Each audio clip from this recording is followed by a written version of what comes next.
Trading in the Zone by Mark Douglas.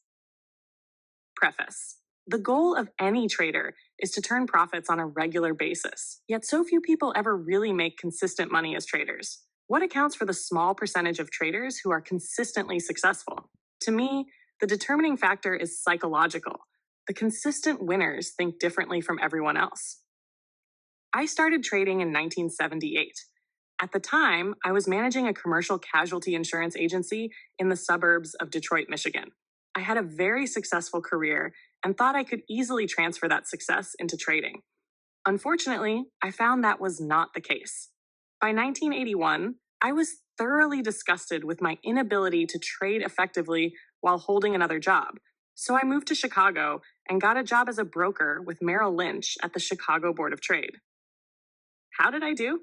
Well, within 9 months of moving to Chicago, I had lost nearly everything I owned. My losses were the result of both my trading activities and my exorbitant lifestyle, which demanded that I make a lot of money as a trader.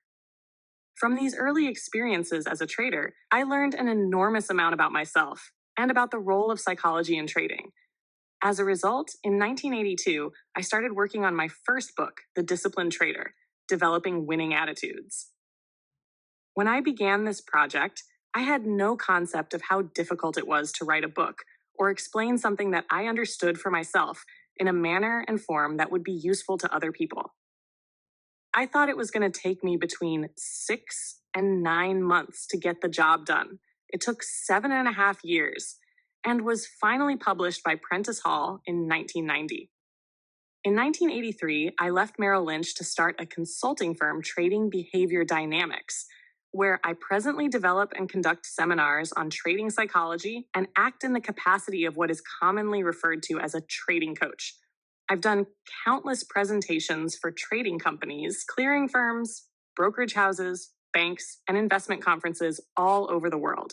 I've worked at a personal level, one-on-one, with virtually every type of trader in the business, including some of the biggest floor traders, hedgers, option specialists, and CTAs, as well as neophytes. As of this writing, I have spent the last 17 years dissecting the psychological dynamics behind trading so that I could develop effective methods for teaching the proper principles of success. What I've discovered is that, at the most fundamental level, there is a problem with the way we think. There is something inherent in the way our minds work that doesn't fit very well with the characteristics shown by the markets. Those traders who have confidence in their own trades, who trust themselves to do what needs to be done without hesitation, are the ones who become successful. They no longer fear the erratic behavior of the market. They learn to focus on the information that helps them spot opportunities to make a profit, rather than focusing on the information that reinforces their fears. While this may sound complicated, it all boils down to learning to believe that, 1, you don't need to know what's going to happen next to make money. 2, anything can happen. 3, every moment is unique, meaning every edge and outcome is truly a unique experience. The trade either works or it doesn't. In any case, you wait for the next edge to appear and go through the process again and again. With this approach, you will learn in a methodical, non-random fashion what works and what doesn't. And, just as important, you will build a sense of self-trust so that you won't damage yourself in an environment that has the unlimited qualities the markets have. Most traders don't believe that their trading problems are the result of the way they think about trading, or more specifically, how they are thinking while they are trading. In my first book, The Disciplined Trader, I identified the problems confronting the trader from a mental perspective and then built a philosophical framework for understanding the nature of these problems and why they exist. I had 5 major objectives in mind in writing Trading in the Zone: to prove to the trader that more or better market analysis is not the solution to his trading difficulties or lack of consistent results; to convince the trader that it's his attitude and state of mind that determine his results; to provide the trader with the specific beliefs and attitudes that are necessary to build a winner's mindset, which means learning how to think in probabilities; to address the many conflicts, contradictions, and paradoxes in thinking that cause the typical trader to assume that he already does think in probabilities when he really doesn't. To take the trader through a process that integrates this thinking strategy into his mental system at a functional level. Note, until recently, most traders were men, but I recognize that more and more women are joining the ranks. In an effort to avoid confusion and awkward phrasing, I have consistently used the pronoun he throughout this book in describing traders. This certainly does not reflect any bias on my part. Trading in the zone presents a serious psychological approach to becoming a consistent winner in your trading. I do not offer a trading system. I am more interested in showing you how to think in the way necessary to become a profitable trader. I assume that you already have your own system, your own edge. You must learn to trust your edge. The edge means there is a higher probability of one outcome than another. The greater your confidence, the easier it will be to execute your trades. This book is designed to give you the insight and understanding you need about yourself and the nature of trading, so that actually doing it becomes as easy, simple, and stress-free as when you're just watching the market and thinking about doing it. In order to determine how well you think like a trader, take the following attitude survey. There are no right or wrong answers. Your answers are an indication of how consistent your current mental framework is with the way you need to think in order to get the most out of your trading. Attitude survey. 1. To make money as a trader, you have to know what the market is going to do next. Options. Agree, disagree. 2. Sometimes I find myself thinking that there must be a way to trade without having to take a loss. Options. Agree, disagree. 3. Making money as a trader is primarily a function of analysis. Options. Agree, disagree. 4. Losses are an unavoidable component of trading. Options. Agree, disagree. 5. My risk is always defined before I enter a trade. Options. Agree, disagree. 6. In my mind, there is always a cost associated with finding out what the market may do next. Options. Agree, disagree. 7. I wouldn't even bother putting on the next trade if I wasn't sure that it was going to be a winner. Options. Agree, disagree. 8. The more a trader learns about the markets and how they behave, the easier it will be for him to execute his trades. Options. Agree, disagree. My methodology tells me exactly under what market conditions to either enter or exit a trade. Options. Agree, disagree. 10. Even when I have a clear signal to reverse my position, I find it extremely difficult to do. Options. Agree, disagree. 11. I have sustained periods of consistent success, usually followed by some fairly drastic drawdowns in my equity. Options. Agree, disagree. 12. When I first started trading, I would describe my trading methodology as haphazard, meaning some success in between a lot of pain. Options. Agree, disagree. 13. I often find myself feeling that the markets are against me personally.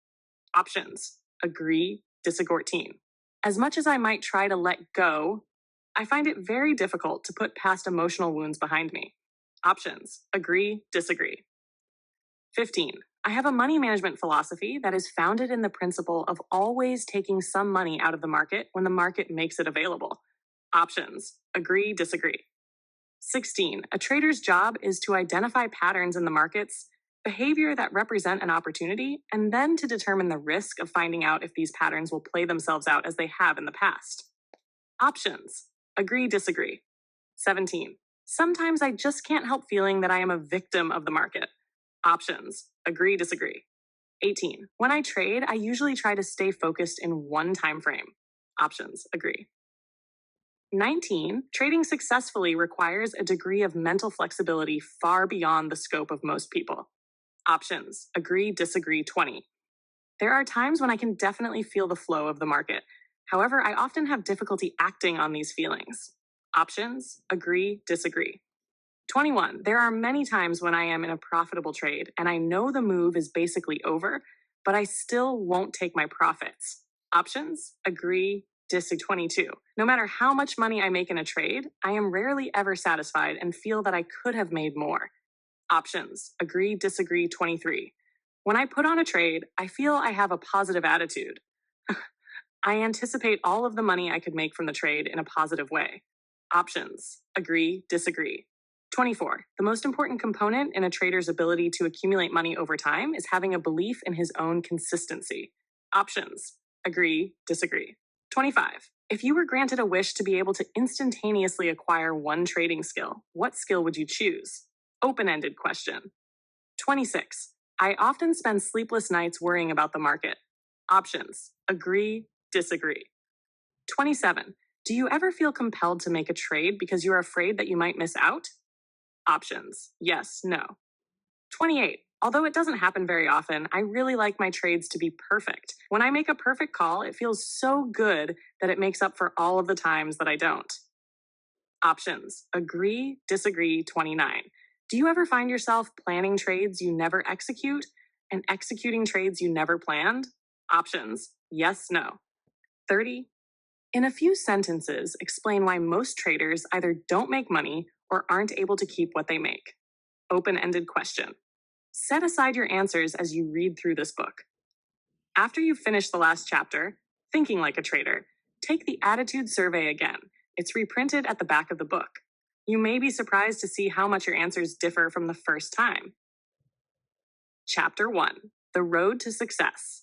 Fundamental, technical, or mental analysis. In the beginning, fundamental analysis. Who remembers when fundamental analysis was considered the only real or proper way to make trading decisions? When I started trading in 1978, technical analysis was used by only a handful of traders who were considered by the rest of the market community to be, at the very least, crazy. As difficult as it is to believe now, it wasn't very long ago when Wall Street and most of the major funds and financial institutions thought that technical analysis was some form of mystical hocus pocus. Now, of course, just the opposite is true. Almost all experienced traders use some form of technical analysis to help them formulate their trading strategies. Except for some small, isolated pockets in the academic community, the purely fundamental analyst is virtually extinct. What caused this dramatic shift in perspective? I'm sure it's no surprise to anyone that the answer to this question is very simple: money. The problem with making trading decisions from a strictly fundamental perspective is the inherent difficulty of making money consistently using this approach. For those of you who may not be familiar with fundamental analysis, let me explain. Fundamental analysis attempts to take into consideration all the variables that could affect the relative balance or imbalance between the supply of and the possible demand for any particular stock, commodity, or financial instrument. Using primarily mathematical models that weigh the significance of a variety of factors, interest rates, balance sheets, weather patterns, and numerous others, the analyst projects what the price should be at some point in the future. The problem with these models is that they rarely, if ever, factor in other traders as variables.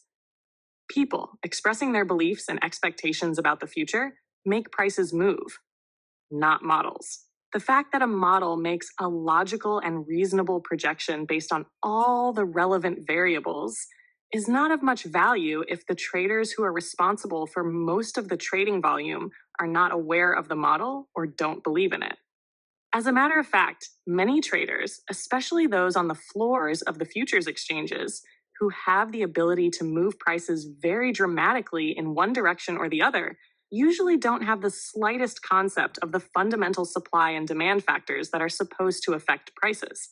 Furthermore, at any given moment, much of their trading activity is prompted by a response to emotional factors that are completely outside the parameters of the fundamental model.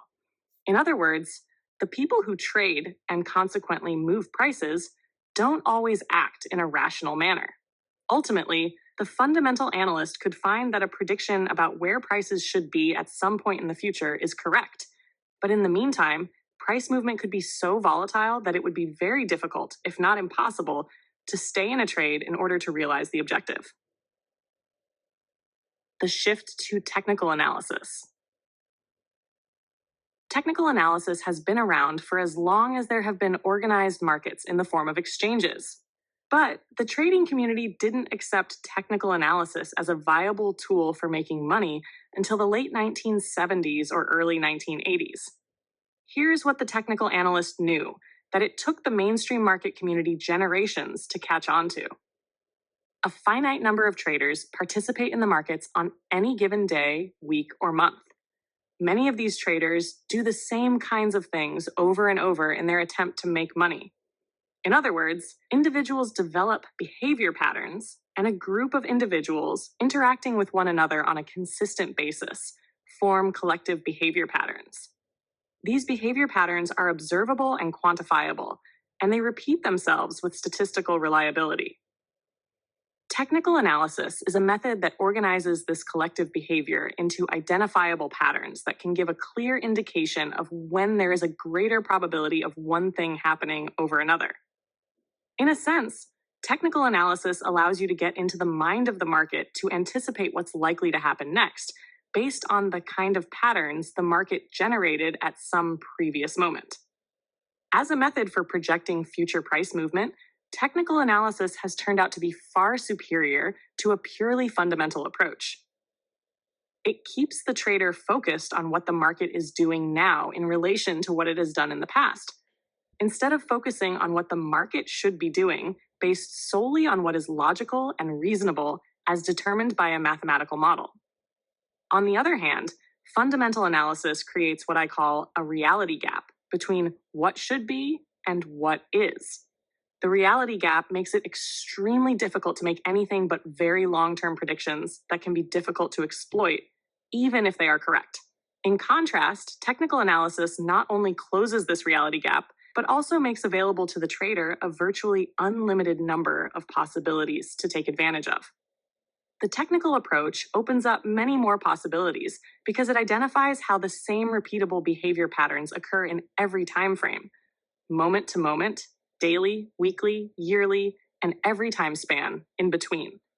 In other words, technical analysis turns the market into an endless stream of opportunities to enrich oneself. The shift to mental analysis. If technical analysis works so well, why would more and more of the trading community shift their focus from technical analysis of the market to mental analysis of themselves, meaning their own individual trading psychology? To answer this question, you probably don't have to do anything more than ask yourself why you bought this book. The most likely reason is that you're dissatisfied with the difference between what you perceive as the unlimited potential to make money and what you end up with on the bottom line. That's the problem with technical analysis, if you want to call it a problem. Once you learn to identify patterns and read the market, you find there are limitless opportunities to make money. But, as I'm sure you already know, there can also be a huge gap between what you understand about the markets and your ability to transform that knowledge into consistent profits or a steadily rising equity curve. Think about the number of times you've looked at a price chart and said to yourself, it looks like the market is going up or down, as the case may be, and what you thought was going to happen actually happened. But you did nothing except watch the market move while you anguished over all the money you could have made.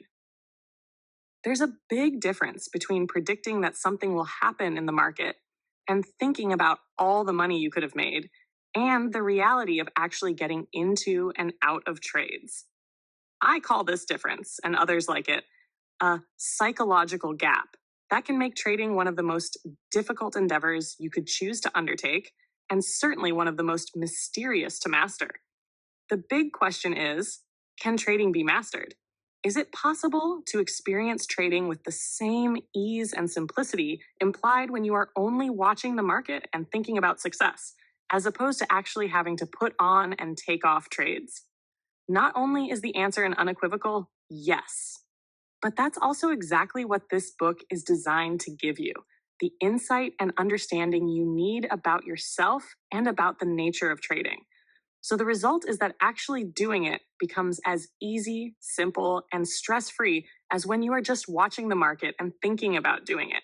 This may seem like a tall order, and to some of you, it may even seem impossible, but it's not.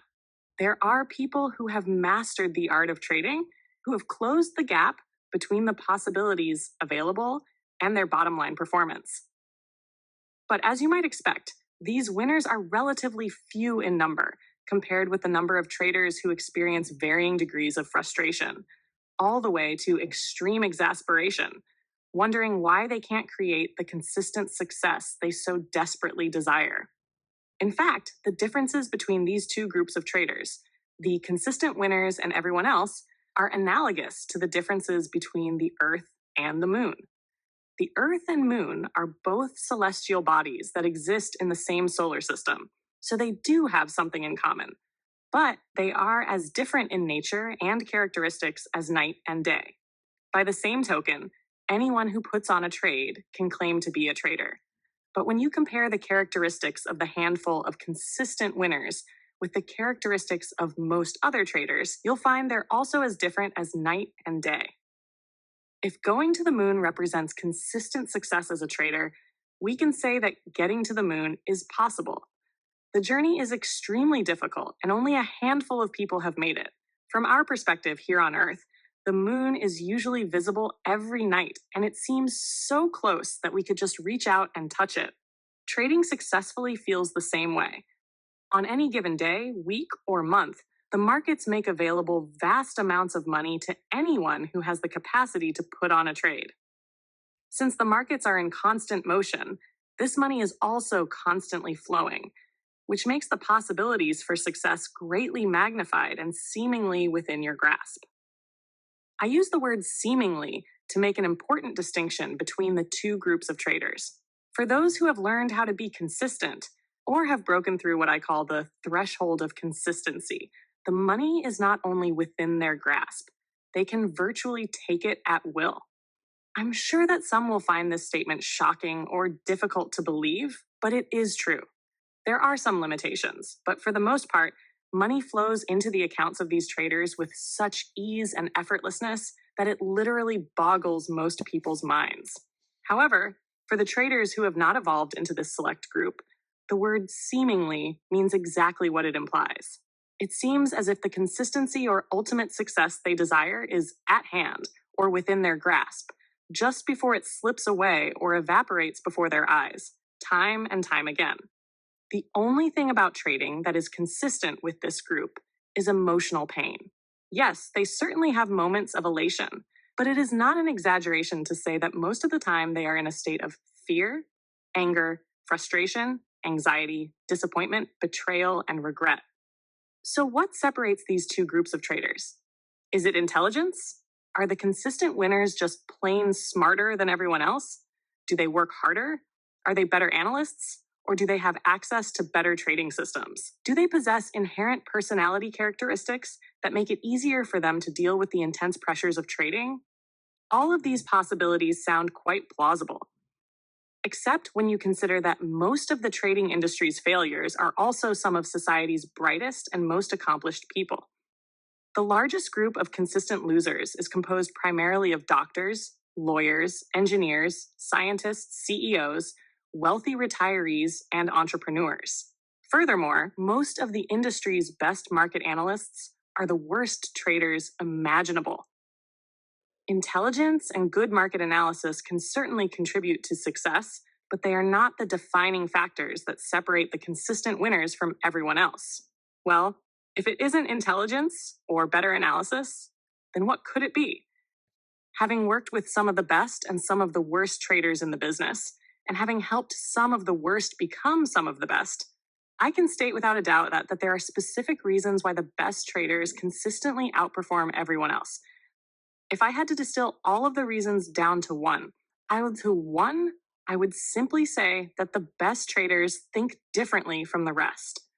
I know that doesn't sound very profound, but it does have profound implications if you consider what it means to think differently. To one degree or another, all of us think differently from everyone else. We may not always be mindful of this fact. It seems natural to assume that other people share our perceptions and interpretations of events. In fact, this assumption continues to seem valid until we find ourselves in a basic, fundamental disagreement with someone about something we both experienced. Other than our physical features, the way we think is what makes us unique, probably even more unique than our physical features do. Let's get back to traders. What is different about the way the best traders think as opposed to how those who are still struggling think? While the markets can be described as an arena of endless opportunities, they simultaneously confront the individual with some of the most sustained adverse psychological conditions you can expose yourself to. At some point, everyone who trades learns something about the markets that will indicate when opportunities exist. But learning how to identify an opportunity to buy or sell does not mean that you have learned to think like a trader. The defining characteristic that separates the consistent winners from everyone else is this: the winners have attained a mindset, a unique set of attitudes that allows them to remain disciplined, focused, and above all, confident in spite of the adverse conditions. As a result, they are no longer susceptible to the common fears and trading errors that plague everyone else. Everyone who trades ends up learning something about the markets. Very few people who trade ever learn the attitudes that are absolutely essential to becoming a consistent winner. Just as people can learn to perfect the proper technique for swinging a golf club or tennis racket, their consistency or lack of it will without a doubt come from their attitude. Traders who make it beyond the threshold of consistency usually experience a great deal of pain, both emotional and financial, before they acquire the kind of attitude that allows them to function effectively in the market environment.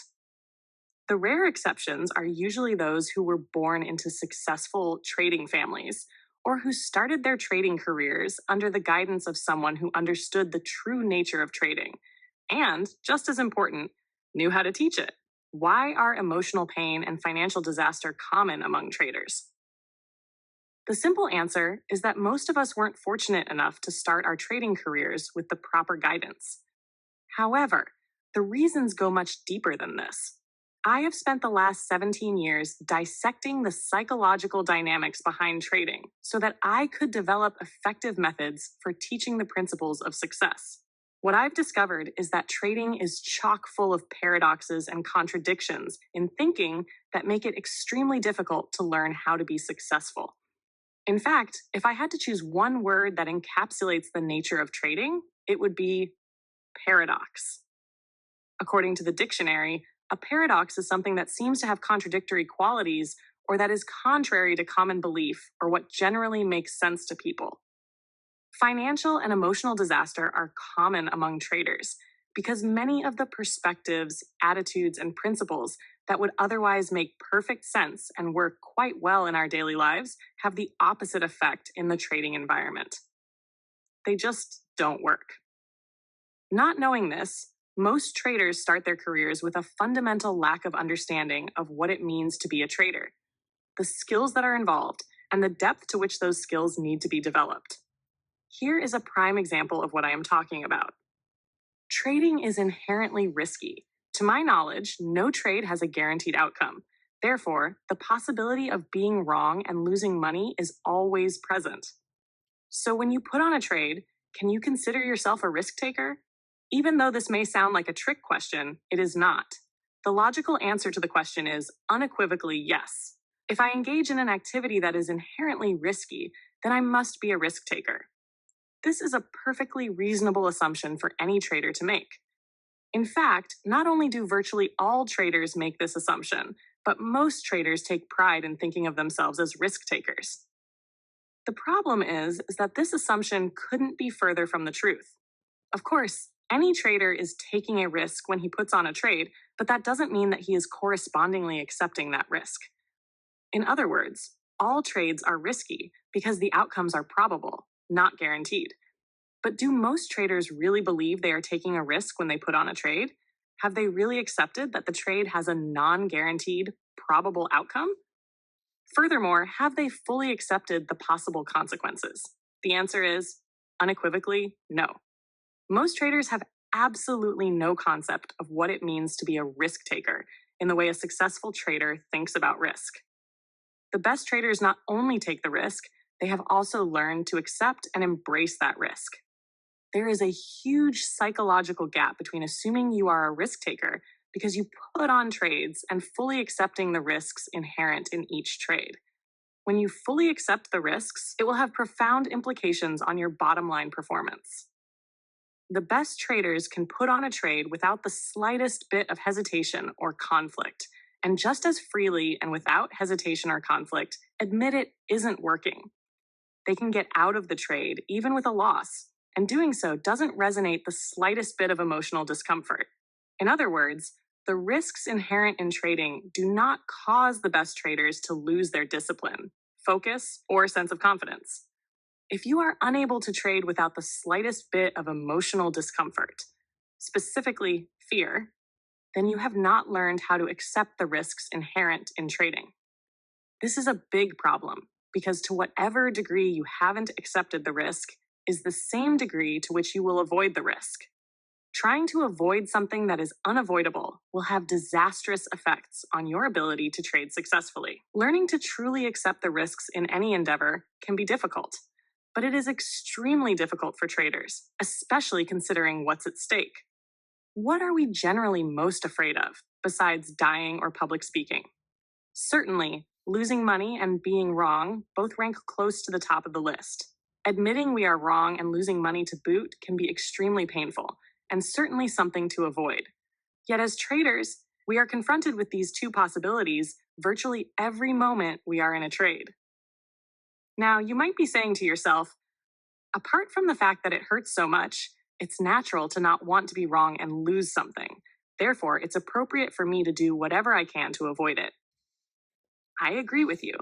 But it is also this natural tendency that makes trading, which looks like it should be easy, extremely difficult. Trading presents us with a fundamental paradox. How do we remain disciplined, focused, and confident in the face of constant uncertainty?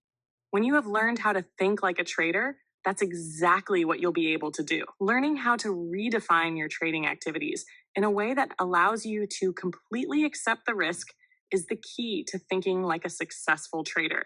Learning to accept the risk is a trading skill, the most important skill you can learn. Yet it's rare that developing traders focus any attention or expend any effort to learn it. When you learn the trading skill of risk acceptance, the market will not be able to generate information that you define or interpret as painful. If the information the market generates doesn't have the potential to cause you emotional pain, there's nothing to avoid. It is just information telling you what the possibilities are. This is called an objective perspective, one that is not skewed or distorted by what you are afraid is going to happen or not happen. I'm sure there isn't one trader reading this book who hasn't gotten into trades too soon, before the market has actually generated a signal, or too late, long after the market has generated a signal. What trader hasn't convinced himself not to take a loss, and as a result, had it turn into a bigger one, or got out of winning trades too soon, or found himself in winning trades but didn't take any profits at all, and then let the trades turn into losers, or moved stop losses closer to his entry point, only to get stopped out and have the market go back in his direction? These are but a few of the many errors traders perpetuate upon themselves time and time again. These are not market-generated errors. That is, these errors do not come from the market. The market is neutral, in the sense that it moves and generates information about itself. Movement and information provide each of us with the opportunity to do something, but that's all. The markets don't have any power over the unique way in which each of us perceives and interprets this information, or control of the decisions and actions we take as a result. The errors I already mentioned, and many more, are strictly the result of what I call faulty trading attitudes and perspectives. Faulty attitudes that foster fear instead of trust and confidence. I don't think I could put the difference between the consistent winners and everyone else more simply than this. The best traders aren't afraid. They aren't afraid because they have developed attitudes that give them the greatest degree of mental flexibility to flow in and out of trades based on what the market is telling them about the possibilities from its perspective. At the same time, the best traders have developed attitudes that prevent them from getting reckless. Everyone else is afraid to some degree or another. When they're not afraid, they have the tendency to become reckless and to create the kind of experience for themselves that will cause them to be afraid from that point on. 95% of the trading errors you are likely to make, causing the money to just evaporate before your eyes, will stem from your attitudes about being wrong, losing money, missing out, and leaving money on the table. what I call the 4 primary trading fears. Now, you may be saying to yourself, I don't know about this. I've always thought traders should have a healthy fear of the markets. Again, this is a perfectly logical and reasonable assumption. But when it comes to trading, your fears will act against you in such a way that you will cause the very thing you are afraid of to actually happen. If you're afraid of being wrong, your fear will act upon your perception of market information in a way that will cause you to do something that ends up making you wrong. When you are fearful, no other possibilities exist. You can't perceive other possibilities or act on them properly, even if you did manage to perceive them, because fear is immobilizing. Physically, it causes us to freeze or run. Mentally, it causes us to narrow our focus of attention to the object of our fear. This means that thoughts about other possibilities, as well as other available information from the market, get blocked. You won't think about all the rational things you've learned about the market until you are no longer afraid and the event is over. Then you will think to yourself, I knew that. Why didn't I think of it then? Or why couldn't I act on it then? It's extremely difficult to perceive that the source of these problems is our own inappropriate attitudes. That's what makes fear so insidious. Many of the thinking patterns that adversely affect our trading are a function of the natural ways in which we were brought up to think and see the world. These thinking patterns are so deeply ingrained that it rarely occurs to us that the source of our trading difficulties is internal, derived from our state of mind. Indeed, it seems much more natural to see the source of a problem as external in the market, because it feels like the market is causing our pain, frustration, and dissatisfaction.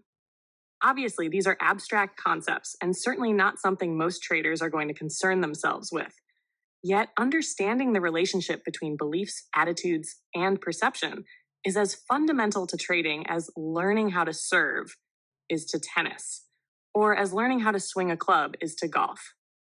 Put another way, understanding and controlling your perception of market information is important only to the extent that you want to achieve consistent results. I say this because there is something else about trading that is as true as the statement I just made. You don't have to know anything about yourself or the markets to put on a winning trade. Just as you don't have to know the proper way to swing a tennis racket or golf club in order to hit a good shot from time to time. The first time I played golf, I hit several good shots throughout the game, even though I hadn't learned any particular technique. But my score was still over 120 for 18 holes. Obviously, to improve my overall score, I needed to learn technique. Of course, the same is true for trading. We need technique to achieve consistency. But what technique? This is truly one of the most perplexing aspects of learning how to trade effectively. If we aren't aware of, or don't understand, how our beliefs and attitudes affect our perception of market information, it will seem as if it is the market's behavior that is causing the lack of consistency. As a result, it would stand to reason that the best way to avoid losses and become consistent would be to learn more about the markets. This bit of logic is a trap that almost all traders fall into at some point, and it seems to make perfect sense. But this approach doesn't work. The market simply offers too many often conflicting variables to consider. Furthermore, there are no limits to the market's behavior. It can do anything at any moment. As a matter of fact, because every person who trades is a market variable, it can be said that any single trader can cause virtually anything to happen. This means that no matter how much you learn about the market's behavior, no matter how brilliant an analyst you become, you will never learn enough to anticipate every possible way that the market can make you wrong or cause you to lose money. So if you are afraid of being wrong or losing money, it means you will never learn enough to compensate for the negative effects these fears will have on your ability to be objective and your ability to act without hesitation. In other words, you won't be confident in the face of constant uncertainty. The hard, cold reality of trading is that every trade has an uncertain outcome. Unless you learn to completely accept the possibility of an uncertain outcome, you will try, either consciously or unconsciously, to avoid any possibility you define as painful. In the process, you will subject yourself to any number of self-generated, costly errors. Now, I am not suggesting that we don't need some form of market analysis or methodology to define opportunities and allow us to recognize them. We certainly do. However, market analysis is not the path to consistent results. It will not solve the trading problems created by lack of confidence, lack of discipline, or improper focus. When you operate from the assumption that more or better analysis will create consistency, you will be driven to gather as many market variables as possible into your arsenal of trading tools. But what happens then?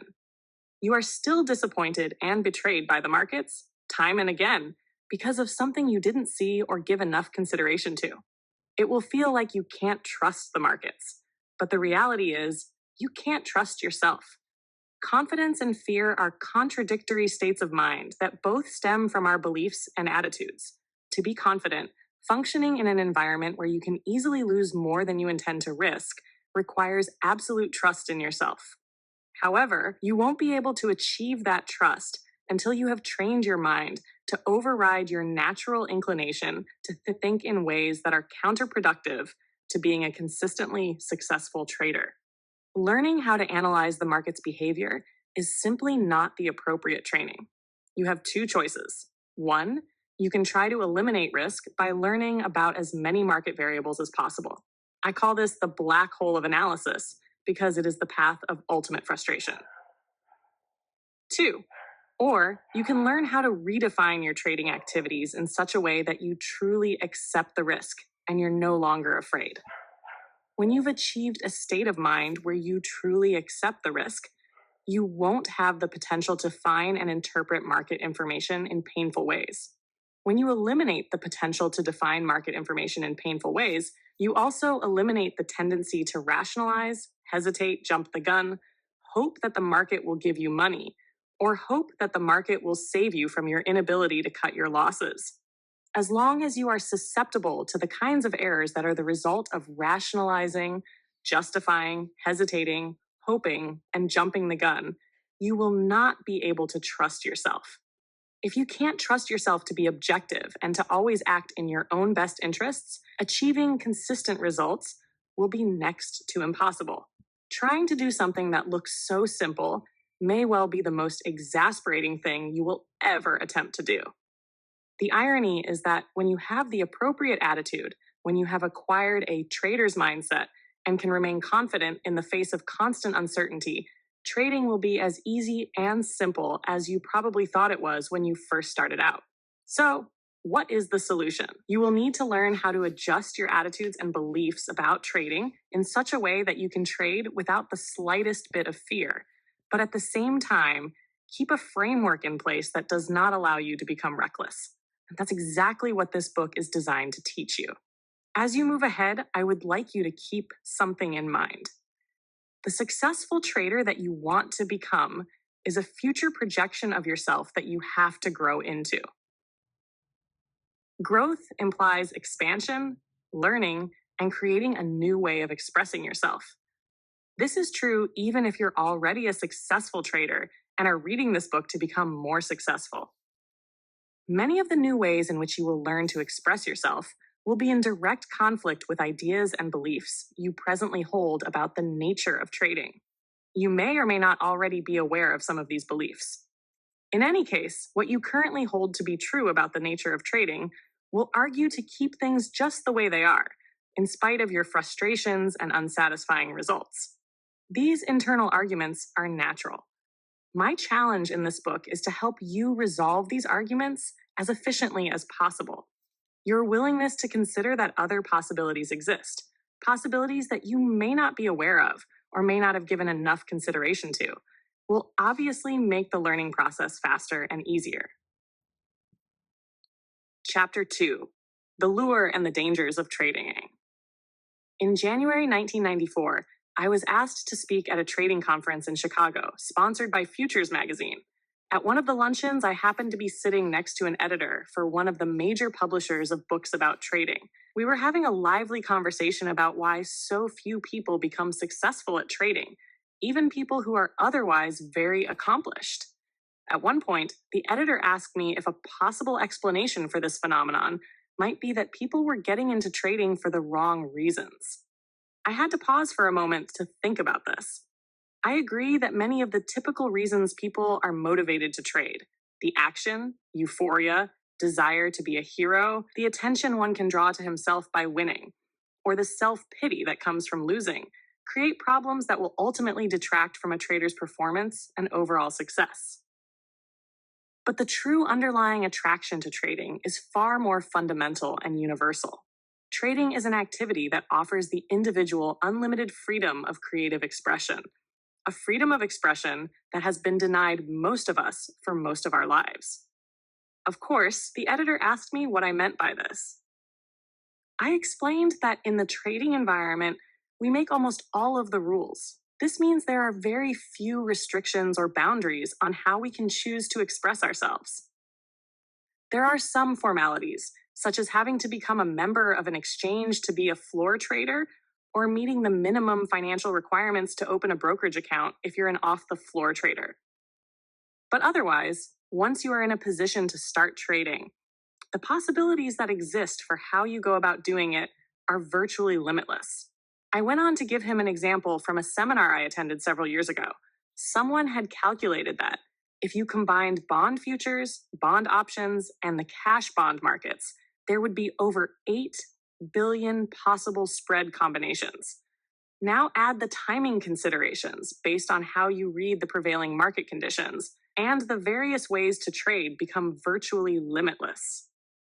The editor paused for a moment and asked, "But why would having access to such an unrestricted environment result in fairly consistent failure?" I answered, "Because unlimited possibilities, coupled with the unlimited freedom to take advantage of those possibilities, present the individual with unique and specialized psychological challenges. Challenges that very few people are properly equipped to deal with, or have any awareness of for that matter. And people can't exactly work on overcoming something if they don't even know it's a problem. The freedom is great. All of us seem to naturally want it, strive for it, even crave it.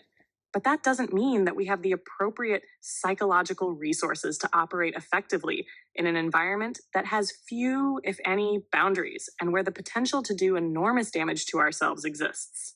Almost everyone needs to make some mental adjustments, regardless of their educational background, intelligence, or how successful they've been in other endeavors. The kind of adjustments I'm talking about have to do with creating an internal mental structure that provides the trader with the greatest degree of balance between the freedom to do anything and the potential that exists to experience both the financial and psychological damage that can be a direct result of that freedom. Creating a mental structure can be difficult enough, especially if what you want to instill is in conflict with what you already believe. But for those of us who want to be traders, the difficulty of creating the appropriate structure is invariably compounded by a backlog of mental resistance that starts developing at the very earliest stages of our lives. All of us are born into some sort of social environment. A social environment, or society, whether it's a family, city, state, or country, implies the existence of structure. Social structures consist of rules, restrictions, boundaries, and a set of beliefs that become a code of behavior that limits the ways in which individuals within that social structure can or cannot express themselves. Furthermore, most of the limitations of social structure were established before we are born. In other words, by the time any of us get here, most of the social structure governing our individual expression is in place and well entrenched. It's easy to see why a society's need for structure and the individual's need for self-expression can conflict. Every person who wants to master the art of trading faces just such a fundamental conflict. I'd like you to ask yourself what one characteristic, a form of personal expression, is common to every child born on this planet, regardless of the location, culture, or social situation the child is born into. The answer is curiosity. Every child is curious. Every child is eager to learn. They can be described as little learning machines. Consider the nature of curiosity. At its most fundamental level, it is a force. More specifically, it is an inner directed force, which means there's no necessity to motivate a child to learn something. Left on their own, children will naturally explore their surroundings. What is more, this inner directed force also seems to have its own agenda. In other words, even though all children are curious, not all children are naturally curious about the same things. There's something inside each of us that directs our awareness. Even infants seem to know what they want and don't want. When adults encounter this unique display of individuality expressed by an infant, they're usually surprised. They assume that infants have nothing inside of them that makes them uniquely who they are. How else would infants express their individuality than by what in their environment attracts or repels them? I call this inner directed guidance, the force of natural attractions. Natural attractions are simply those things about which we feel a natural or passionate interest. Ours is a big and diverse world, and it offers each of us a great deal to learn about and experience. But that doesn't mean each of us has a natural or passionate interest in learning about or experiencing all there is. There's some internal mechanism that makes us naturally selective. If you think about it, I'm sure you could list many things to do or be that you have absolutely no interest in. I know I could. You could also make another list of the things you are only marginally interested in. Finally, you could list everything you have a passionate interest in.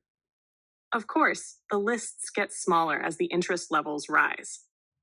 Where does passionate interest come from?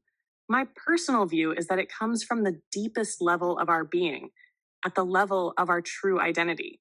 It comes from the part of us that exists beyond the characteristics and personality traits we acquire as a result of our social upbringing. The dangers. It is at the deepest level of our being that the potential for conflict exists. The social structure that we're born into may or may not be sensitive to these inner directed needs and interests. For example, you may have been born into a family of extremely competitive athletes, but feel a passionate interest in classical music or art. You may even have natural athletic ability, but no real interest in participating in athletic events. Is there any potential for conflict here? In a typical family, most members would put a great deal of pressure on you to follow in the footsteps of your brothers, sisters, or parents.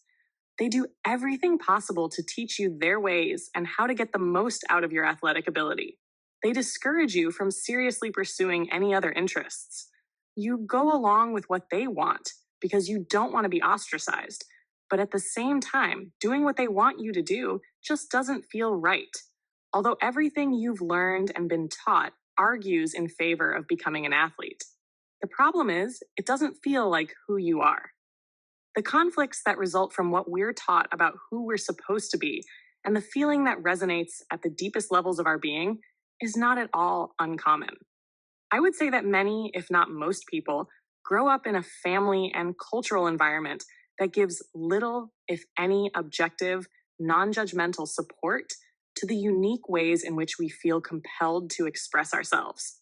This lack of support is not simply an absence of encouragement. It can be as deep as the outright denial of some particular way in which we want to express ourselves.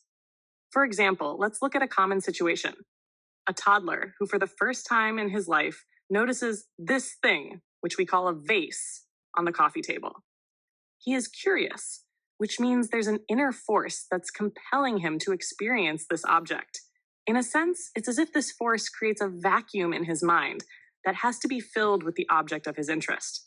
So, he focuses on the vase, and with deliberate intent, crawls across the vast expanse of the living room floor to the coffee table. When he gets there, he reaches up to the edge of the table to pull himself to his feet. With one hand firmly on the table to maintain his balance, his other hand reaches out to touch this thing he has never experienced. Just at that moment, he hears a scream from across the room. "No! Don't touch that!" Startled, the child falls back on his butt and begins to cry. Obviously, this is a very common occurrence and one that is completely unavoidable. Children have absolutely no concept of how they can injure themselves or how valuable something like a vase can be. In fact, learning what is safe and what isn't, and the value of things are important lessons the child must learn. However, there are some extremely important psychological dynamics at work here that have a direct effect on our ability to create the kind of discipline and focus necessary to trade effectively later in life. What happens when we're denied the opportunity to express ourselves in the way we want to, or we're forced to express ourselves in a way that doesn't correspond with the natural selection process? The experience creates an upset.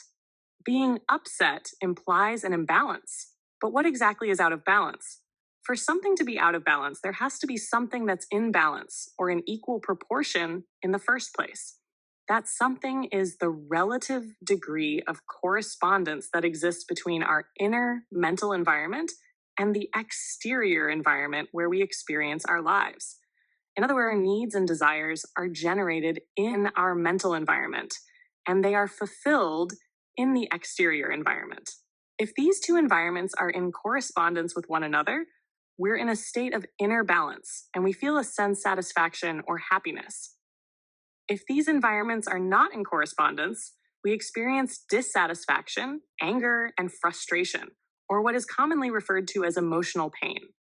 Now, why would not getting what we want or being denied the freedom to express ourselves in some particular way cause us to experience emotional pain? My personal theory is that needs and desires create mental vacuums. The universe in which we live has a natural tendency to not tolerate a vacuum and moves to fill it whenever one exists. The philosopher Spinoza observed centuries ago that nature abhors a vacuum. Suck the air out of a bottle, and your tongue and lips will stick to the mouth of the bottle because you have created an imbalance, a vacuum, which now must be filled.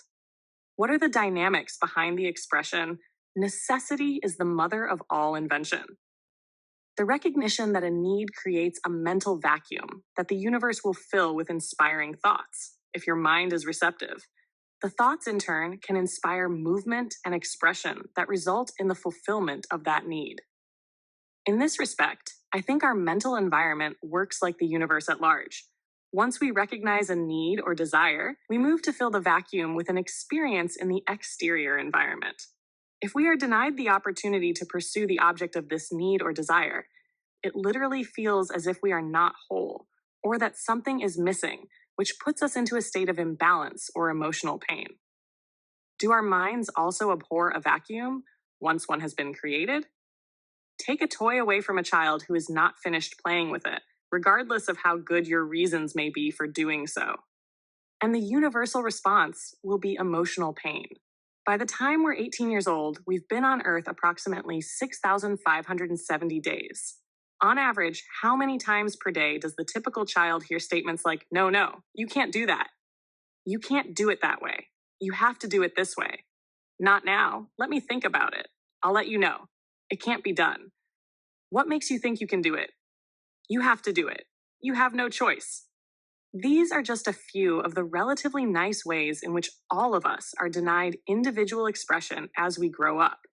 Even if we only heard such statements once or twice a day, that still adds up to several thousand denials by the time we reach adulthood. I call these kinds of experiences denied impulses to learn, impulses that are based on an inner need, originating from the deeper part of our identity, from the natural selection process. What happens to all of these impulses that have been denied and left unfulfilled? Do they just go away? They can if they are reconciled in some way. If we do something or someone else does something to put our mental environment back into balance. What can put our mental environment back into balance? There are a number of techniques. The most natural one, especially for a child, is simply to cry. Crying is a natural mechanism, nature's way, for reconciling these denied, unfulfilled impulses. Scientific researchers have found tears to be composed of negatively charged ions. If allowed to take its natural course, crying will expel the negatively charged energy in our minds and bring us back to a state of balance, even though the original impulse was never fulfilled. The problem is that most of the time, events are not allowed to take their natural course, and the denied impulses are never reconciled. At least, not while we're still children. There are many reasons why adults don't like it when their children, especially boys, cry, and do everything they can to discourage this behavior. There are just as many reasons why adults will not bother to explain to children why they are being forced to do something they don't want to do. Even if adults do try, there are no assurances that they will be effective enough to reconcile the imbalance. What happens if these impulses aren't reconciled? They accumulate and usually end up manifesting themselves in any number of addictive and compulsive behavior patterns. A very loose rule of thumb is whatever we believe we were deprived of as children can easily become addictions in adulthood. For example, many people are addicted to attention.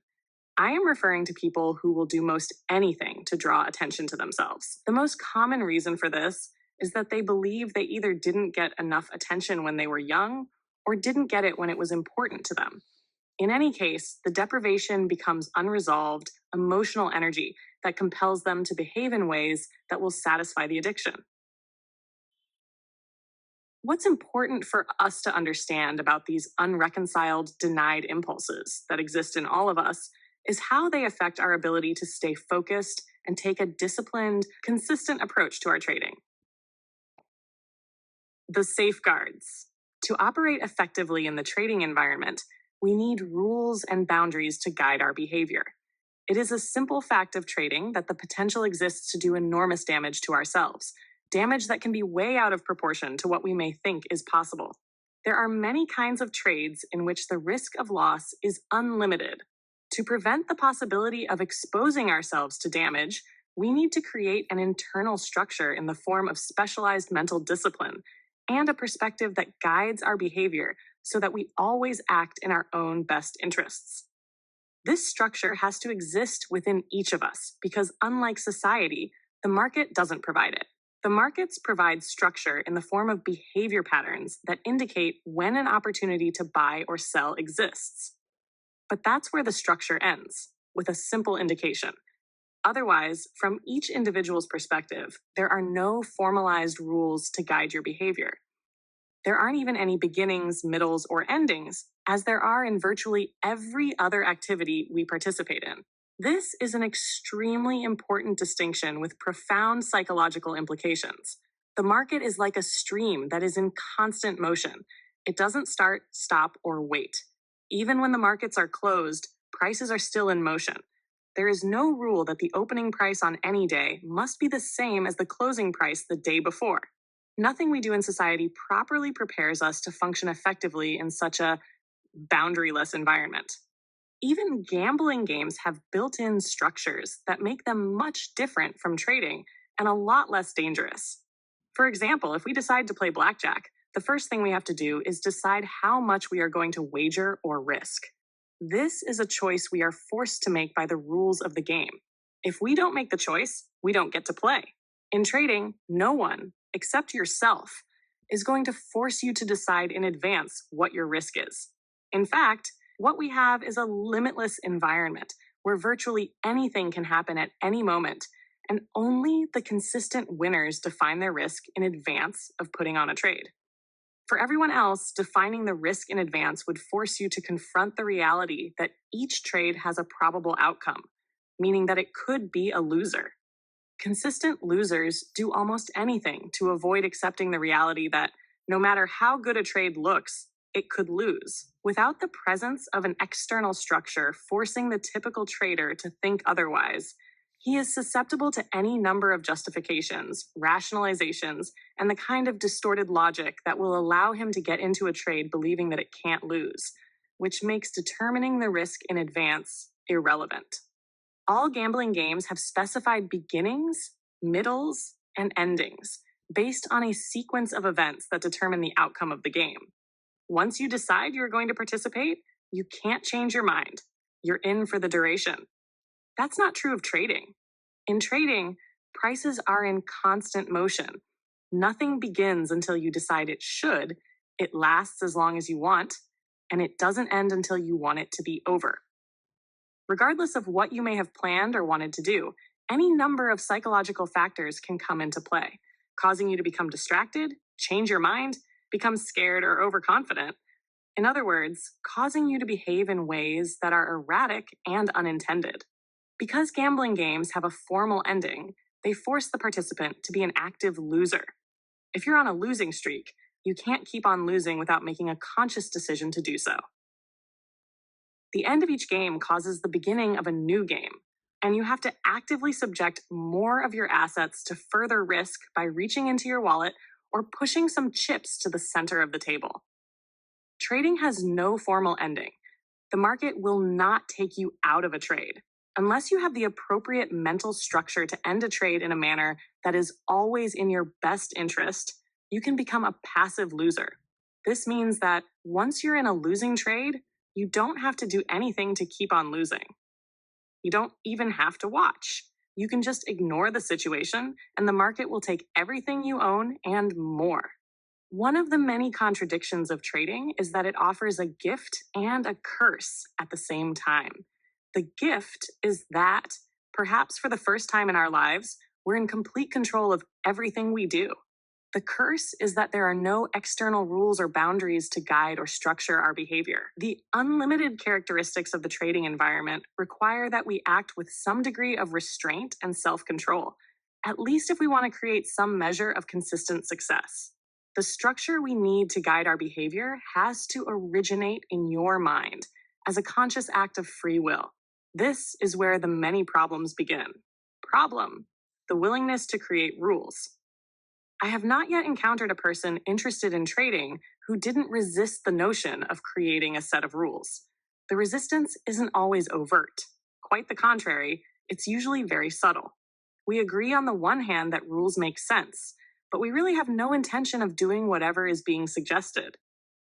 This resistance can be intense, and it has a logical source. Most of the structure in our minds was given to us as a result of our social upbringing and based on choices made by other people. In other words, it was instilled in our minds, but did not originate in our minds. This is a very important distinction. In the process of instilling structure, many of our natural impulses to move, express, and learn about the nature of our existence through our own direct experience were denied. Many of these denied impulses were never reconciled and still exist inside of us as frustration, anger, disappointment, guilt, or even hatred. The accumulation of these negative feelings acts as a force inside our mental environment, causing us to resist anything that denies us the freedom to do and be whatever we want when we want. In other words, the very reason we are attracted to trading in the first place, the unlimited freedom of creative expression, is the same reason we feel a natural resistance to creating the kinds of rules and boundaries that can appropriately guide our behavior.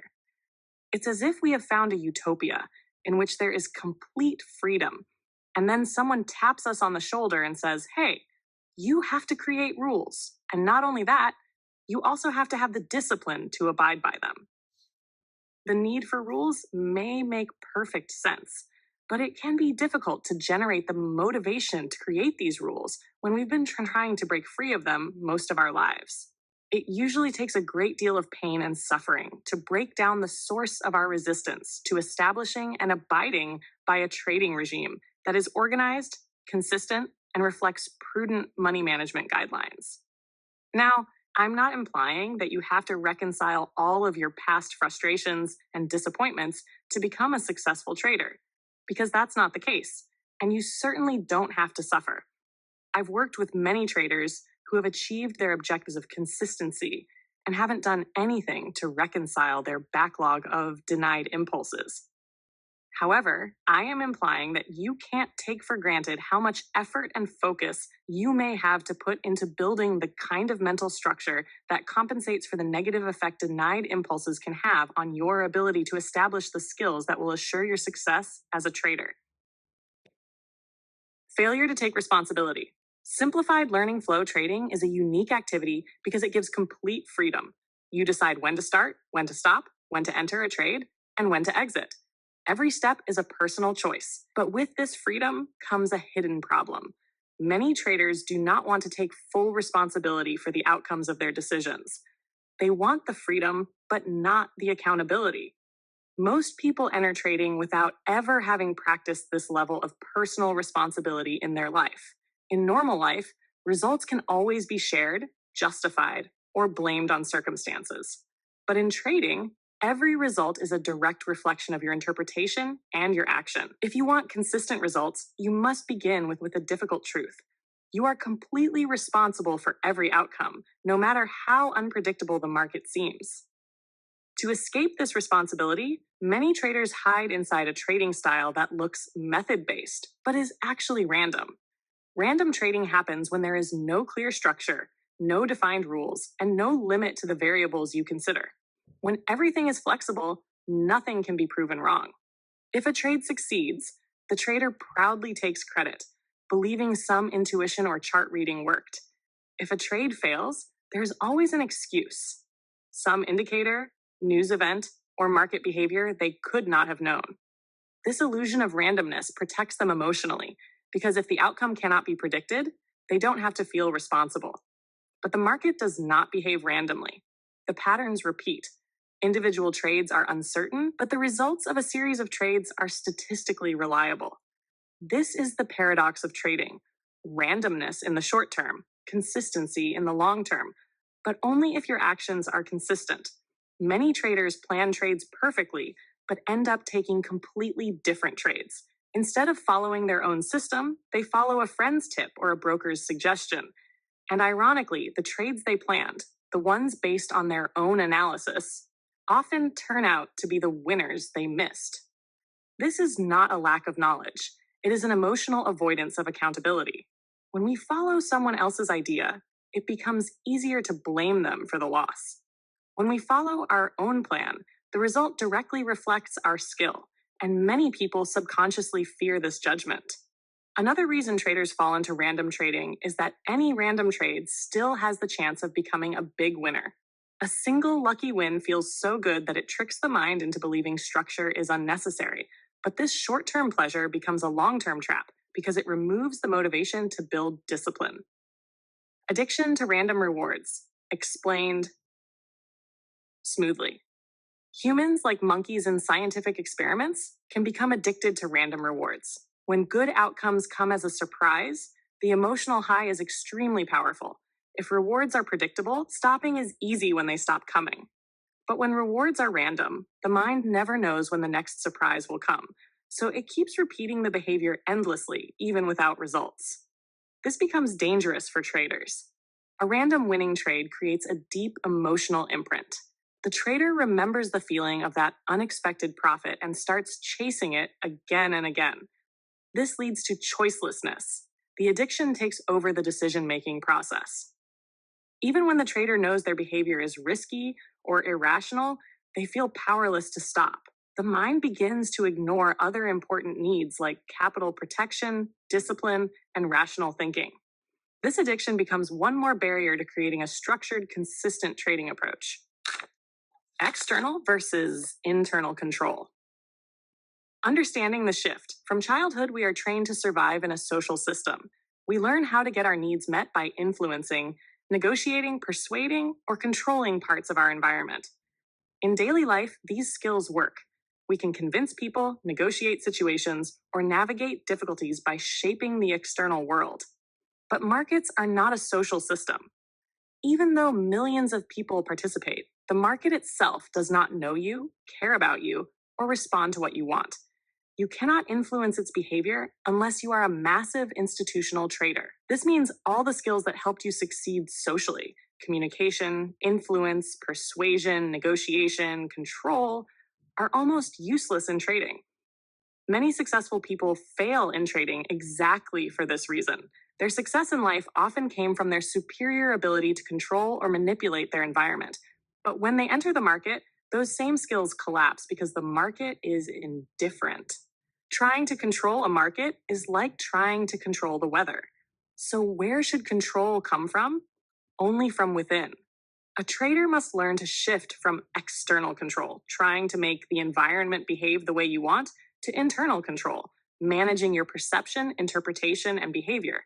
The consistent trader does not try to force outcomes. Instead, they structure their mind to respond to the market in the most objective, disciplined, self-supporting way possible. This is how they protect themselves, adapt, and act in their own best interest. Chapter 3. Taking responsibility.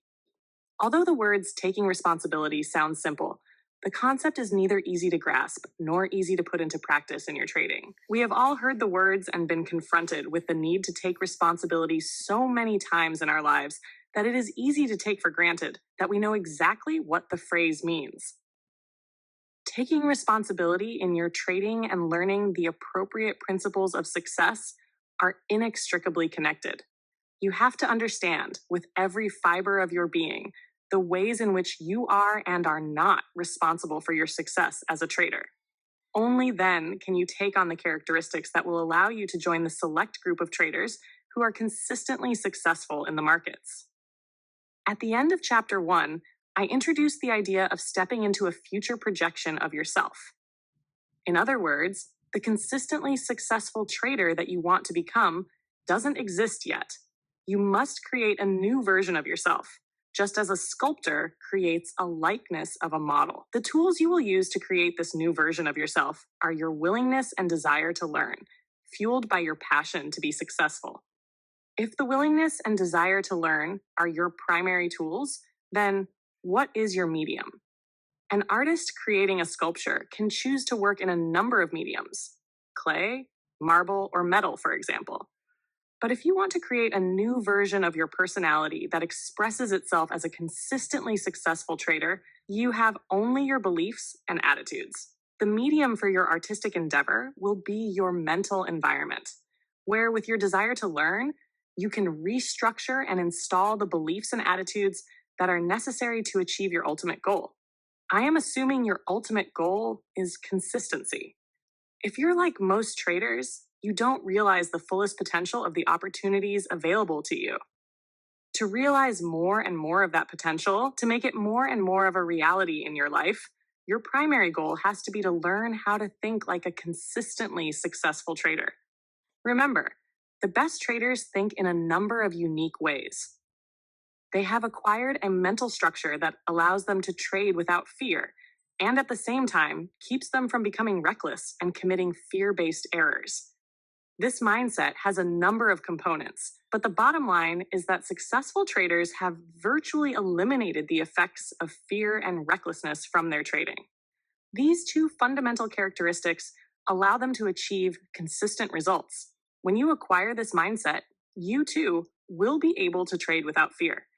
You will no longer be susceptible to the multitude of fear-based errors that come from rationalizing, subconsciously distorting information, hesitating, jumping the gun, or hoping. Once the fear is gone, there just won't be a reason to make these errors, and as a result, they will virtually disappear from your trading. However, eliminating fear is only half the equation. The other half is the need to develop restraint. Excellent traders have learned that it is essential to have internal discipline or a mental mechanism to counteract the negative effects of euphoria or the overconfidence that comes from a string of winning trades. For a trader, winning is extremely dangerous if you haven't learned how to monitor and control yourself. If we start from the premise that to create consistency, traders must focus their efforts on developing a trader's mindset, then it is easy to see why so many traders don't succeed. Instead of learning to think like traders, they think about how they can make more money by learning about the markets. It's almost impossible not to fall into this trap.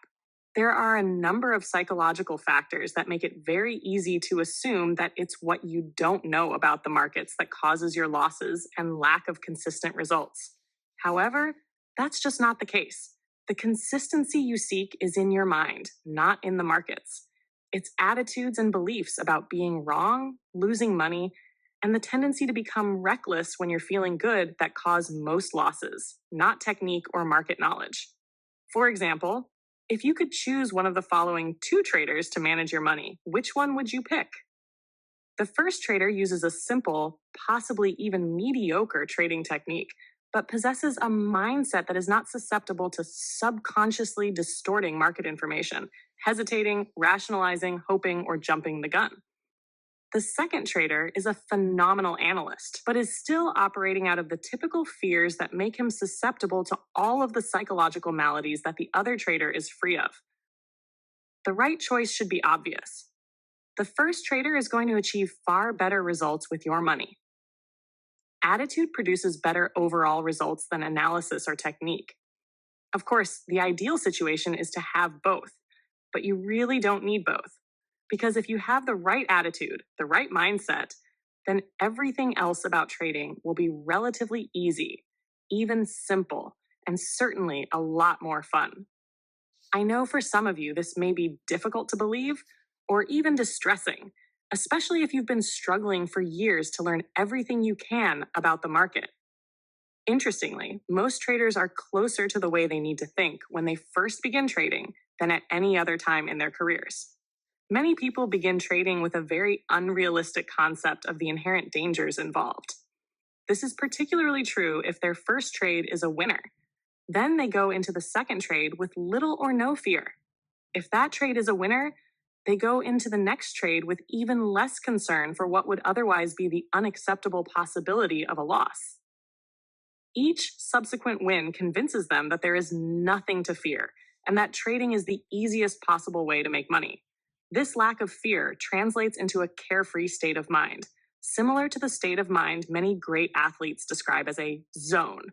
If you've ever had the occasion to experience the zone in some sport, then you know it is a state of mind in which there is absolutely no fear and you act and react instinctively. You don't weigh alternatives or consider consequences or second guess yourself. You are in the moment and just doing it. Whatever you do turns out to be exactly what needed to be done. Most athletes never reach this level of play because they never get past the fear of making a mistake. Athletes who reach the point where there is absolutely no fear of the consequences of screwing up will usually and quite spontaneously enter into the zone. By the way, a psychological zone is not a condition you can will yourself into, the way you can will yourself into a feat of endurance. It is a state of mind you find yourself in that is inherently creative.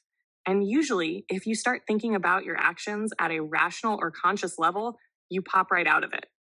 Even though you cannot force or will yourself into a zone, you can set up the kind of mental conditions that are most conducive to experiencing the zone by developing a positive winning attitude. I define a positive winning attitude as expecting a positive result from your efforts, with an acceptance that whatever results you get are a perfect reflection of your level of development and what you need to learn to do better. That's what the great athletes have, a winning attitude that allows them to easily move beyond their mistakes and keep going. Others get bogged down in negative self-criticism, regret, and self-pity. Not many people ever develop a positive winning attitude. The curious anomaly of trading is that if you start with a winning trade, you will automatically experience the kind of carefree mindset that is a byproduct of a winning attitude, without having developed the attitude itself. I know this may sound a bit confusing, but it has some profound implications. If a few winning trades can cause you to enter into the kind of carefree state of mind that is an essential component to your success, but is not founded on the appropriate attitudes, then what you have is a prescription for extreme misunderstanding about the nature of trading that inevitably results in both emotional and financial disaster. Putting on a few or more winning trades does not mean you have become a trader, but that's the way it feels because it taps us into a state of mind that only the most accomplished people experience on a consistent basis. The fact is, you don't need the slightest bit of skill to put on a winning trade. And if it's possible to put on one winning trade without the slightest bit of skill, it is certainly possible to put on another and another. I know several people who started their trading careers with fairly substantial strings of winning trades. When you're feeling confident and unencumbered by fears and worries, it isn't difficult to put on a string of winning trades because it's easy to get into a flow, a kind of natural rhythm, where what you need to do seems obvious or self-evident. It's almost as if the market screams at you when to buy and when to sell, and you need very little in the way of analytical sophistication. And, of course, because you have no fear, you can execute your trades with no internal argument or conflict. The point I am making is that winning in any endeavor is mostly a function of attitude. Many people are certainly aware of this, but at the same time, Most people don't understand the significant part attitude plays in their results. In most sports or other competitive activities, participants must develop physical skills as well as mental skills in the form of strategies. If opponents are not evenly matched in the skills department, the one with superior skills usually, but not always, wins. When an underdog beats a superior opponent, what's the determining factor? When two opponents are evenly matched, what's the factor that tips the balance one way or the other? In both cases, the answer is attitude. What makes trading so fascinating and, at the same time, difficult to learn is that you really don't need lots of skills. You just need a genuine winning attitude. Experiencing a few or more winning trades can make you feel like a winner, and that feeling is what sustains the winning streak. This is why it is possible for a novice trader to put on a string of winning trades when many of the industry's best market analysts would give their right arms for a string of winning trades. The analysts have the skills, but they don't have the winning attitude. They're operating out of fear. The novice trader experiences the feeling of a winning attitude because he's not afraid. But that doesn't mean he has a winning attitude. It only means he hasn't experienced any pain from his trading activities to make him afraid. Eventually, our novice trader will experience a loss and being wrong, regardless of how positive he's feeling. Losing and being wrong are inevitable realities of trading. The most positive attitude imaginable, coupled with the best analytical skills, can't prevent a trader from eventually experiencing a losing trade. The markets are just too erratic, and there are too many variables to consider for any trader to be right every time. What happens when the novice trader finally does lose? What effect will it have on his carefree state of mind? The answers will depend on his expectations going into the trade and how he interprets the experience. And how he interprets the experience is a function of his beliefs and attitudes. What if he is operating out of a belief that there's no possible way to avoid a loss? Because losing is a natural consequence of trading. No different from, let's say, a restaurant owner incurring the expense of having to buy food.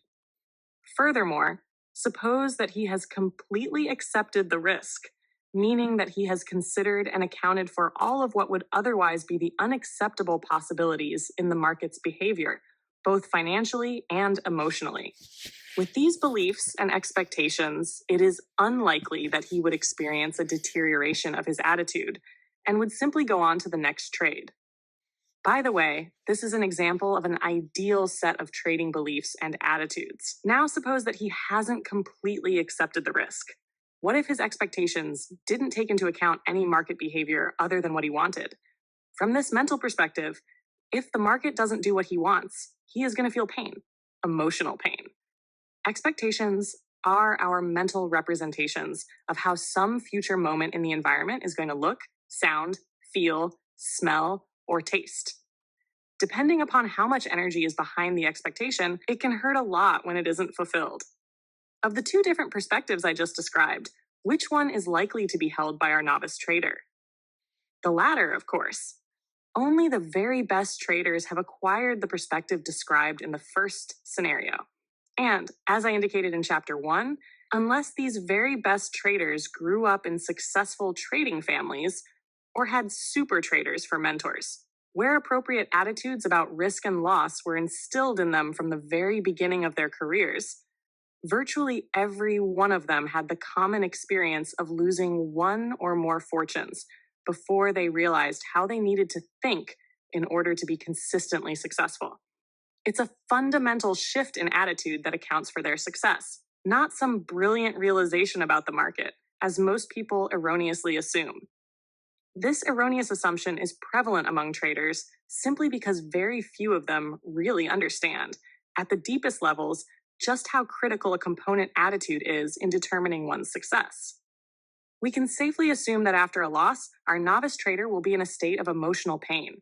As a result, his trading will take on a whole new quality. He'll definitely lose that carefree state of mind, but more important, he will feel that the market did this to him. The market caused him to feel the pain he is experiencing. The market took away his winning feeling by subjecting him to a loss. Notice how our trader is blaming the markets for losing, or what he didn't get. Notice, too, how natural it is to feel the way he does. Think about how many times in our lives, especially as children, we were doing something we really enjoyed, like playing with a toy or with our friends, and someone with more power and authority forced us to stop what we were doing and do something we didn't want to do. All of us have lost things, had things taken away from us, been denied things we wanted or believed we deserved, been prevented from continuing an activity we were in the middle of, or been blocked from pursuing an idea we were passionate about. The point is that in many of these situations, we did not need to take personal responsibility for what happened to us or for the pain we experienced because we were powerless to do anything about it. We didn't choose to be forced out of a state of joy and happiness into a state of emotional pain. The decision was out of our hands, against our will, and usually quite abrupt. Even though we may have been told we were responsible for what was happening to us, we may not have believed it or understood what it meant.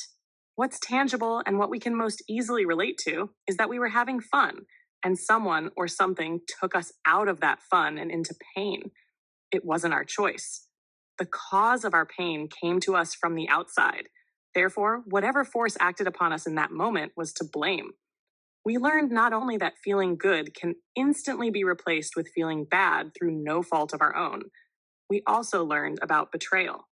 We felt betrayed because many of these situations were completely unexpected or unanticipated, meaning we were unprepared for how some people in our lives had the potential to behave. If their behavior caused us to flip into a state of emotional pain, then we quite naturally would have felt betrayed. As a side note, I feel it is important to say that many of our past emotionally painful experiences were the result of well meaning parents, teachers, and friends, many of whom were only doing what they believed at the time was best for us. The most common example is a child playing with a toy that is inherently dangerous. Take the toy away, and the child will cry to express the emotional pain he is experiencing. And if we are dealing with a very young or immature child, in all likelihood, he will not listen to anything reasonable that we say about why he cannot play with that toy. But at the same time, many people are born to immature and unreasonable parents, or encounter emotionally disturbed teachers, coaches, and employees who subconsciously or intentionally inflict their personal problems on anyone they perceive as having less power. What's even worse is that many of the people who have a tendency toward victimizing others are also clever enough to do it in a way that makes their victims believe they caused their own pain. In any case, whether our painful experiences are the result of an act of love or are intentionally inflicted is something each of us will have to determine for ourselves. The bottom line is that as adults, when we get into a trading mode, we don't realize how natural it is to associate the instantaneous shift from joy to pain that we experienced so often as children with the same instantaneous shift from joy to pain that occurs when we trade. The implications are that if we haven't learned to accept the inherent risks of trading and don't know how to guard against making these natural connections between our past and the present, we will end up blaming the market for our results instead of taking responsibility for them. Even though most people who trade consider themselves responsible adults, only the very best traders have reached a point where they can and do accept complete responsibility for the outcome of any particular trade. Everyone else, to one degree or another, assumes they are taking responsibility. But the reality is that they want the market to do it for them. The typical trader wants the market to fulfill his expectations, his hopes, and dreams. Society may work this way, but the markets certainly don't. In society, we can expect other people to behave in reasonable and responsible ways. When they don't, and if we suffer as a result, society makes remedies available to rectify the imbalance and make us whole again. The market, on the other hand, has no responsibility to give us anything or do anything that would benefit us. This may not be the way markets are advertised, and certainly not the impression they want to project. But the reality is, every trader who participates in the markets does so for his own benefit. The only way one trader can benefit is if some other trader loses, whether the loss is in actual dollars, as in a futures trade, or lost opportunity, as in a stock trade. When you put on a trade, it is in anticipation of making money. Every other trader in the world who puts on a trade does so for the same reason.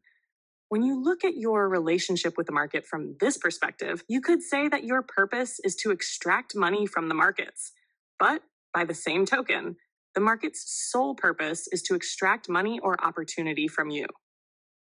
If the market is a group of people interacting to extract money from one another, then what is the market's responsibility to the individual trader? It has no responsibility other than to follow the rules it has established to facilitate this activity. The point is, if you have ever found yourself blaming the market or feeling betrayed, then you have not given enough consideration to the implications of what it means to play a zero-sum game. Any degree of blaming means you have not accepted the reality that the market owes you nothing, regardless of what you want or think, or how much effort you put into your trading. In the market, typical social values of exchange do not come into play. If you don't understand this and find a way to reconcile the differences between the social norms you grew up with and the way the market works, you will continue to project your hopes, dreams, and desires onto the market, believing it's going to do something for you. When it doesn't, you'll feel angry, frustrated, emotionally distraught, and betrayed. Taking responsibility means acknowledging and accepting, at the deepest part of your identity, that you, not the market, are completely responsible for your success or failure as a trader. Granted, the market's purpose is to separate you from your money, but in the process of doing so, it also provides you with an endless stream of opportunities for you to take money from it. When prices move, that movement represents the collective actions of everyone participating at that moment. The market also generates information about itself and makes it extremely easy to enter and exit trades, depending, of course, on the number of people participating. From the individual's perspective, price movement, information, and the ability to enter and exit trades represent opportunities to see something and to act on what you perceive. During each moment the markets are open, you have an opportunity to enter a position, lighten up a position, add to a position, or exit a position. These are all opportunities to enrich yourself by taking profits or at least cutting your losses. Let me pose a question. Do you feel responsible for fulfilling some other traders' expectations, hopes, dreams, and desires? Of course you don't. It sounds absurd to even ask. However, if you ever find yourself blaming the market and feeling betrayed, that is essentially what you are doing. You are expecting the collective actions of everyone participating in the market to make the market act in a way that gives you what you want. You have to learn for yourself how to get what you want out of the markets. The first major step in this learning process is taking complete and absolute responsibility. Taking responsibility means believing that all of your outcomes are self-generated, that your results are based on your interpretations of market information, the decisions you make, and the actions you take as a result. Taking anything less than complete responsibility sets up two major psychological obstacles that will block your success. First, you will establish an adversarial relationship with the market that takes you out of the constant flow of opportunities. Second, you will mislead yourself into believing that your trading problems and lack of success can be rectified through market analysis. Let's consider the first obstacle. When you project any degree of responsibility onto the market for giving you money or cutting your losses, the market can all too easily take on the quality of an adversary or enemy. Losing, when you expected the market to do something different from what it did, will tap you into the same childlike feelings of pain, anger, resentment, and powerlessness that all of us felt when someone took something away from us. Like didn't give us what we wanted or wouldn't let us do what we wanted. No one likes to feel denied, especially if we believe that getting what we want will make us happy. In each of these situations, something or someone outside of us prevented us from expressing ourselves in some particular way. In other words, some outside force was acting against the inner force of our desires and expectations. As a result, it feels natural to assign the market the power of an outside force that either gives or takes away. But consider the fact that the market presents its information from a neutral perspective. That means the market doesn't know what you want or expect, nor does it care, unless, of course, you trade the kind of position that can have a major impact on prices. Otherwise, each moment, each bid, and each offer gives you the opportunity to do something. You can put on a trade, take profits, or take off a loser.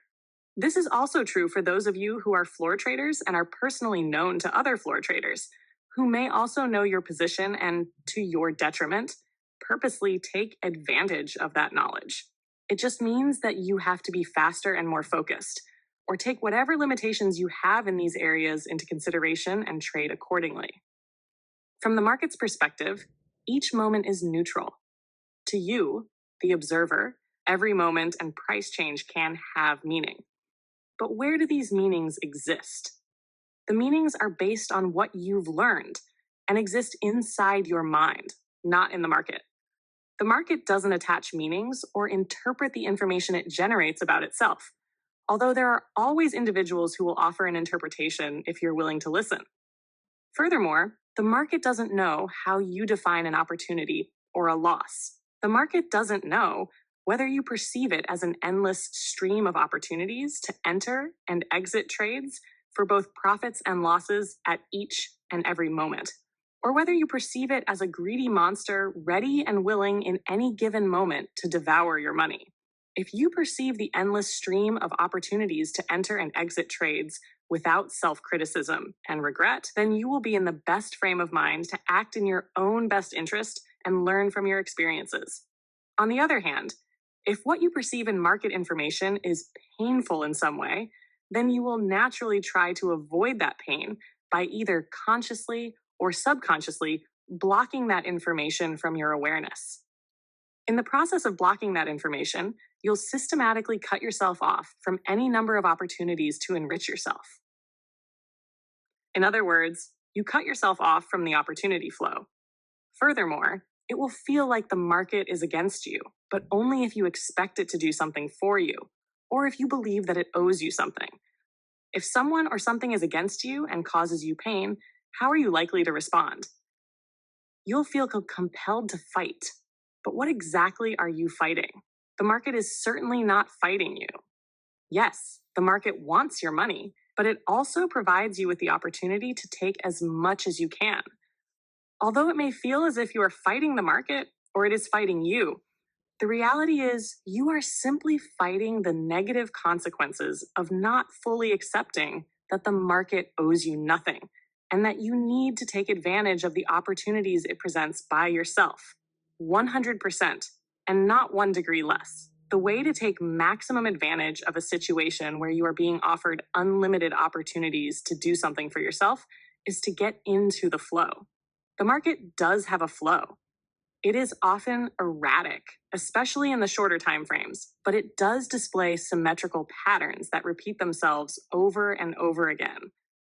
Obviously, it's a contradiction to flow with something you are against. If you want to start sensing the flow of the market, your mind has to be relatively free of fear, anger, regret, betrayal, despair, and disappointment.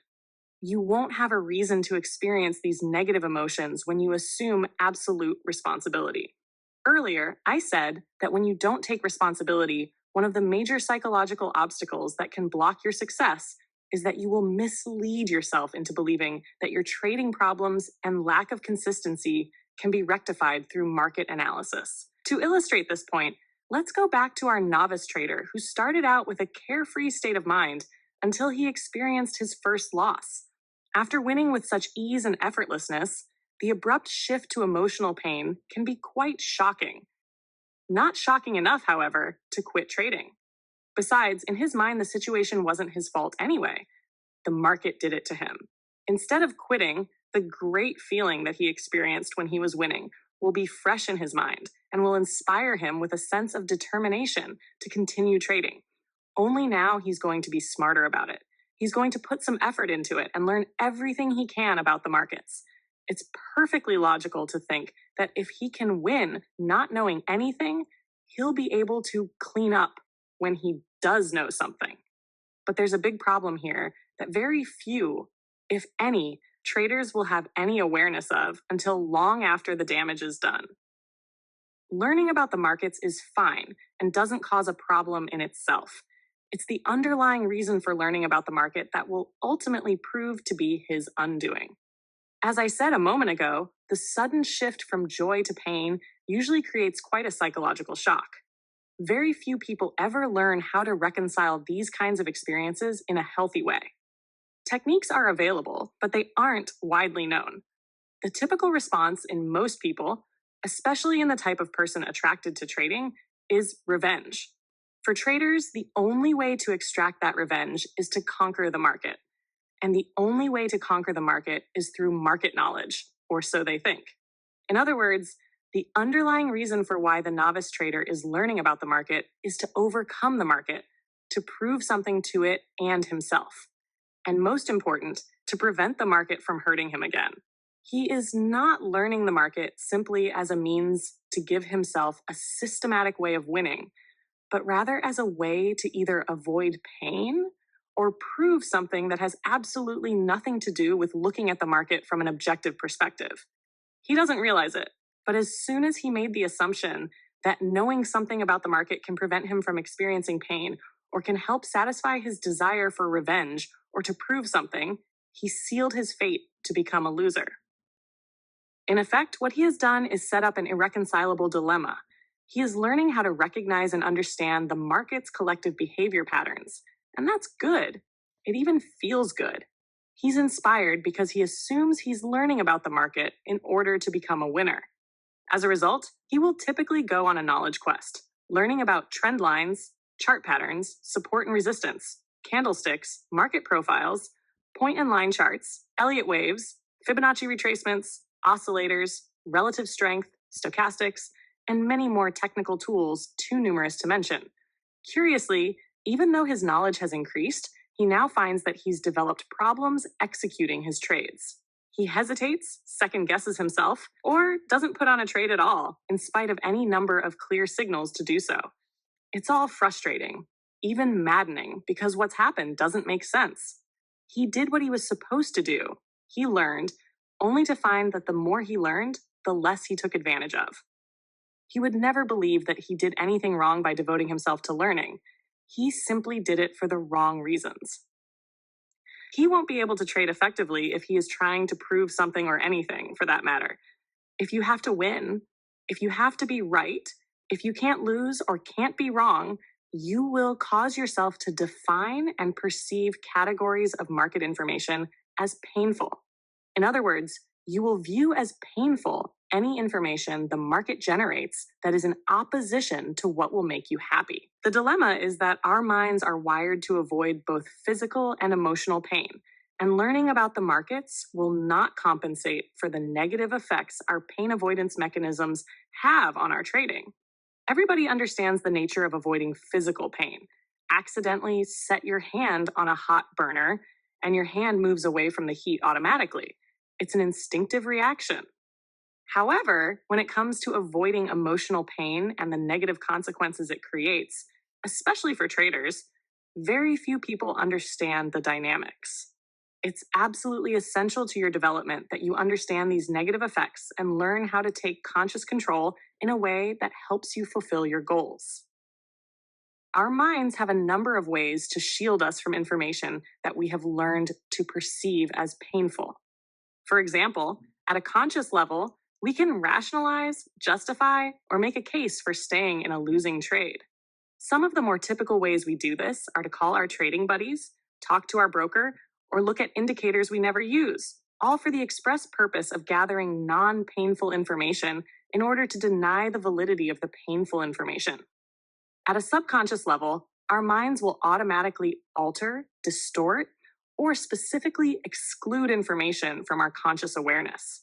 In other words, we don't know at a conscious level that our pain avoidance mechanisms are either excluding or altering the information being offered by the market.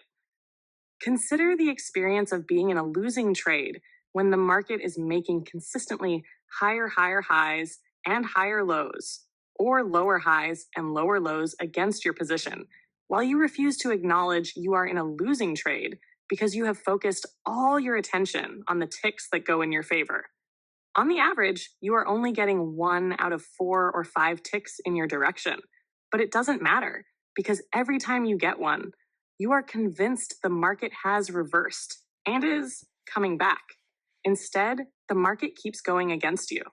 At some point, the dollar value of the loss becomes so great that it cannot be denied, and you finally exit the trade. The first reaction that traders universally have when looking back at such a trade is, why didn't I just take my loss and reverse? The opportunity to put on a trade in the opposite direction was easily recognized once there was nothing at stake. But we were blinded to this opportunity while we were in the trade, because at that time, the information indicating it was an opportunity was defined as painful. So we blocked it from our awareness. When our hypothetical trader first started trading, he was having fun. He was in a carefree state of mind. He had no personal agendas and nothing to prove. As long as he was winning, he put his trades on from a let's see what will happen perspective. The more he won, the less he considered the possibility of ever losing. When he finally did lose, he was probably in a state of mind where he least expected it. Instead of assuming that the cause of his pain was his erroneous expectation about what the market was supposed to do or not do, he blamed the market and resolved that by gaining market knowledge, he could prevent such experiences from recurring. In other words, he made a dramatic shift in his perspective from carefree to preventing pain by avoiding losses. The problem is that preventing pain by avoiding losses can't be done. The market generates behavior patterns, and the patterns repeat themselves, but not every time. So again, there is no possible way to avoid losing or being wrong. Our trader won't sense these trading realities because he is being driven forward by two compelling forces. One, he desperately wants that winning feeling back. And two, he is extremely enthusiastic about all of the market knowledge he is acquiring. What he doesn't realize is that, in spite of his enthusiasm, when he went from a carefree state of mind to a prevent and avoid mode of thinking, he shifted from a positive to a negative attitude. He's no longer focused on just winning, but rather on how he can avoid pain by preventing the market from hurting him again. This kind of negative perspective isn't any different from the tennis player or golfer who is focused on trying not to make a mistake. The more he tries not to make a mistake, the more mistakes he makes. However, this mode of thinking is much easier to recognize in sports because there's a more discernible connection between one's focus and one's results.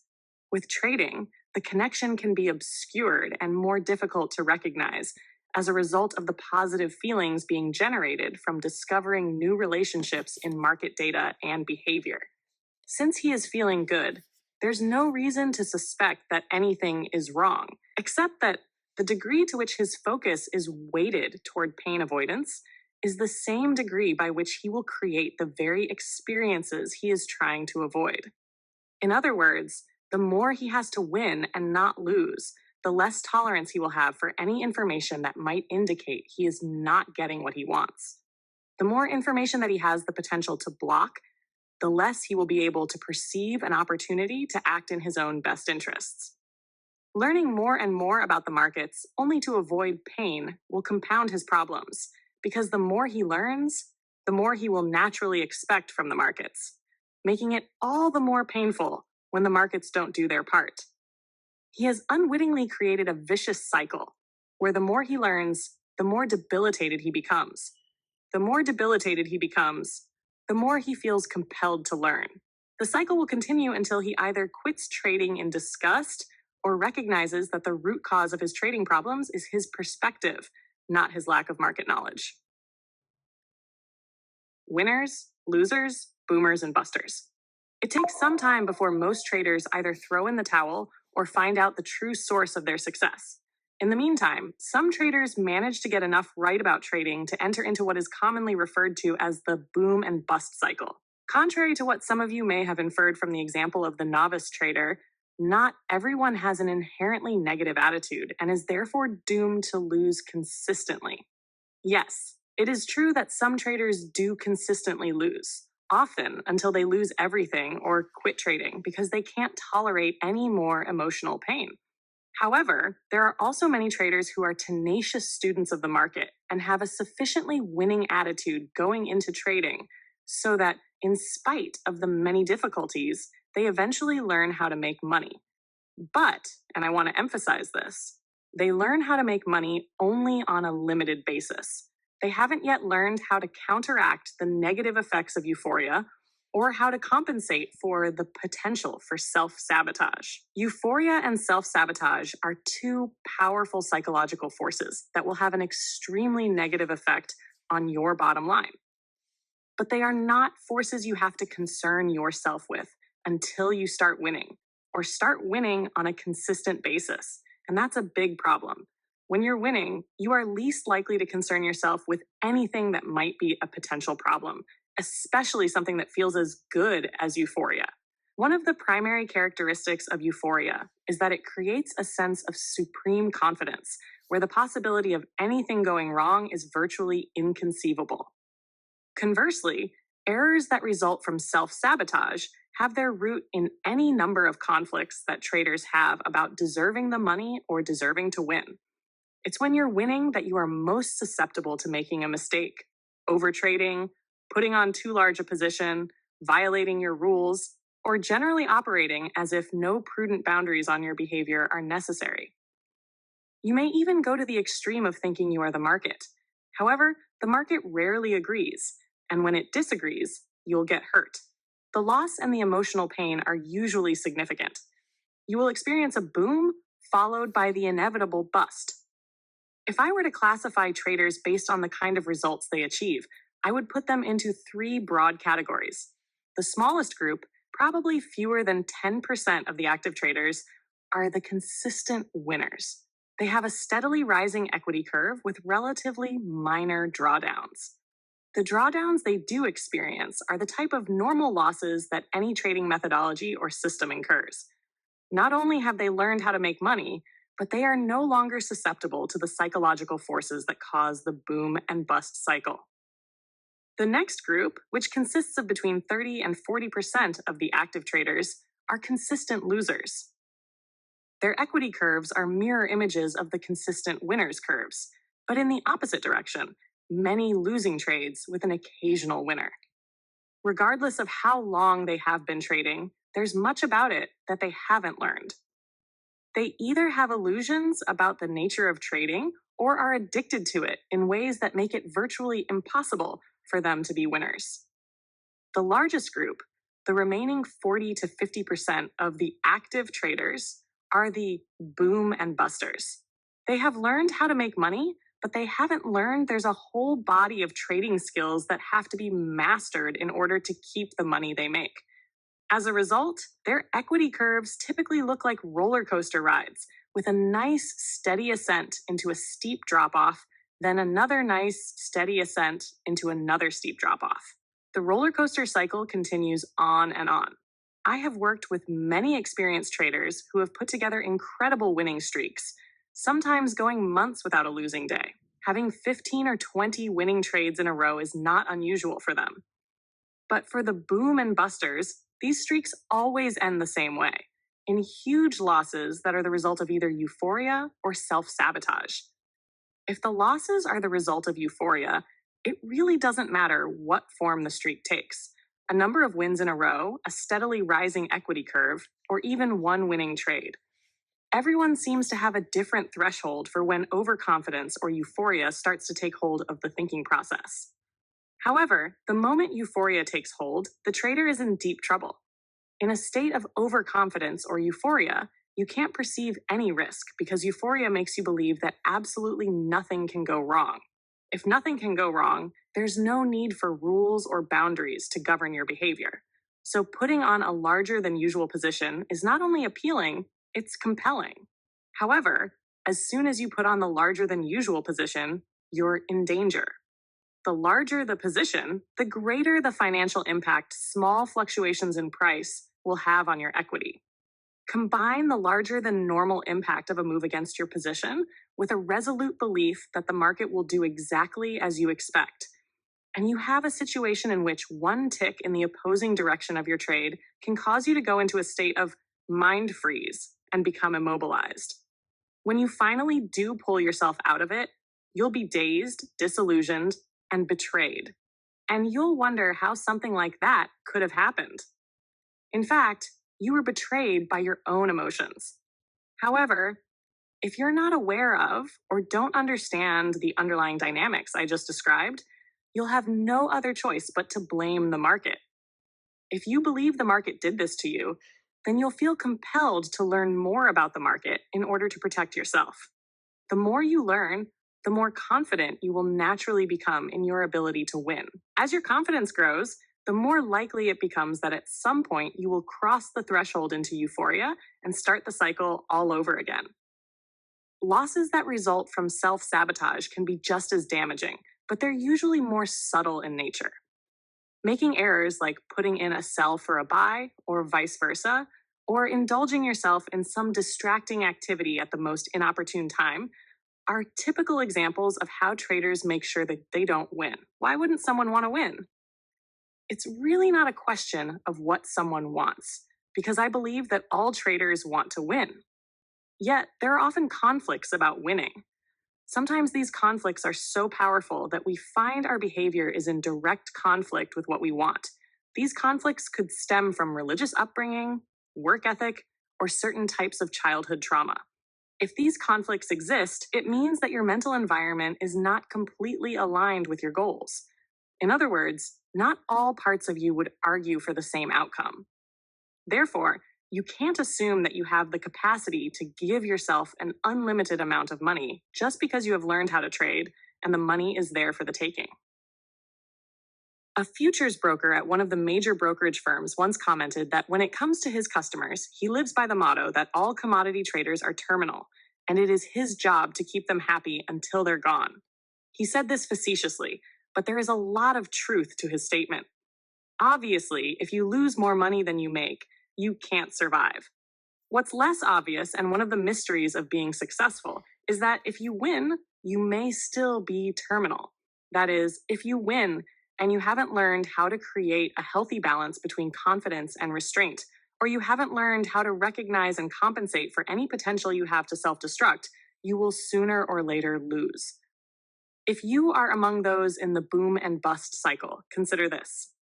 If you could redo every losing trade that was the result of an error or recklessness, how much money would you have now? Based on these recalculated results, what would your equity curve look like? I'm sure many of you would fall into the category of consistent winners. Now think about how you responded to your losses when they occurred. Did you assume complete responsibility for them? Did you try to identify how you might change your perspective, attitude, or behavior? Or did you look to the market and wonder what you might learn about it to prevent such a thing from happening again? Obviously, the market has nothing to do with your potential for recklessness, nor does it have anything to do with the errors you make as a result of some internal conflict about deserving the money. Probably one of the hardest concepts for traders to effectively assimilate is that the market doesn't create your attitude or state of mind. It simply acts as a mirror reflecting what's inside back to you. If you are confident, it's not because the market is making you feel that way. It is because your beliefs and attitudes are aligned in a way that allows you to step forward into an experience, take responsibility for the outcome, and extract the insight that's been made available.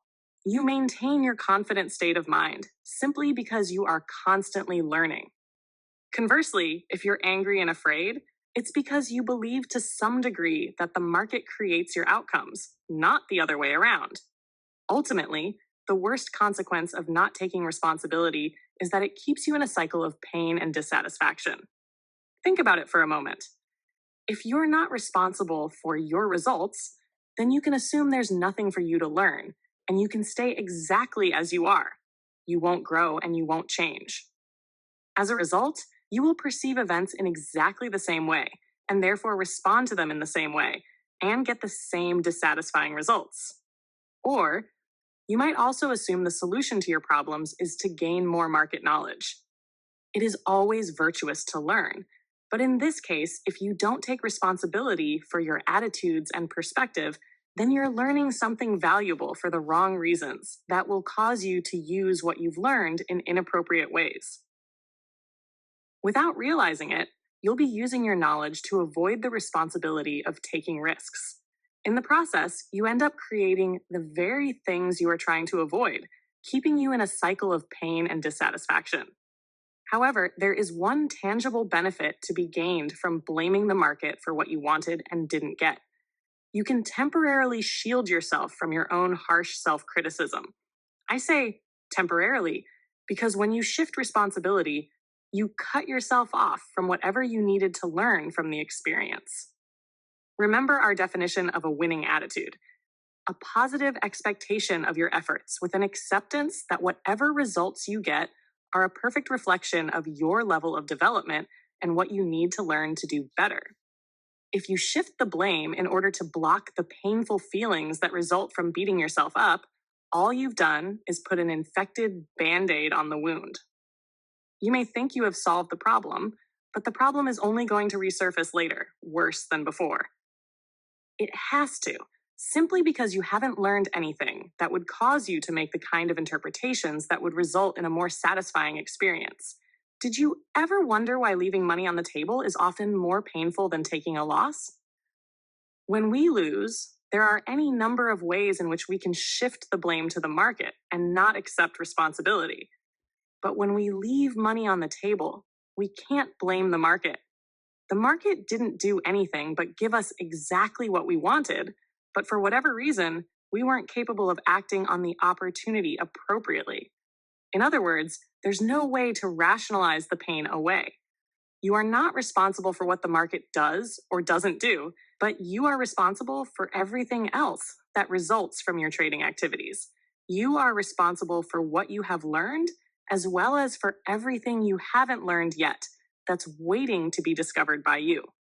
The most efficient path to discovering what you need to be successful is to develop a winning attitude, because it's an inherently creative perspective. Not only does a winning attitude open you up to what you need to learn, it also produces the kind of mindset that is most conducive to discovering something no one else has experienced. Developing a winning attitude is the key to your success. The problem for many traders is that either they think they already have one when they don't, or they expect the market to develop the attitude for them by giving them winning trades. You are responsible for developing your own winning attitude. The market is not going to do it for you. And I want to be as emphatic as I can. No amount of market analysis will compensate for developing a winning attitude if you lack one. Understanding the markets will give you the edge you need to create some winning trades, but your edge won't make you a consistent winner if you don't have a winning attitude. Certainly, one could argue that some traders lose because they don't understand enough about the markets, and therefore they usually pick the wrong trades. As reasonable as this may sound, it has been my experience that traders with losing attitudes pick the wrong trades regardless of how much they know about the markets. In any case, the result is the same. They lose. On the other hand, traders with winning attitudes who know virtually nothing about the markets can pick winners. And if they know a lot about the markets, they can pick even more winners. If you want to change your experience of the markets from fearful to confident, if you want to change your results from an erratic equity curve to a steadily rising one, the first step is to embrace the responsibility and stop expecting the market to give you anything or do anything for you. If you resolve from this point forward to do it all yourself, the market can no longer be your opponent. If you stop fighting the market, which in effect means you stop fighting yourself, you'll be amazed at how quickly you will recognize exactly what you need to learn and how quickly you will learn it. Taking responsibility is the cornerstone of a winning attitude. Chapter 4: Consistency, a State of Mind. I hope that after reading the first 3 chapters, you are getting the idea that just because you are acting in the capacity of a trader doesn't mean that you've learned the appropriate ways to think about what you do. As I have already stressed several times, what separates the best traders from everyone else is not what they do or when they do it, but rather how they think about what they do and how they're thinking when they do it. If your goal is to trade like a professional and be a consistent winner, then you must start from the premise that the solutions are in your mind and not in the market. Consistency is a state of mind. Diet has at its core certain fundamental thinking strategies that are unique to trading. Experiencing a few or more winning trades can convince almost anyone that trading is easy. Recall your own experiences. Think back to those trades that brought a stream of money flowing into your account when all you had done was make a simple decision to buy or sell. Now, combine the extremely positive feeling you get from winning and getting money with no effort, and it's almost impossible not to conclude that making money as a trader is easy. But if that's the case, if trading is so easy, then why is it so difficult to master? Why are so many traders at their wits' end, grappling with the obvious contradiction?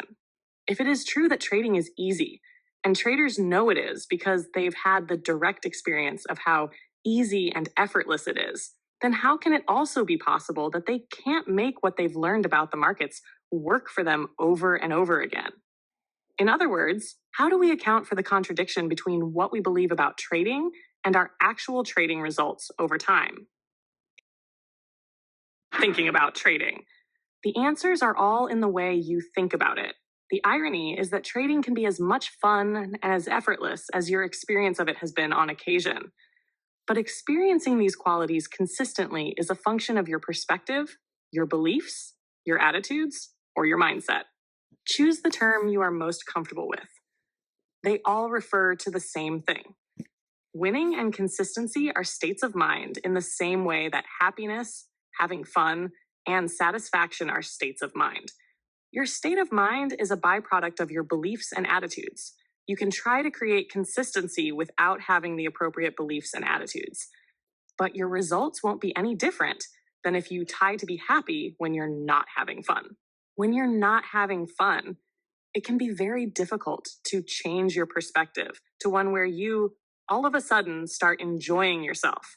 Of course, the circumstances of your situation could suddenly shift in a way that causes you to experience joy, but then your state of mind would be the result of an external shift in conditions, not a result of an internal shift in your attitude. If you depend on outside conditions and circumstances to make you happy, so that you always are enjoying yourself, then it is extremely unlikely that you will experience happiness on a consistent basis. However, you can greatly increase the possibility of your being happy by developing fun type attitudes and, more specifically, by working on neutralizing beliefs and attitudes that prevent you from having fun or enjoying yourself. Creating consistent success as a trader works the same way. You can't rely on the market to make you consistently successful any more than you can rely on the outside world to make you consistently happy. People who are truly happy don't have to do anything in order to be happy. They are happy people who do things. Traders who are consistently successful are consistent as a natural expression of who they are. They don't have to try to be consistent. They are consistent. This may seem like an abstract distinction, but it is vitally important that you understand the difference. Being consistent is not something you can try to be, because the very act of trying will negate your intent by mentally taking you out of the opportunity flow, making it less likely that you will win and more likely you will lose. Your very best trades were easy and effortless. You didn't have to try to make them easy. They were easy. There was no struggle. You saw exactly what you needed to see, and you acted on what you saw. You were in the moment, a part of the opportunity flow. When you're in the flow, you don't have to try because everything you know about the market is available to you. Nothing is being blocked or hidden from your awareness, and your actions seem effortless because there's no struggle or resistance. On the other hand, having to try indicates that there is some degree of resistance or struggle. Otherwise, you would just be doing it and not have to try to be doing it. It also indicates that you're trying to get what you want from the market. While it seems natural to think this way, it's a perspective fraught with difficulties. The best traders stay in the flow because they don't try to get anything from the market. They simply make themselves available so they can take advantage of whatever the market is offering at any given moment. There's a huge difference between the two perspectives. In Chapter 3, I briefly illustrated how our minds are wired to avoid both physical and emotional pain. If you trade from the perspective of trying to get what you want or what you expect from the markets, what happens when the market doesn't behave in a way that will fulfill your expectations? Your mental defense mechanisms kick in to compensate for the difference between what you want and what you're not getting, so that you don't experience any emotional pain. Our minds are designed to automatically block threatening information or find a way to obscure that information in order to shield us from the emotional discomfort we naturally feel when we don't get what we want. You won't realize it in the moment, but you will pick and choose information that is consistent with what you expect so that you can maintain a pain-free state of mind. However, in the process of trying to maintain a pain-free state of mind, you also take yourself out of the opportunity flow and enter the realm of the could have, the should have, the would have, and the if only. Everything that you could have, should have, or would have recognized in the moment appeared invisible, then all becomes painfully evident after the fact, after the opportunity is long gone.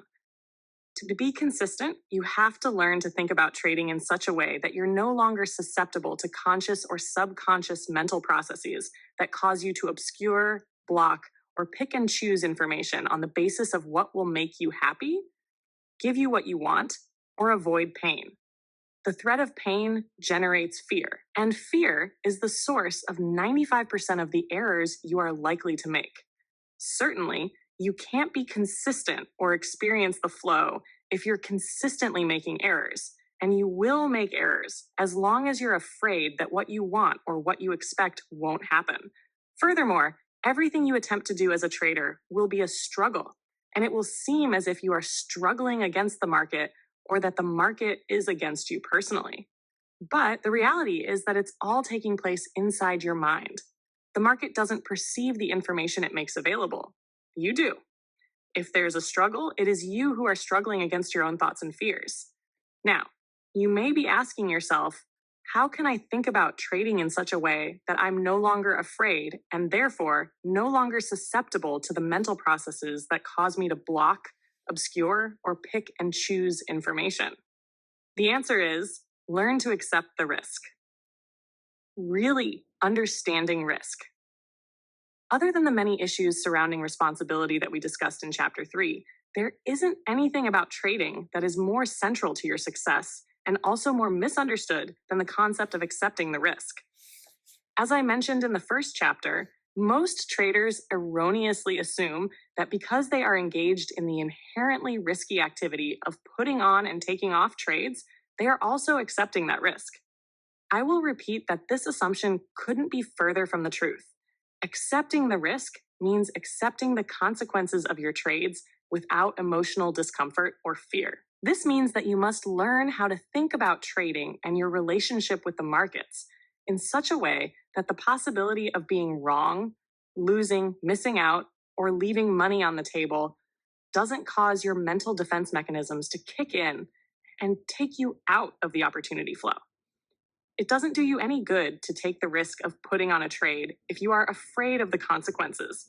Hell, because your fears will act on your perception of information and your behavior in a way that will cause you to create the very experience you fear the most, the one you are trying to avoid. I am offering you a specific thinking strategy composed of a set of beliefs that will keep you focused in the moment and in the flow. With this perspective, you will not be trying to get anything from the market or to avoid anything. Rather, you will let the market unfold, and you will make yourself available to take advantage of whatever situations you define as opportunities. When you make yourself available to take advantage of an opportunity, you don't impose any limitations or expectations on the market's behavior. You are satisfied to let the market do whatever it's going to do. However, in the process of doing something, the market will create certain conditions you define and perceive as opportunities. You act on those opportunities to the best of your ability, but your state of mind is not dependent upon or affected by the market's behavior. If you can learn to create a state of mind that is not affected by the market's behavior, the struggle will cease to exist. When the internal struggle ends, everything becomes easy. At that point, you can take full advantage of all your skills, analytical or otherwise, to eventually realize your potential as a trader. Here's the challenge.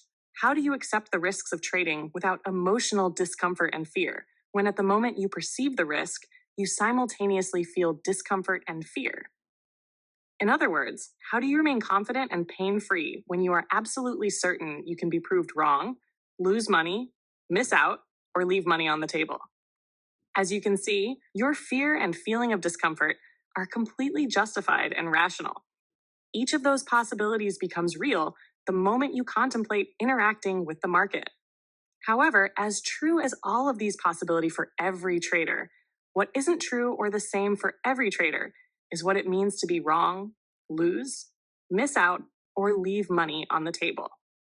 Not everyone shares the same beliefs and attitudes about these possibilities, and therefore, we don't share the same emotional sensitivities. In other words, not everyone is afraid of the same things. This may seem obvious, but I assure you it is not. When we're afraid, the emotional discomfort we feel in the moment is so real that it's beyond question, and it's natural to assume that everyone shares our reality. I will give you a perfect example of what I am talking about. I recently worked with a trader who was deathly afraid of snakes. As far as he was concerned, he had always been afraid of snakes because he couldn't recall a time when he wasn't. Now he is married and has a 3-year-old daughter. One evening, while his wife was out of town, his daughter and he were invited to a friend's house for dinner. Unbeknownst to my client, his friend's child had a pet snake. When the friend's child brought out the snake for everyone to see, my client freaked and practically leapt to the other side of the room to get as far away from the snake as possible.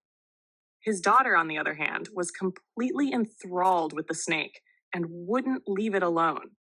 When he related this story to me, he said that he was not only shocked by the unexpected confrontation with the snake, but that he was just as shocked by his daughter's reaction.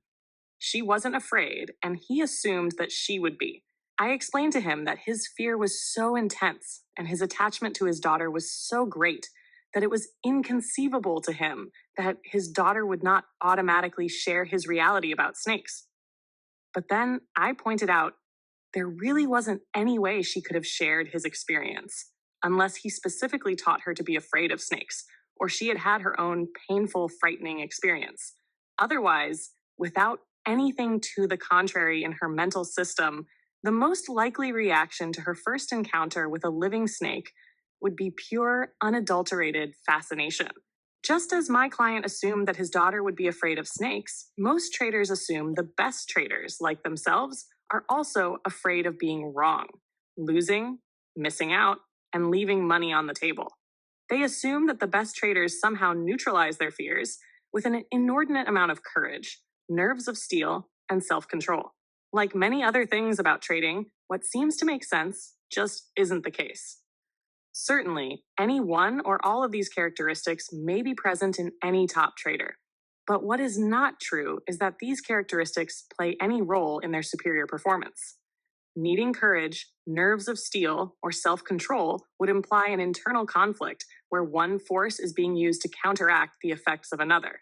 Any degree of struggle, trying, or fear associated with trading will take you out of the moment and flow, and, therefore, diminish your results. This is where professional traders really separate themselves from the crowd. When you accept the risk the way the pros do, you won't perceive anything that the market can do as threatening. If nothing is threatening, there's nothing to fear. If you're not afraid, you don't need courage.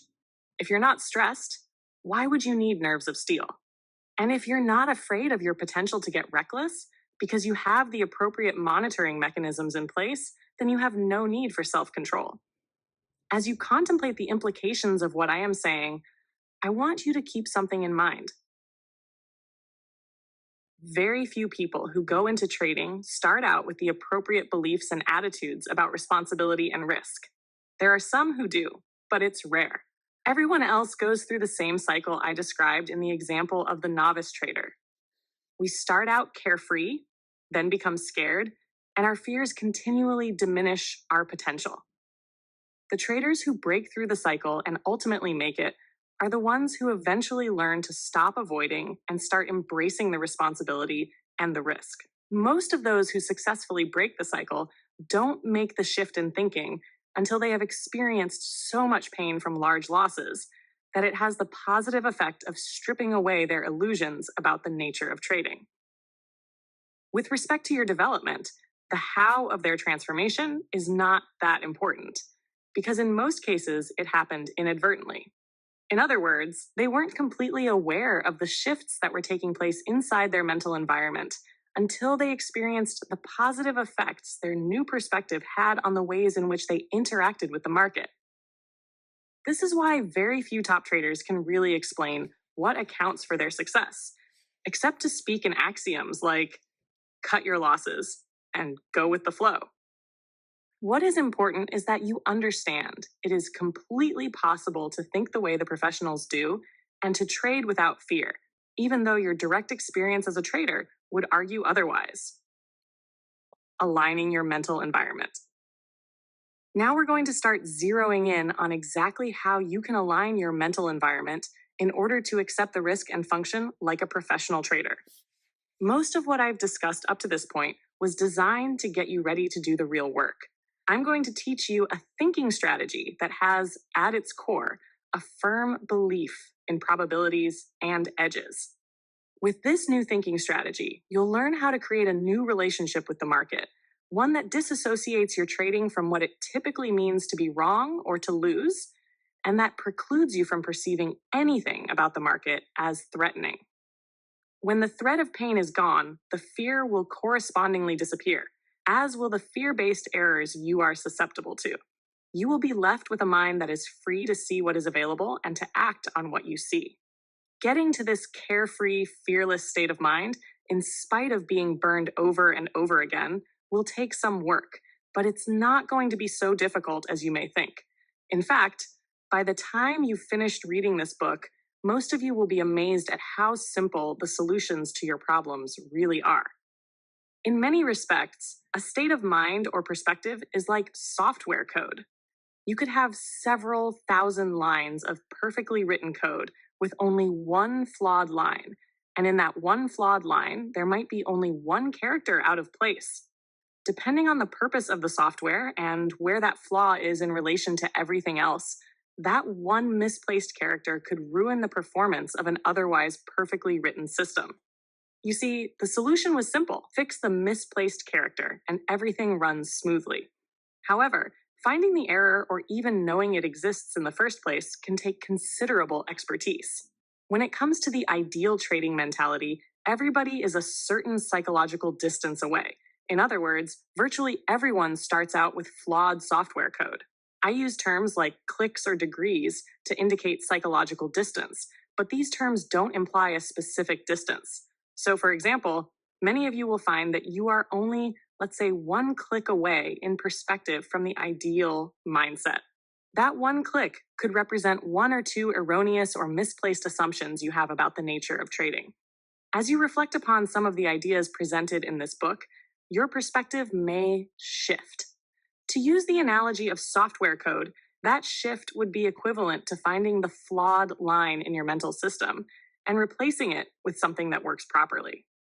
People normally describe this kind of internal mental shift as an aha experience, or the moment when the light goes on.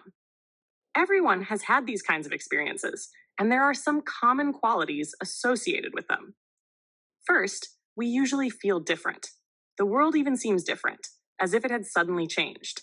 Typically, we might say at the moment of the breakthrough something like, "Why didn't you tell me this before?"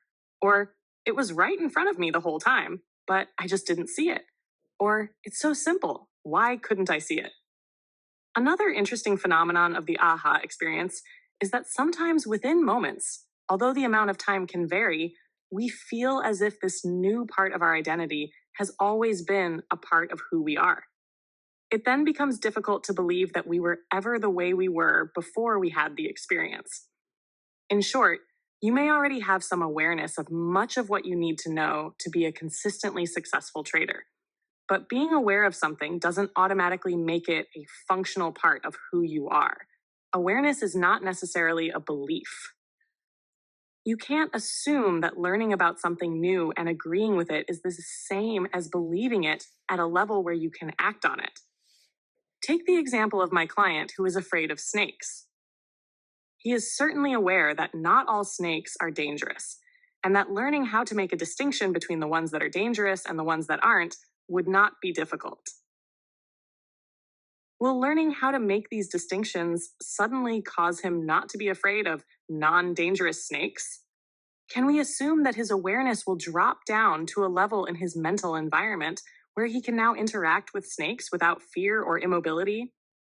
No, we cannot make this assumption. His awareness that some snakes aren't dangerous and his fear of snakes can exist side by side in his mental environment as a contradiction to each other. You could confront him with a snake, and he might readily acknowledge that he knows the snake is not dangerous and wouldn't hurt him, but at the same time, he would still find it extremely difficult to touch the snake, even if he wanted to. Does this mean that he is doomed to be afraid of snakes for the rest of his life? Only if he wants to be. It's really a matter of willingness. It's certainly possible to neutralize his fear, but he will have to work at it. Yes, and working at anything requires sufficient motivation. Many of us have what we know to be irrational fears and simply choose to live with the contradiction because we don't want to go through the emotional work that is necessary to overcome the fear. In this example, the contradiction is obvious. However, in my many years of working with traders, I have uncovered several typical contradictions and conflicts surrounding the issues of risk and responsibility, where holding two or more conflicting beliefs can easily cancel out your positive intentions, no matter how motivated you are to be successful. The problem is that none of these contradictions are really obvious, at least not at first glance. Contradictory beliefs, however, aren't the only problems. What about assertions like, I'm a risk taker, that traders typically assume have dropped down to the functional level of a belief, when in fact, the underlying dynamics of the way they perceive the market indicates they are doing everything possible to avoid risk. Contradictory beliefs and non-functional awareness represent flawed mental software code that destroys your ability to stay focused and accomplish your goals. Code that makes it seem as if you simultaneously have one foot on the accelerator and the other on the brake. Code that gives learning how to trade a mysterious quality that will be challenging in a fun way at first, but usually turns in pure, unadulterated exasperation. When I was in college in the late 1960s, one of my favorite movies was Cool Hand Luke, starring Paul Newman.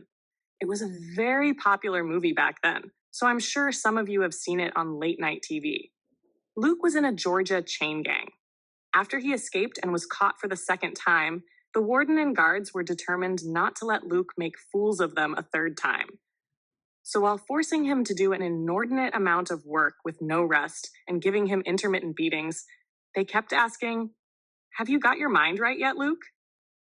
Eventually, after considerable suffering, Luke finally told the prison bosses that he had his mind right. They said that if he didn't and tried to escape again, they'd kill him for sure. Of course, Luke attempted another escape, and true to their word, the guards killed him.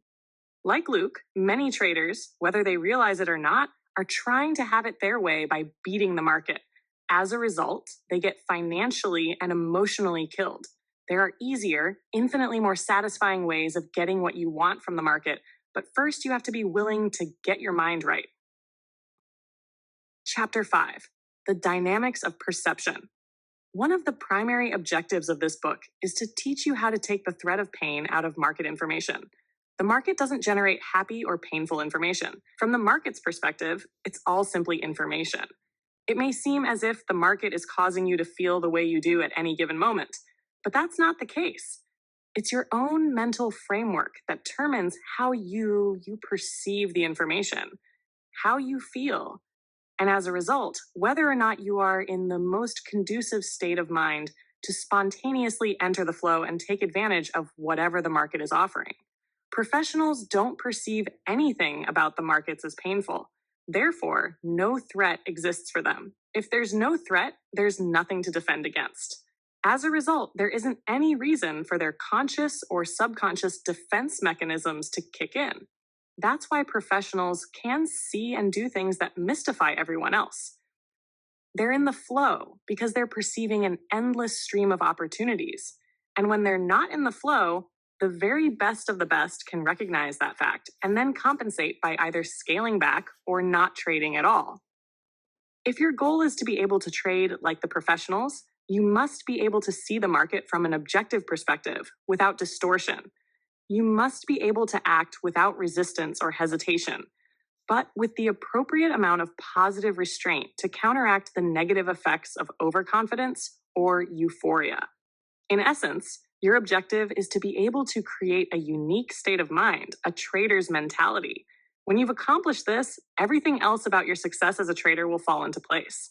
To help you achieve that objective, I'm going to give you a way to redefine your relationship to market information so that there will be little or no potential to perceive any of it as threatening. By redefine, I mean to change your perspective and operate out of a mental framework that keeps you focused on the opportunities available instead of tapping you into emotional pain. Debugging your mental software. In other words, we want to get the bugs out of our mental software code and get our minds right. Doing this effectively will require an understanding of the nature of mental energy and how you can use that energy to change a perspective that is generating an unwanted, negative emotional response to market information.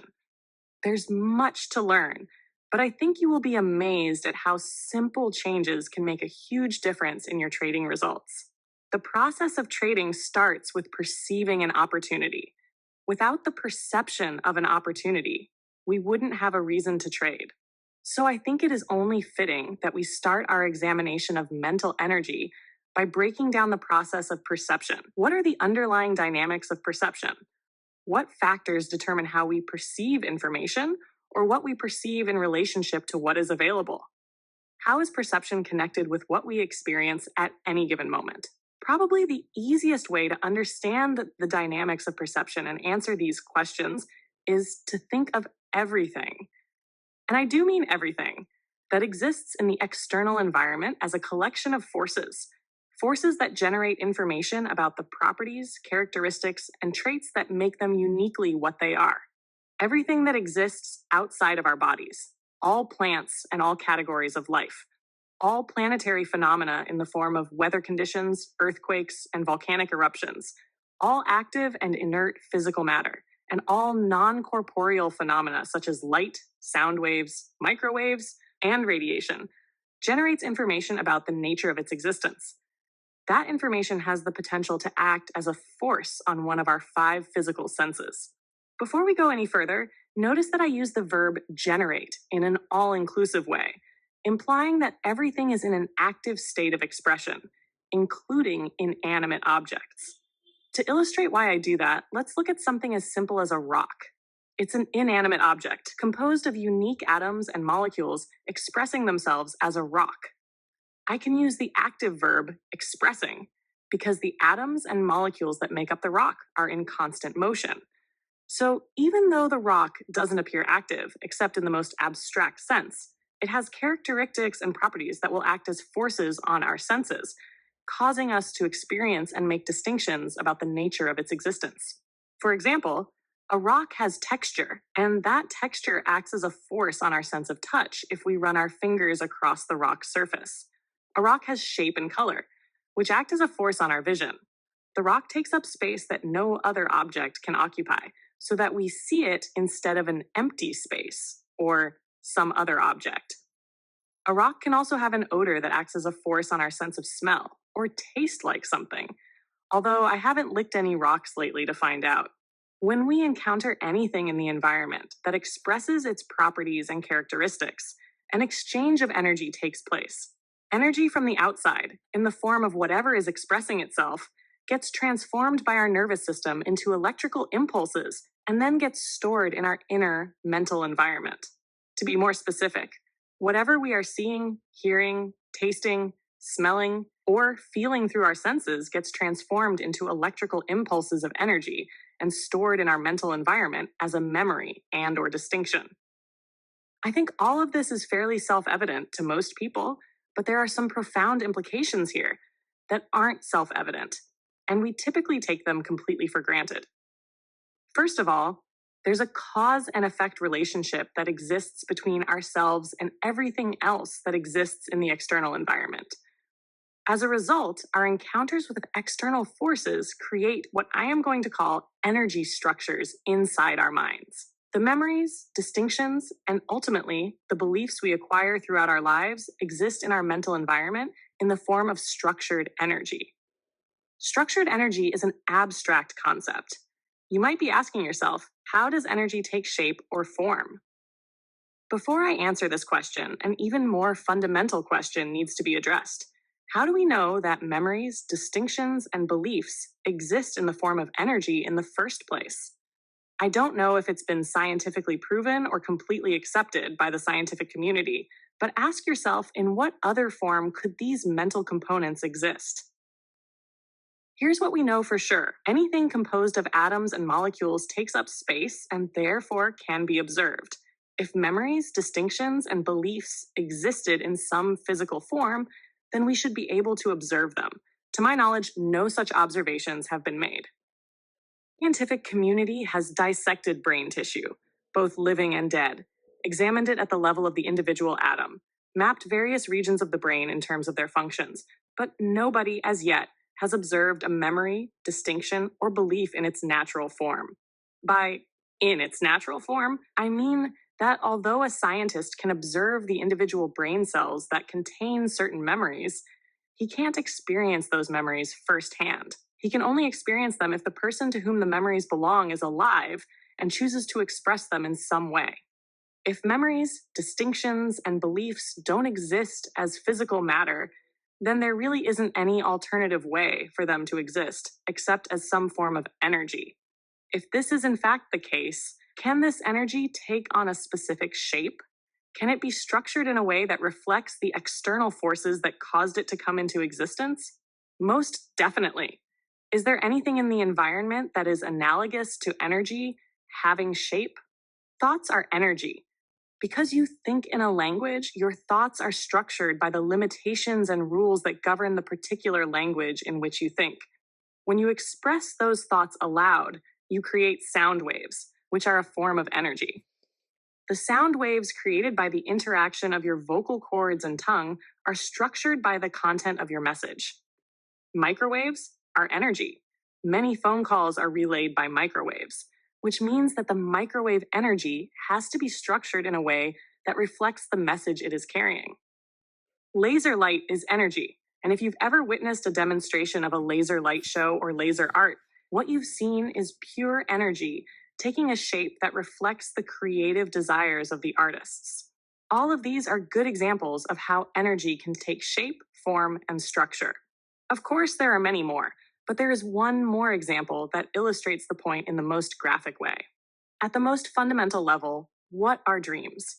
I am not asking you what dreams mean or what you think their purpose is, but rather, what are they? What are their properties? If we assume that dreams take place within the confines of our skulls, then they can't be composed of atoms and molecules, because there wouldn't be enough space for all of the things that exist and take place in our dreams. Dream experiences seem to have the same proportions and dimensions as the things we perceive when we are awake and experiencing life through our five senses. The only way this could be possible is if dreams were a form of structured energy, because energy can take on any size or dimension, but in doing so, doesn't actually take up any space. Now, if it hasn't already occurred to you, there's something here that's really profound. If the memories, distinctions, and beliefs we've acquired as a result of our encounters with the external environment represent what we've learned about that environment and how it works, and if these memories, distinctions, and beliefs exist in our mental environment as energy, and if energy doesn't take up any space, then it also could be said that we have an unlimited capacity for learning.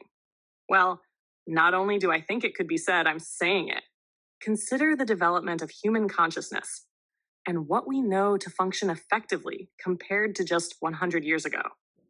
There is absolutely nothing to indicate that we don't have an unlimited capacity to learn.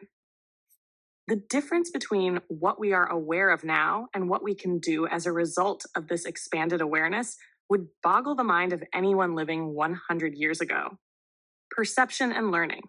However, we must be careful not to equate storage capacity with learning capacity. Learning and becoming aware of what is available to be learned is not just a function of storage capacity.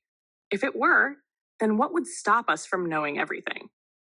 And if we knew everything, then what would stop us from perceiving every possible characteristic, property, or trait of everything that is expressing itself in any given moment? What stops us now? These questions get to the very heart of why you have to understand that mental components like memories, distinctions, and beliefs exist as energy. Anything that is energy has the potential to act as a force expressing its form, and that is exactly what our memories, distinctions, and beliefs do. They act as a force on our senses from the inside, expressing their form and content. And in the process of doing so, they have a profoundly limiting effect on the information we perceive in any given moment, making much of the information that is available from the environment's perspective and the possibilities inherent within that information literally invisible. I am saying here that in any given moment, the environment is generating an enormous amount of information about its properties, characteristics, and traits. Some of that information is beyond the physiological range of our senses. For example, our eyes can't see every wavelength of light, nor can our ears hear every frequency of sound the environment produces. So there's definitely a range of information that is beyond the physiological capabilities of our senses. What about the rest of the information the environment is generating about itself? Do we see, hear, taste, smell, or feel through our senses every possible distinction, trait, and characteristic being expressed? Absolutely not. The energy that's inside of us will categorically limit and block our awareness of much of this information by working through the same sensory mechanisms the external environment works through.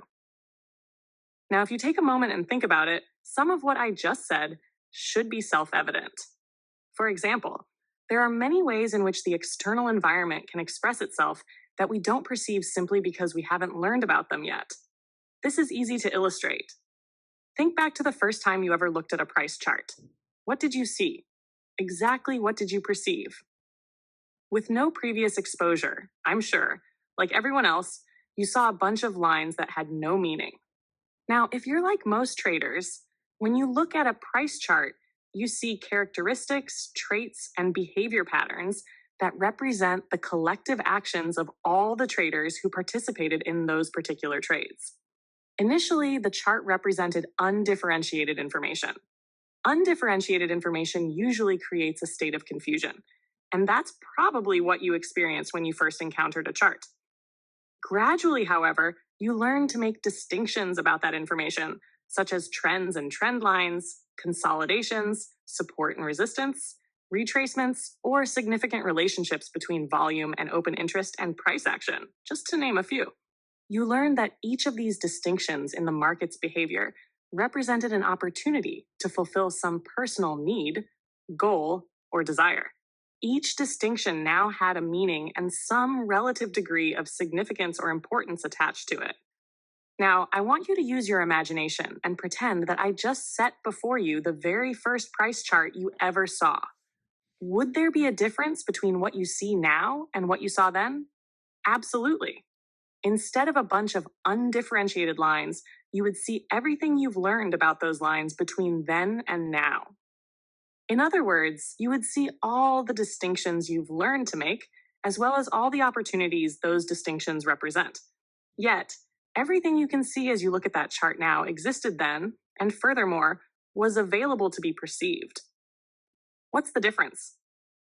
The structured energy that's inside of you now, the knowledge you have gained, acts as a force on your eyes, causing you to recognize the various distinctions that you've learned about. Since that energy wasn't there the first time you looked at the chart, all the opportunities that you now see were there, but at the same time invisible to you. Furthermore, unless you've learned to make every possible distinction based on every possible relationship between the variables in that chart. What you haven't learned yet is still invisible. Most of us have no concept of the extent to which we are continually surrounded by the invisible opportunities inherent in the information we're exposed to. More often than not, we never learn about these opportunities, and as a result, they remain invisible. The problem, of course, is that unless we're in a completely new or unique situation, or we're operating out of an attitude of genuine openness, we won't perceive something that we haven't learned about yet. To learn about something, we have to be able to experience it in some way. So what we have here is a closed loop that prevents us from learning. Perceptual closed loops exist in all of us because they are natural functions of the way mental energy expresses itself on our senses.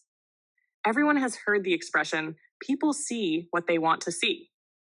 I would put it a little differently. People see what they've learned to see, and everything else is invisible until they learn how to counteract the energy that blocks their awareness of whatever is unlearned and waiting to be discovered.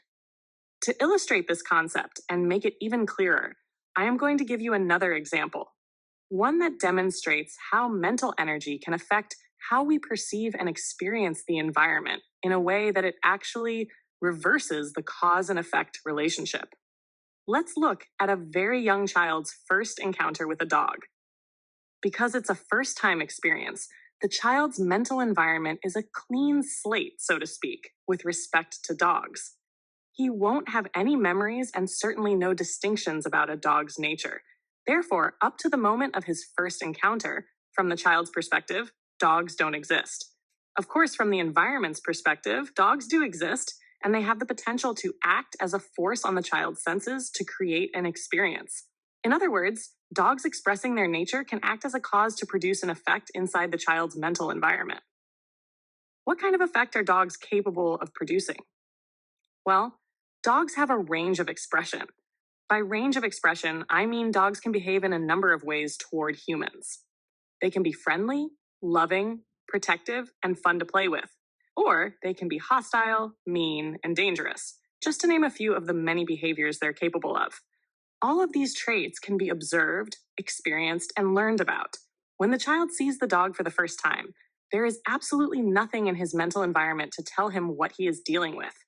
Unfamiliar, unknown, and unclassified environmental information can generate a sense of curiosity when we want to find out more about what we're experiencing, or it can generate a state of confusion, which can easily turn to fear if we can't place the information into an understandable or meaningful organizational framework or context. In our example, the child's sense of curiosity kicks in, and he rushes to the dog to get more sensory experience. Notice how children are literally compelled to thrust themselves into a situation they know nothing about. However, in this example, the environmental forces at hand do not react favorably to the child's advances.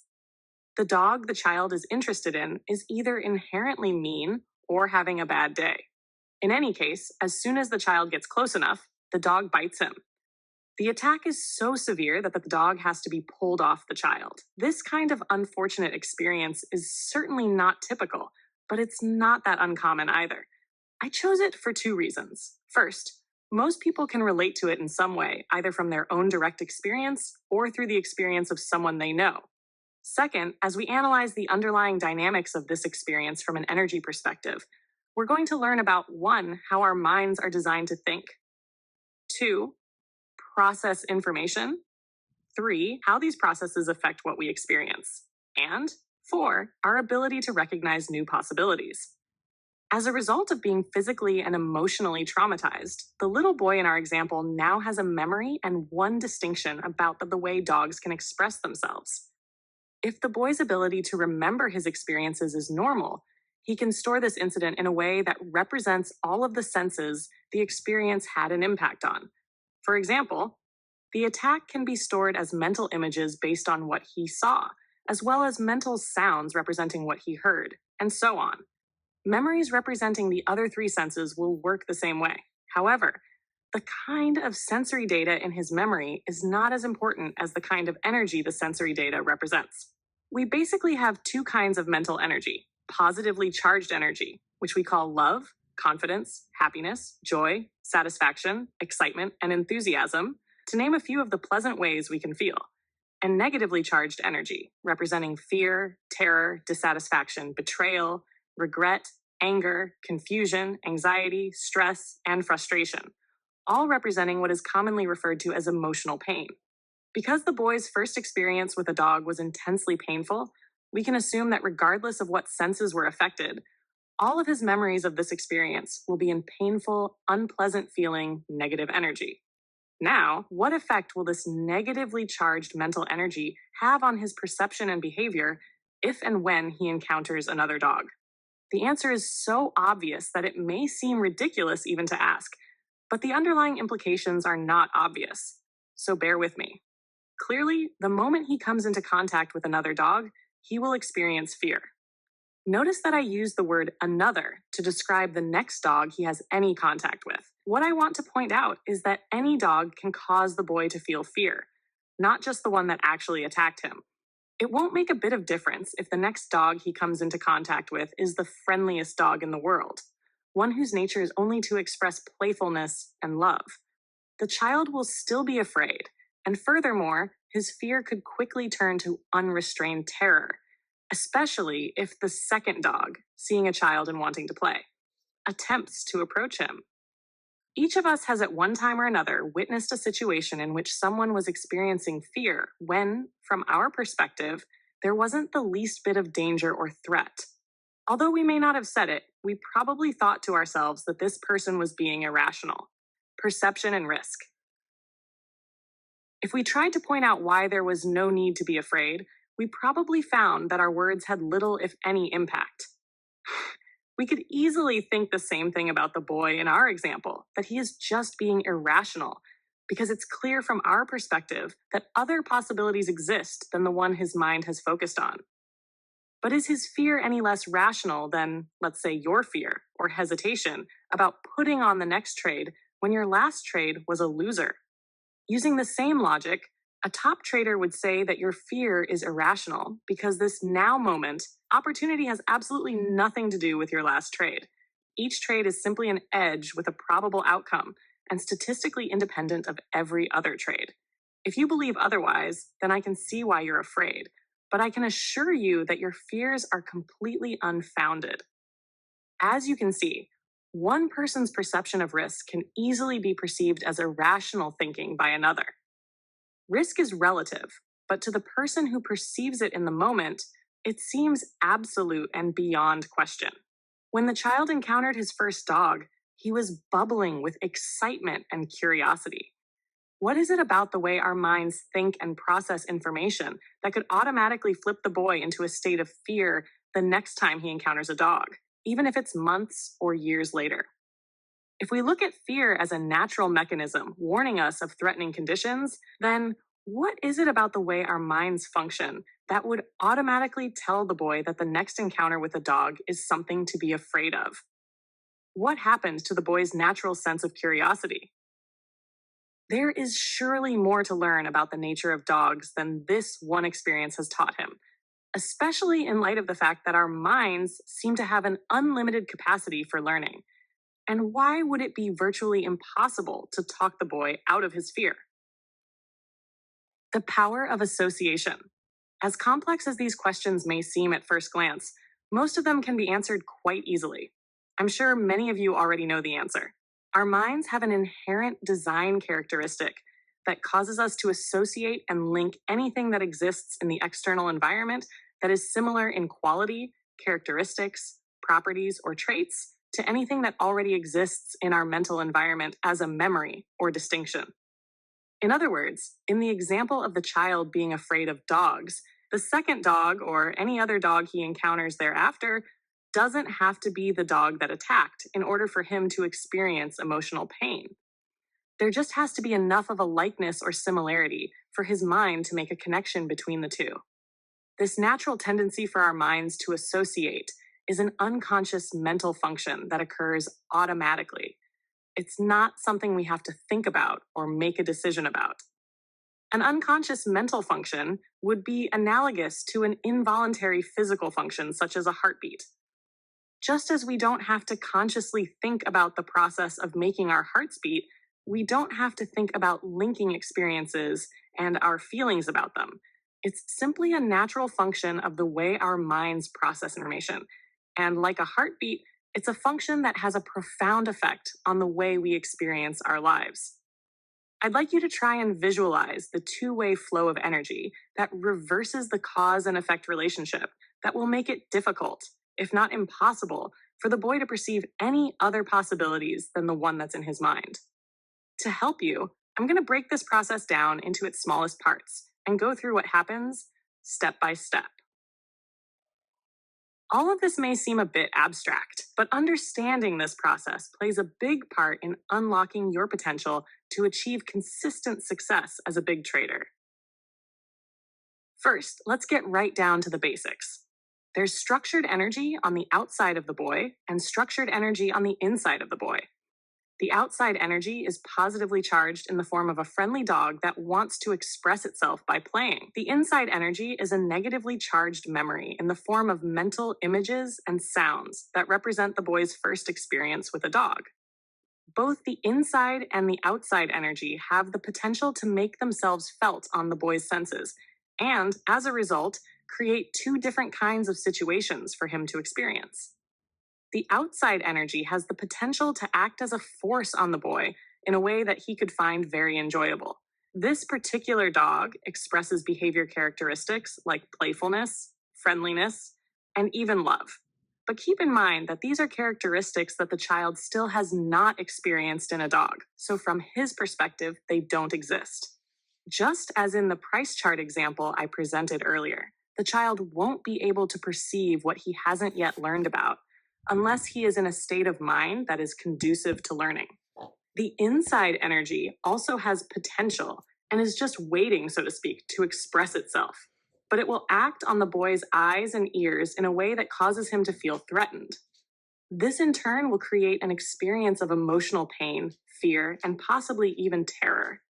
From the way I've set this up, it may seem as if the boy has a choice between experiencing fun or experiencing fear, but that's really not the case. At least not in the moment. Of the two possibilities that exist in this situation, he will undoubtedly experience the pain and fear instead of the fun. This is true for several reasons. First, as I've already indicated, our minds are wired to automatically and instantaneously associate and link information that has similar characteristics, properties, and traits. What's outside of the child in the form of a dog looks and sounds similar to the one that's in his mind.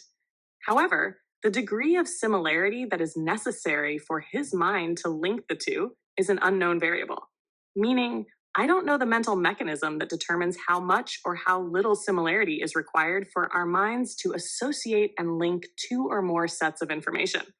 Since everyone's mind functions in a similar way, but at the same time is unique, I would assume there is a range of tolerance for similarity or dissimilarity, and each of us has a unique capacity somewhere within the range. Here's what we do know. As this next dog comes into contact with the boy's eyes or ears, if there is enough similarity between the way it looks or sounds and the dog that's embedded in his memory, then his mind will automatically connect the two. This connection, in turn, will cause the negatively charged energy in his memory to be released throughout his body, causing him to be overcome with a very uncomfortable sense of foreboding or terror. The degree of discomfort or emotional pain that he experiences will be equivalent to the degree of trauma that he suffered as a result of his first encounter with a dog. What happens next is what psychologists call a projection. I'm going to refer to it simply as another instantaneous association that makes the reality of the situation from the boy's perspective seem like the absolute unquestionable truth. The boy's body is now filled with negatively charged energy. At the same time, he is in sensory contact with the dog. Next, his mind associates whatever sensory information his eyes or ears perceive with the painful energy he's experiencing inside himself, which makes it seem as if the source of his pain and fear is the dog he is seeing or hearing in that moment. Psychologists call the dynamics of what I just described a projection, because, in a sense, the boy is projecting the pain he is experiencing in the moment onto the dog. That painful energy then gets reflected back to him, so that he perceives a dog that is threatening, painful, and dangerous. This process makes the second dog identical in character, properties, and traits to the one that is in the boy's memory bank, even though the information the second dog is generating about its behavior is not identical or even similar to the behavior of the dog that actually attacked the boy. Since the two dogs, the one in the boy's mind and the one outside of the boy's mind, feel exactly the same, it's extremely unlikely the boy will be able to make any type of distinctions in the second dog's behavior that would suggest to him that it is any different than the one in his mind. So instead of perceiving this next encounter with a dog as an opportunity to experience something new about the nature of dogs, he perceives a threatening and dangerous dog. Now, if you think about it for a moment, what is it about this process that would indicate to the boy that his experience of the situation was not the absolute, unquestionable truth? Certainly, the pain and fear that he experienced in his body was the absolute truth. But what about the possibilities that he perceived? Were they true? From our perspective, they weren't. However, from the boy's perspective, how could they be anything but the true reality of the situation? What alternatives did he have? First, he can't perceive possibilities that he hasn't learned about yet. And it is extremely difficult to learn anything new if you're afraid, because, as you already well know, fear is a very debilitating form of energy. It causes us to withdraw, to get ready to protect ourselves, to run, and to narrow our focus of attention, all of which makes it very difficult, if not impossible, to open ourselves in a way that allows us to learn something new. Second, as I have already indicated, as far as the boy is concerned, the dog is the source of his pain. And in a sense, this is true. The second dog did cause him to tap into the pain that was already in his mind, but it was not the true source of that pain. This was a positively charged dog that got connected to the boy's negatively charged energy by an automatic, involuntary mental process, functioning at speeds faster than it takes to blink an eye, a process that the boy has absolutely no awareness of. So, as far as he's concerned, why would he be afraid if what he perceived about the dog wasn't the absolute truth?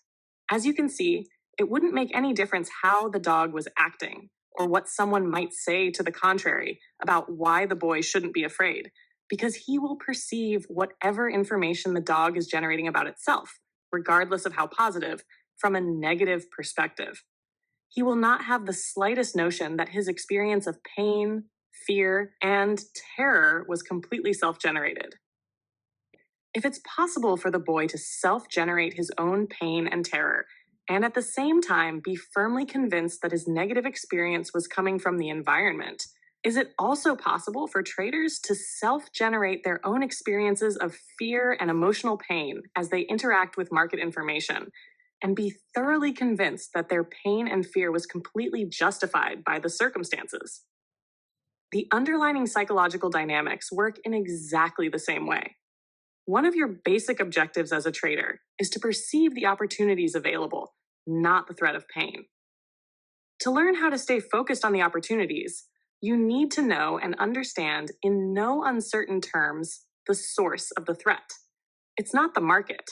The market generates information about its potential to move from a neutral perspective. At the same time, it provides you, the observer, with an unending stream of opportunities to do something on your own behalf. If what you perceive at any given moment causes you to feel fear, ask yourself this question: is the information inherently threatening, or are you simply experiencing the effect of your own state of mind reflected back to you, as in the above illustration? I know this is a difficult concept to accept, so I'll give you another example to illustrate the point. Let's set up a scenario where your last 2 or 3 trades were losers. You are watching the market, and the variables you use to indicate that an opportunity exists are now present. Instead of immediately executing the trade, you hesitate. The trade feels very risky, so risky, in fact, that you start questioning whether this is really a signal. As a result, you start gathering information to support why this trade probably won't work. This is information you normally wouldn't consider or pay attention to, and it's certainly not information that is part of your trading methodology. In the meantime, the market is moving. Unfortunately, it is moving away from your original entry point, the point at which you would have gotten into the trade if you hadn't hesitated. Now you are conflicted because you still want to get in. The thought of missing a winning trade is painful. At the same time, as the market moves away from your entry point, the dollar value of the risk to participate increases. The tug of war inside your mind intensifies. You don't want to miss out, but you don't want to get whipsawed either.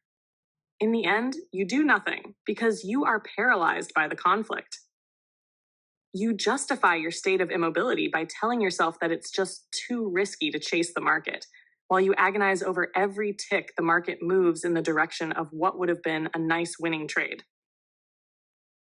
If this scenario sounds familiar, I want you to ask yourself whether, at the moment you hesitated, were you perceiving what the market was making available, or perceiving what was in your mind reflected back to you? The market gave you a signal, but you didn't perceive the signal from an objective or positive perspective. You didn't see it as an opportunity to experience the positive feeling you would get from winning or making money. But that's exactly what the market was making available to you. Think about this for a moment. If I change the scenario so that your last 2 or 3 trades were winners instead of losers, would you have perceived the signal any differently? Would you have perceived it more as an opportunity to win than you did in the first scenario? If you were coming off 3 winners in a row, would you have hesitated to put that trade on? Very unlikely. In fact, if you're like most traders, you probably would have been giving very strong consideration to loading up, putting on a position much larger than your normal size. In each situation, the market generated the same signal, but your state of mind was negative and fear-based in the first scenario, and that caused you to focus on the possibility of failure, which in turn caused you to hesitate. In the second scenario, you hardly perceived any risk at all. You may even have thought the market was making a dream come true. That, in turn, would make it easy, if not compelling, to financially overcommit yourself. If you can accept the fact that the market doesn't generate positively or negatively charged information as an inherent characteristic of the way it expresses itself, then the only other way information can take on a positive or negative charge is in your mind, and that is a function of the way the information is processed. In other words, the market doesn't cause you to focus on failure and pain, or on winning and pleasure. What causes the information to take on a positive or negative quality is the same unconscious mental process that caused the boy to perceive the second dog as threatening and dangerous, when all the dog was offering was playfulness and friendship. Our minds constantly associate what's outside of us information with something that's already in our mind, what we know, making it seem as if the outside circumstances and the memory, distinction, or belief these circumstances are associated with are exactly the same. As a result, in the first scenario, if you were coming off 2 or 3 losing trades, the next signal the market gives you that an opportunity was present will feel overly risky. Your mind is automatically and unconsciously linking the now moment with your most recent trading experiences.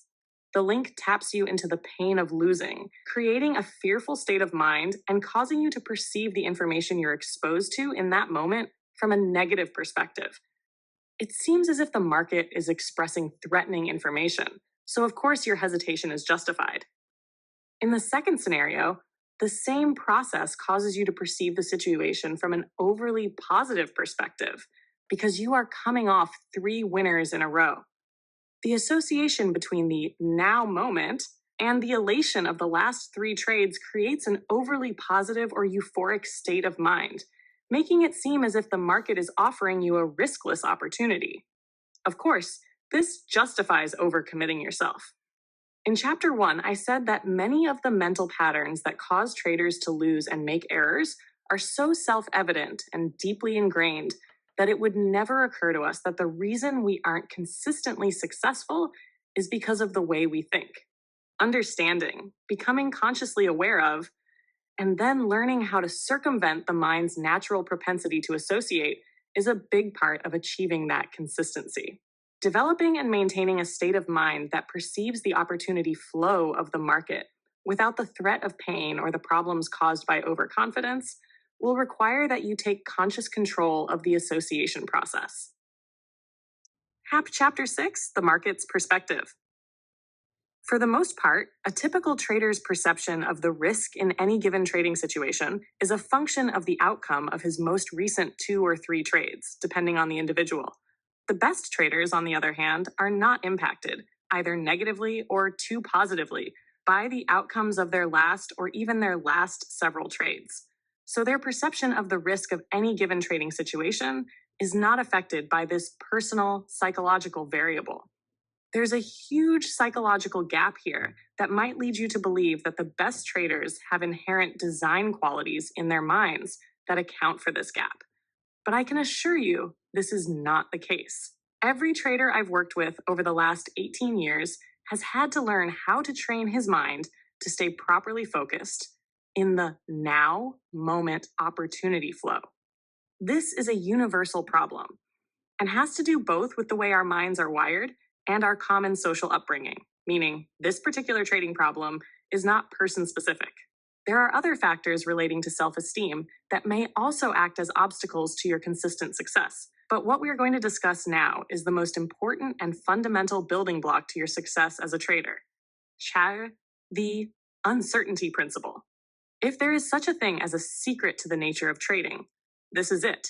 At the very core of one's ability: 1, to trade without fear or overconfidence; 2, perceive what the market is offering from its perspective; 3, stay completely focused in the now moment opportunity flow; and 4, spontaneously enter the zone, is a strong, virtually unshakable belief in an uncertain outcome with an edge in your favor. The best traders have evolved to the point where they believe, without a shred of doubt or internal conflict, that anything can happen. They don't just suspect that anything can happen or give lip service to the idea. Their belief in uncertainty is so powerful that it actually prevents their minds from associating the now moment, situation, and circumstance with the outcomes of their most recent trades.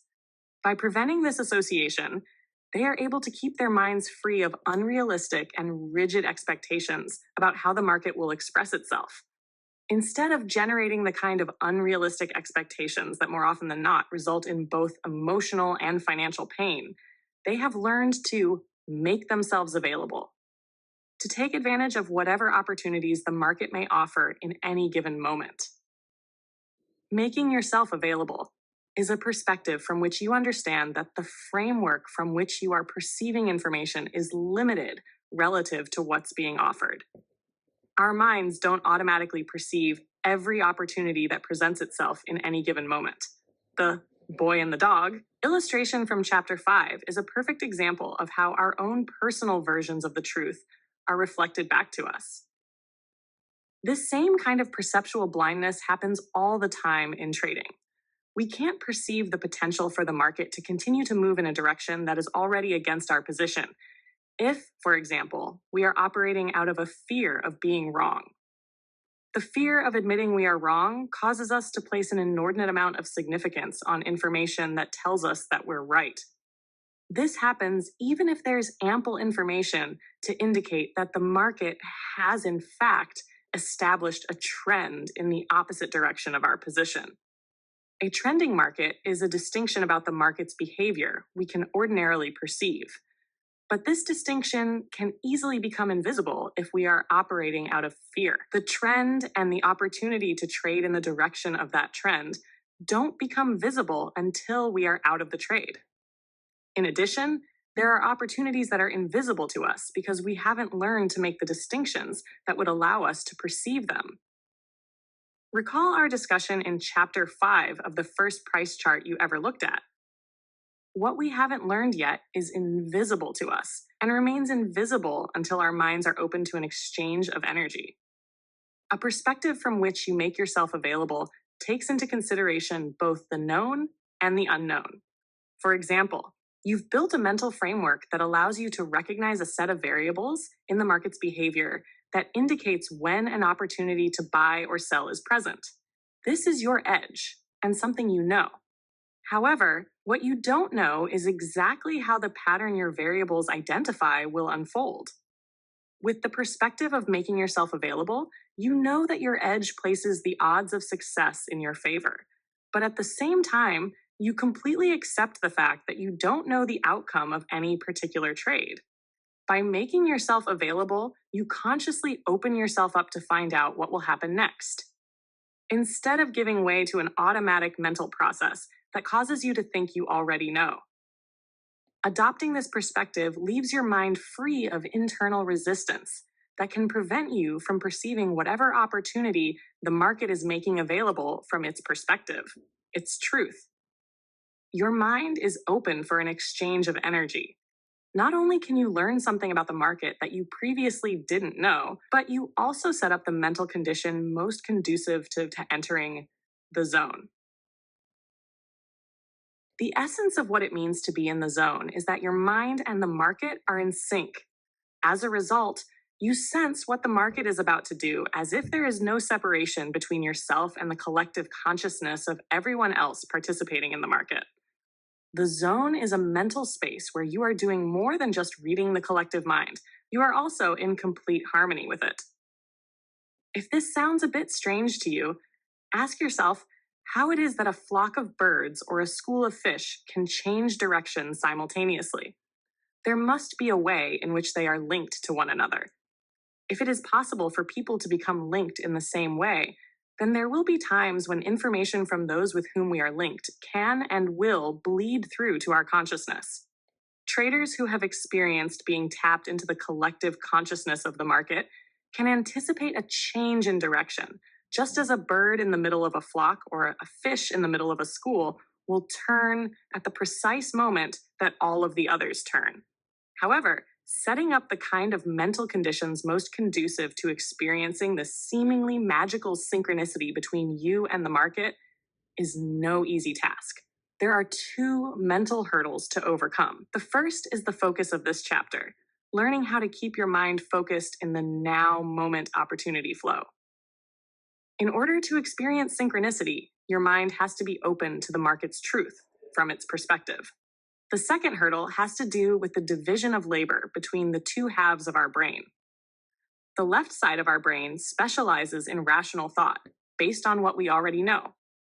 The right side specializes in creative thought. It is capable of tapping into an inspiration, an intuition, a hunch, or a sense of knowing that usually can't be explained at a rational level.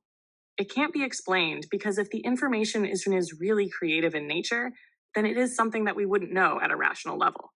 By definition, true creativity brings forth something that didn't previously exist. There's an inherent conflict between these two modes of thought, that the rational, logical part will almost always win, unless we take specific steps to train our minds to accept and trust creative information. Without that training, we will usually find it very difficult to act on our hunches, intuitive impulses, inspirations, or sense of knowing. Acting appropriately on anything requires belief and clarity of intent, which keeps our minds and senses focused on the purpose at hand. If the source of our actions is creative in nature, and our rational mind hasn't been properly trained to trust this source, then at some point in the process of acting on this information, our rational brain will flood our consciousness with conflicting and competing thoughts.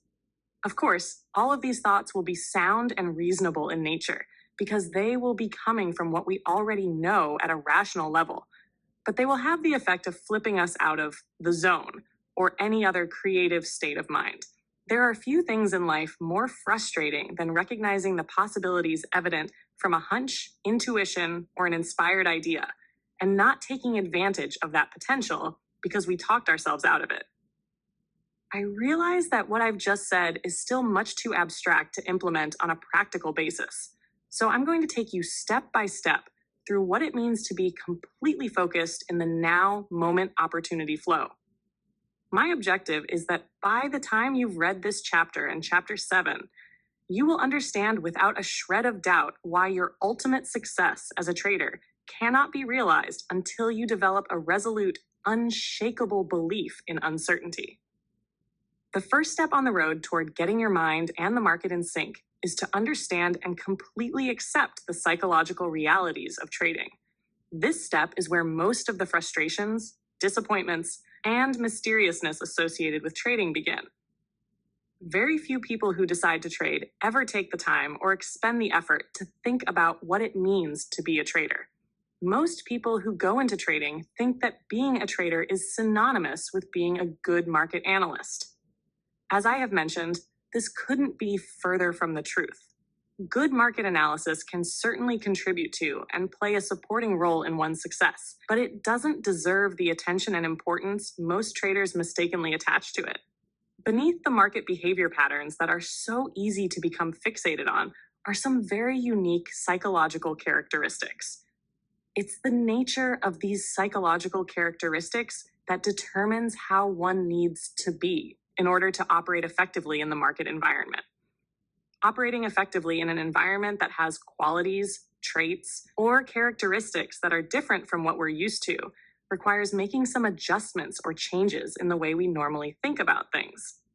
For example, if you were to travel to an exotic place with certain objectives or goals to accomplish, the first thing you would do is familiarize yourself with the local traditions and customs. By doing so, you would learn about the various ways in which you would have to adapt in order to function successfully in that environment. Traders frequently ignore the fact that they may have to adapt in order to become consistently successful traders. There are two reasons for this. The first is that you need absolutely no skill of any kind to put on a winning trade. For most traders, it usually takes years of pain and suffering before they figure out or finally admit to themselves that there's more to being consistent than the ability to pick an occasional winner. The second reason is that you don't have to travel anywhere to trade. All you need is access to a phone. You don't even have to roll out of bed in the morning. Even traders who normally trade from an office don't have to be in the office to put on or take off their trades. Because we can access and interact with the market from personal environments that we are intimately familiar with, it seems as if trading won't require any special adaptations in the way we think. To some degree, you are probably already aware of many of the fundamental truths, psychological characteristics about the nature of trading. But having an awareness or an understanding of some principle, insight, or concept doesn't necessarily equate to acceptance and belief. When something has been truly accepted, it isn't in conflict with any other component of our mental environment. When we believe in something, we operate out of that belief as a natural function of who we are, without struggle or extra effort. To whatever degree there is a conflict with any other component of our mental environment, to the same degree there is a lack of acceptance. It isn't difficult, therefore, to understand why so few people make it as traders. They simply don't do the mental work necessary to reconcile the many conflicts that exist between what they've already learned and believe, and how that learning contradicts and acts as a source of resistance to implementing the various principles of successful trading. Getting into and taking advantage of the kind of free-flowing states of mind that are ideal for trading requires that those conflicts be thoroughly resolved. Cash, market's most fundamental characteristic. It can express itself in an almost infinite combination of ways. The market can do virtually anything at any time. This seems obvious enough, especially for anybody who has experienced a market that has displayed erratic and volatile price swings. The problem is that all of us have the tendency to take this characteristic for granted in ways that cause us to make the most fundamental trading errors over and over again. The fact is that if traders really believed that anything could happen at any time, there would be considerably fewer losers and more consistent winners. How do we know that virtually anything can happen? This fact is easy to establish. All we have to do is dissect the market into its component parts and look at how the parts operate. The most fundamental component of any market is its traders. Individual traders act as a force on prices, making them move by either bidding a price up or offering it lower. Why do traders bid a price up or offer it lower? To answer this question, we have to establish the reasons why people trade. There are many reasons and purposes behind a person's motivation to trade in any given market.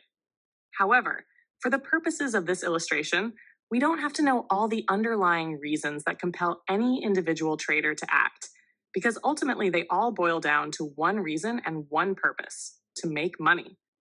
We know this because there are only two things a trader can do: buy and sell. And there are only two possible outcomes for every trade: profit or loss. Therefore, I think we can safely assume that regardless of one's reasons for trading, the bottom line is that everyone is looking for the same outcome: profits. And there are only two ways to create those profits: either buy low and sell high, or sell high and buy low. If we assume that everyone wants to make money, then there's only one reason why any trader would bid a price up to the next highest level: because he believes he can sell whatever he's buying at a higher price at some point in the future. The same is true for the trader who's willing to sell something at a price that is less than the last posted price, offer a market lower. He does it because he believes he can buy back whatever he's selling at a lower price at some point in the future. If we look at the market's behavior as a function of price movement, and if price movement is a function of traders who are willing to bid prices up or offer them lower, then we can say that all price movement, market behavior, is a function of what traders believe about the future.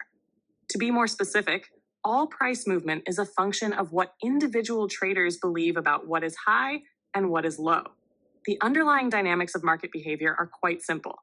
Only three primary forces exist in any market: traders who believe the price is low, traders who believe the price is high, and traders who are watching and waiting to make up their minds about whether the price is low or high. Technically, the third group constitutes a potential force.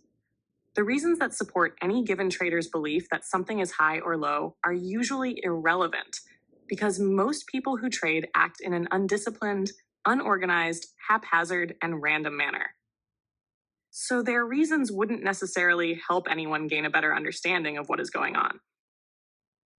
But understanding what's going on isn't that difficult.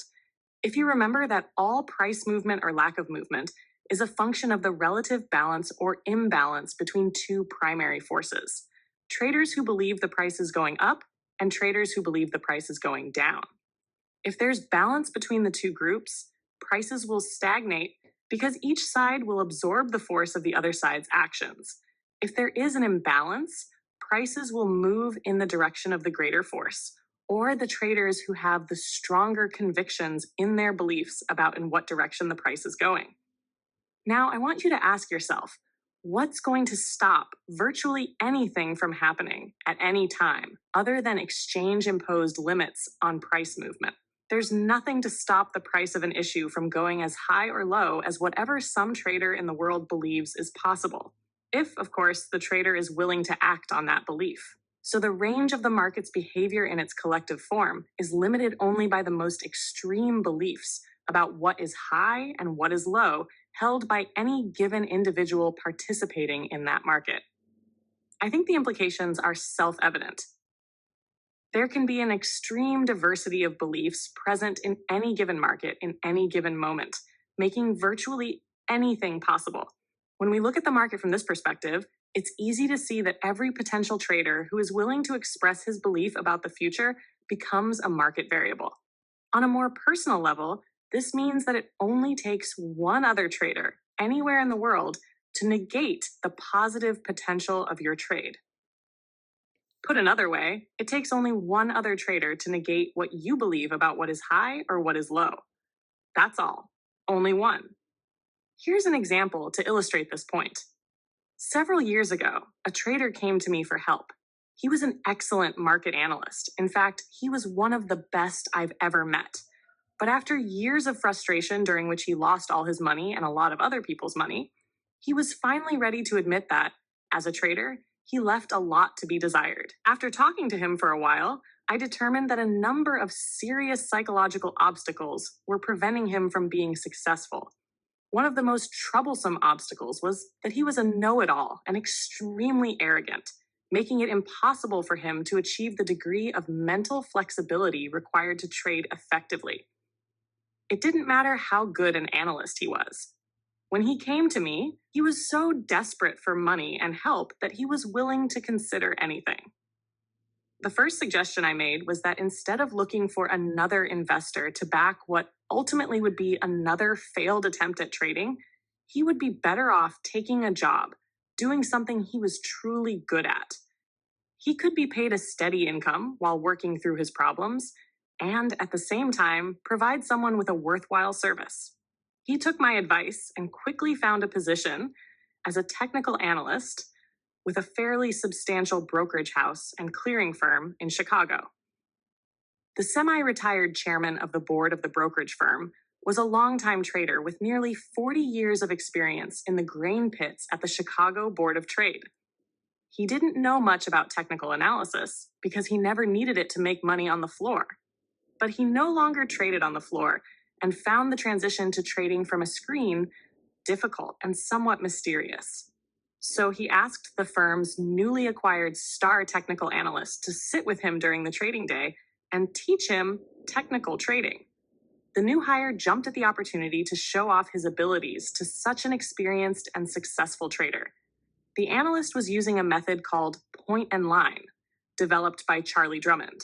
Among other things, point and line can accurately define support and resistance. One day, as the two of them were watching the soybean market together, the analyst had projected major support and resistance points, and the market happened to be trading between these 2 points. As the technical analyst was explaining to the chairman the significance of these 2 points, he stated in very emphatic, almost absolute terms, that if the market goes up to resistance, it will stop and reverse. And if the market goes down to support, it will also stop and reverse. Then he explained that if the market went down to the price level he calculated as support, his calculations indicated that would also be the low of the day. As they sat there, the bean market was slowly trending down to the price the analyst said would be the support or low of the day. When it finally got there, the chairman looked over to the analyst and said, "This is where the market is supposed to stop and go higher, right?" The analyst responded, "Absolutely. This is the low of the day." "That's bullshit," the chairman retorted. "Watch this."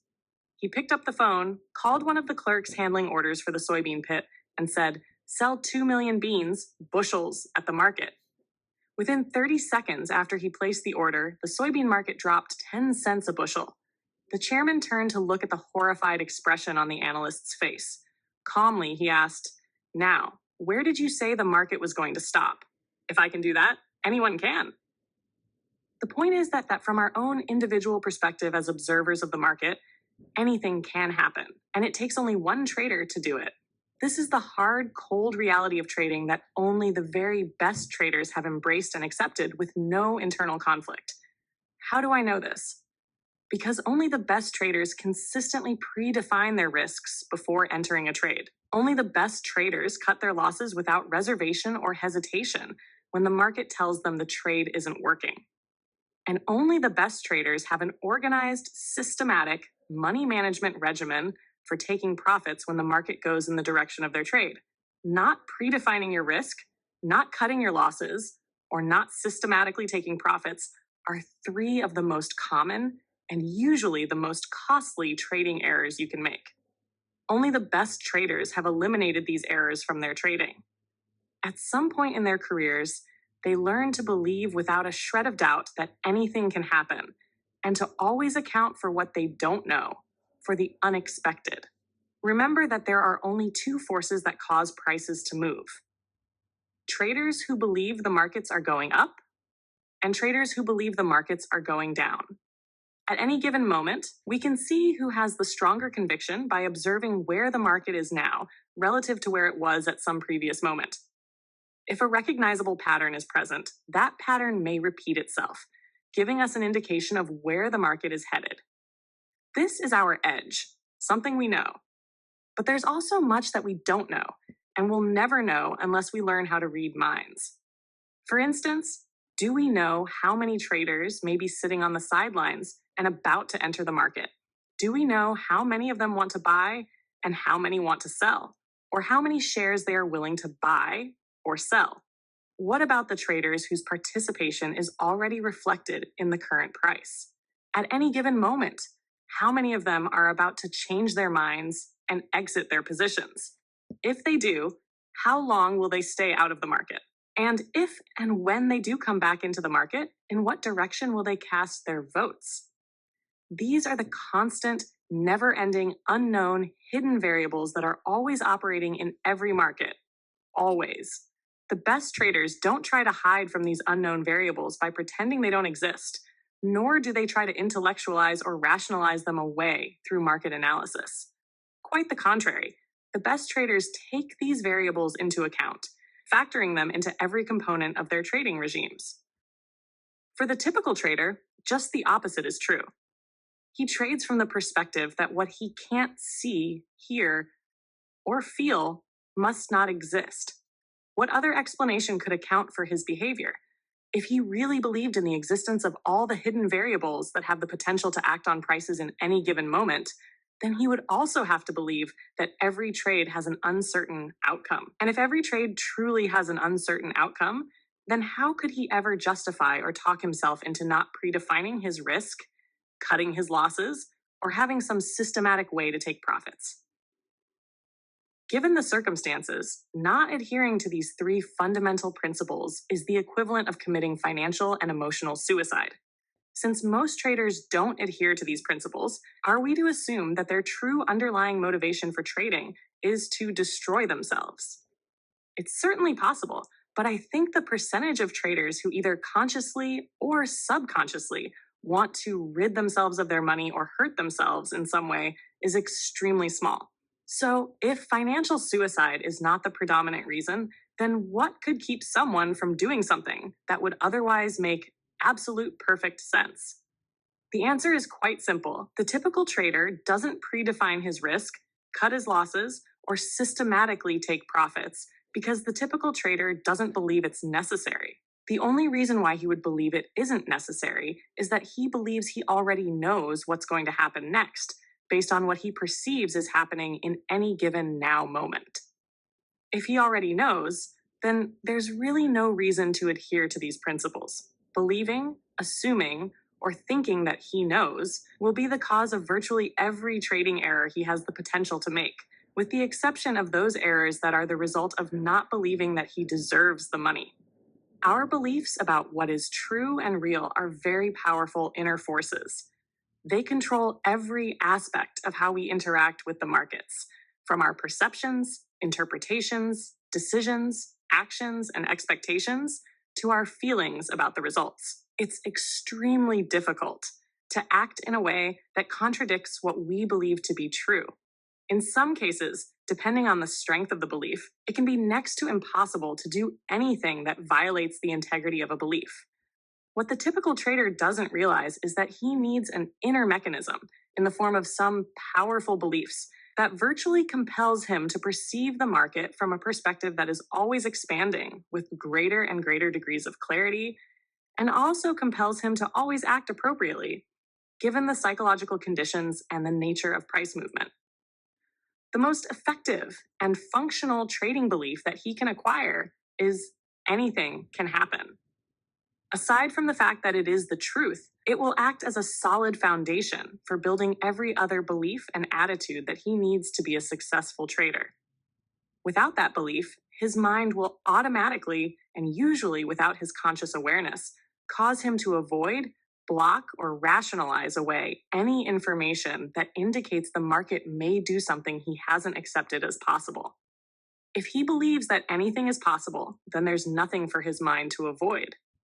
Because anything includes everything, this belief will act as an expansive force on his perception of the market that will allow him to perceive information that might otherwise have been invisible to him. In essence, he will be making himself available, opening his mind to perceive more of the possibilities that exist from the market's perspective. Most important, by establishing a belief that anything can happen, he will be training his mind to think in probabilities. This is by far the most essential as well as the most difficult principle for people to grasp and to effectively integrate into their mental systems.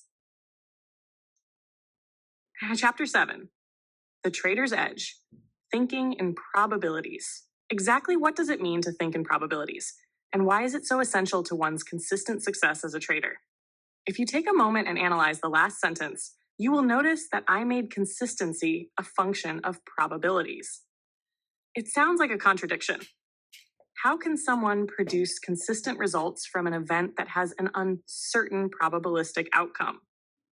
To answer this question, all we have to do is look to the gambling industry. Corporations spend vast amounts of money, in the hundreds of millions, if not billions of dollars, on elaborate hotels to attract people to their casinos. If you've been to Las Vegas, you know exactly what I am talking about. Gaming corporations are just like other corporations in that they have to justify how they allocate their assets to a board of directors and ultimately to their stockholders. How do you suppose they justify spending vast sums of money on elaborate hotels and casinos, whose primary function is to generate revenue from an event that has a purely random outcome? Probabilities paradox.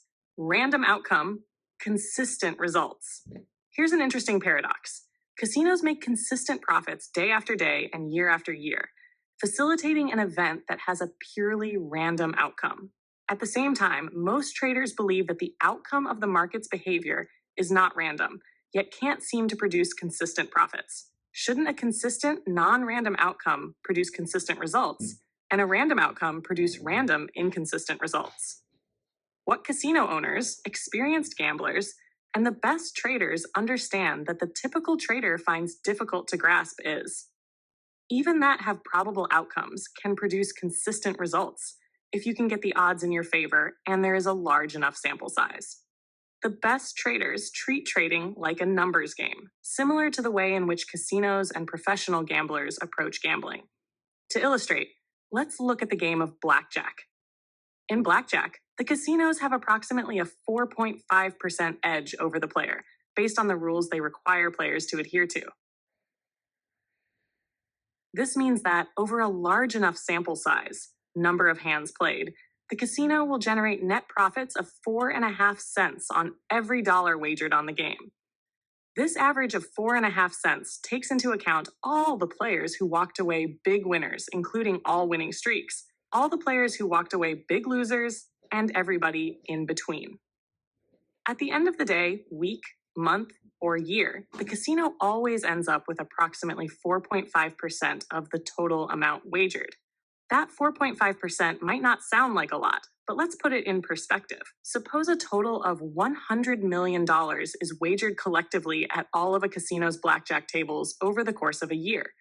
The casino will net $4.5 million. What casino owners and professional gamblers understand about the nature of probabilities is that each individual hand played is statistically independent of every other hand. This means that each individual hand is a unique event where the outcome is random relative to the last hand played or the next hand played. If you focus on each hand individually, there will be a random, unpredictable distribution between winning and losing hands. But on a collective basis, just the opposite is true. If a large enough number of hands is played, patterns will emerge that produce a consistent, predictable, and statistically reliable outcome. Here's what makes thinking in probabilities so difficult. It requires two layers of beliefs that on the surface seem to contradict each other. We'll call the first layer the micro level. At this level, you have to believe in the uncertainty and unpredictability of each individual hand. You know the truth of this uncertainty because there are always a number of unknown variables affecting the consistency of the deck that each new hand is drawn from. For example, you can't know in advance how any of the other participants will decide to play their hands, since they can either take or decline additional cards. Any variables acting on the consistency of the deck that can't be controlled or known in advance will make the outcome of any particular hand both uncertain and random, statistically independent in relationship to any other hand. The second layer is the macro level. At this level, you have to believe that the outcome over a series of hands played is relatively certain and predictable. The degree of certainty is based on the fixed or constant variables that are known in advance and specifically designed to give an edge to one side or the other. The constant variables I am referring to are the rules of the game. So, even though you don't or couldn't know in advance, unless you are psychic, the sequence of wins to losses, you can be relatively certain that if enough hands are played, whoever has the edge will end up with more wins than losses. The degree of certainty is a function of how good the edge is. It's the ability to believe in the unpredictability of the game at the micro level and simultaneously believe in the predictability of the game at the macro level that makes the casino and the professional gambler effective and successful at what they do. Their belief in the uniqueness of each hand prevents them from engaging in the pointless endeavor of trying to predict the outcome of each individual hand. They have learned and completely accepted the fact that they don't know what's going to happen next. More important, they don't need to know in order to make money consistently. Because they don't have to know what's going to happen next, they don't place any special significance, emotional or otherwise, on each individual hand, spin of the wheel, or roll of the dice. In other words, they're not encumbered by unrealistic expectations about what is going to happen, nor are their egos involved in a way that makes them have to be right. As a result, it's easier to stay focused on keeping the odds in their favor and executing flawlessly, which in turn makes them less susceptible to making costly mistakes. They stay relaxed because they are committed and willing to let the probabilities, their edges, play themselves out, all the while knowing that if their edges are good enough and the sample sizes are big enough, they will come out net winners. The best traders use the same thinking strategy as the casino and professional gambler. Not only does it work to their benefit, but the underlying dynamics supporting the need for such a strategy are exactly the same in trading as they are in gambling. A simple comparison between the two will demonstrate this quite clearly. First, the trader, the gambler, and the casino are all dealing with known and unknown variables that affect the outcome of each trade or gambling event. In gambling, the known variables are the rules of the game. In trading, the known variables, from each individual trader's perspective, are the results of their market analysis. Market analysis finds behavior patterns in the collective actions of everyone participating in a market. We know that individuals will act the same way under similar situations and circumstances, over and over again, producing observable patterns of behavior. By the same token, groups of individuals interacting with one another, day after day, week after week, also produce behavior patterns that repeat themselves. These collective behavior patterns can be discovered and specifically identified by using analytical tools such as trend lines, moving averages, oscillators, or retracements, just to name a few of the thousands that are available to any trader. Each analytical tool uses a set of criteria to define the boundaries of each behavior pattern identified. The set of criteria and the boundaries identified are the trader's known market variables. Individual trader, what the rules of the game are to the casino and gambler. By this I mean, the trader's analytical tools are the known variables that put the odds of success, the edge, for any given trade in the trader's favor, in the same way that the rules of the game put the odds of success in favor of the casino. Second, we know that in gambling, a number of unknown variables act on the outcome of each game. In blackjack, the unknowns are the shuffling of the deck and how the players choose to play their hands. In craps, it's how the dice are thrown. And in roulette, it's the amount of force applied to spin the wheel. All these unknown variables act as forces on the outcome of each individual event in a way that causes each event to be statistically independent of any other individual event, thereby creating a random distribution between wins and losses. Trading also involves a number of unknown variables that act on the outcome of any particular behavior pattern a trader may identify and use as his edge. In trading, the unknown variables are all other traders who have the potential to come into the market to put on or take off a trade. Each trade contributes to the market's position at any given moment, which means that each trader, acting on a belief about what is high and what is low, contributes to the collective behavior pattern that is displayed at that moment. If there is a recognizable pattern, and if the variables used to define that pattern conform to a particular trader's definition of an edge, then we can say that the market is offering the trader an opportunity to buy low or sell high based on the trader's definition. Suppose the trader seizes the opportunity to take advantage of his edge and puts on a trade. What factors will determine whether the market unfolds in the direction of his edge or against it? The answer is the behavior of other traders. At the moment he puts a trade on, and for as long as he chooses to stay in that trade, other traders will be participating in that market. They will be acting on their beliefs about what is high and what is low. At any given moment, some percentage of other traders will contribute to an outcome favorable to our trader's edge, and the participation of some percentage of traders will negate his edge. There's no way to know in advance how everyone else is going to behave and how their behavior will affect his trade. So the outcome of the trade is uncertain. The fact is, the outcome of every legal trade that anyone decides to make is affected in some way by the subsequent behavior of other traders participating in that market, making the outcome of all trades uncertain. Since all trades have an uncertain outcome, then like gambling, each trade has to be statistically independent of the next trade, the last trade, or any trades in the future, even though the trader may use the same set of known variables to identify his edge for each trade. Furthermore, if the outcome of each individual trade is statistically independent of every other trade, there must also be a random distribution between wins and losses in any given string or set of trades, even though the odds of success for each individual trade may be in the trader's favor. Third, casino owners don't try to predict or know in advance the outcome of each individual event. Aside from the fact that it would be extremely difficult, given all the unknown variables operating in each game, it isn't necessary to create consistent results. Casino operators have learned that all they have to do is keep the odds in their favor and have a large enough sample size of events so that their edges have ample opportunity to work. Trading in the moment. Traders who have learned to think in probabilities approach the markets from virtually the same perspective. At the micro level, they believe that each trade or edge is unique. What they understand about the nature of trading is that at any given moment, the market may look exactly the same on a chart as it did at some previous moment. And the geometric measurements and mathematical calculations used to determine each edge can be exactly the same from one edge to the next. But the actual consistency of the market itself from one moment to the next is never the same.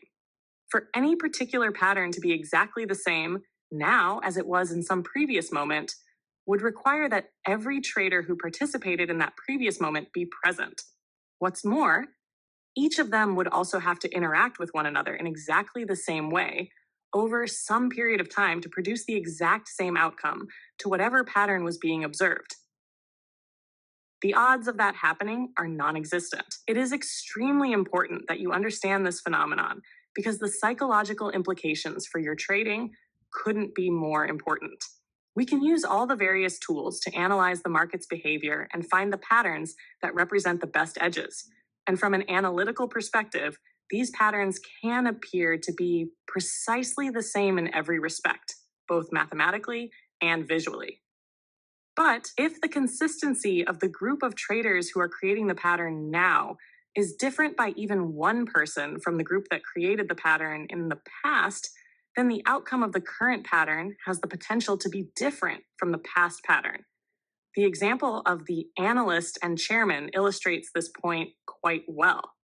It takes only one trader, somewhere in the world, with a different belief about the future, to change the outcome of any particular market pattern and negate the edge that pattern represents.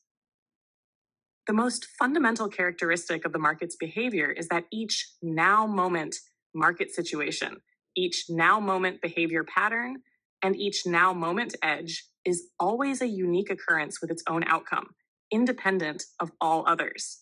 Uniqueness implies that anything can happen, either what we know, expect, or anticipate, or what we don't know or can't know unless we had extraordinary perceptual abilities. A constant flow of both known and unknown variables creates a probabilistic environment where we don't know for certain what will happen next. This last statement may seem quite logical, even self-evident, but there's a huge problem here that is anything but logical or self-evident. Being aware of uncertainty and understanding the nature of probabilities does not equate with an ability to actually function effectively from a probabilistic perspective. Thinking in probabilities can be difficult to master because our minds don't naturally process information in this manner. Quite the contrary. Our minds cause us to perceive what we know, and what we know is part of our past. Whereas in the market, every moment is new and unique, even though there may be similarities to something that occurred in the past. This means that unless we train our minds to perceive the uniqueness of each moment, that uniqueness will automatically be filtered out of our perception. We will perceive only what we know, minus any information that is blocked by our fears. Everything else will remain invisible. The bottom line is that there is some degree of sophistication to thinking in probabilities, which can take some people a considerable amount of effort to integrate into their mental systems as a functional thinking strategy. Most traders don't fully understand this. As a result, they mistakenly assume they are thinking in probabilities because they have some degree of understanding of the concepts. I've worked with hundreds of traders who mistakenly assumed they thought in probabilities but didn't. Here is an example of a trader I worked with whom I'll call Bob. Bob is a certified trading advisor, CTA, who manages approximately $50 million in investments. He's been in the business for almost 30 years. He came to one of my workshops because he was never able to produce more than a 12 to 18% annual return on the accounts he managed.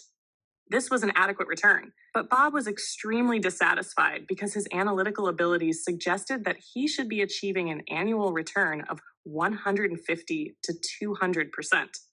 I would describe Bob as being well versed in the nature of probabilities. In other words, he understood the concepts, but he didn't function from a probabilistic perspective. Shortly after attending the workshop, he called to ask me for some advice. Here is the entry from my journal written immediately after that phone conversation. 9 to 28.95. Bob called with a problem. He put on a belly trade and put his stop in the market. The market traded about a third of the way to his stop and then went back to his entry point, where he decided to bail out of the trade. Almost immediately after he got out, the bellies went 500 points in the direction of this trade. But of course, he was out of the market.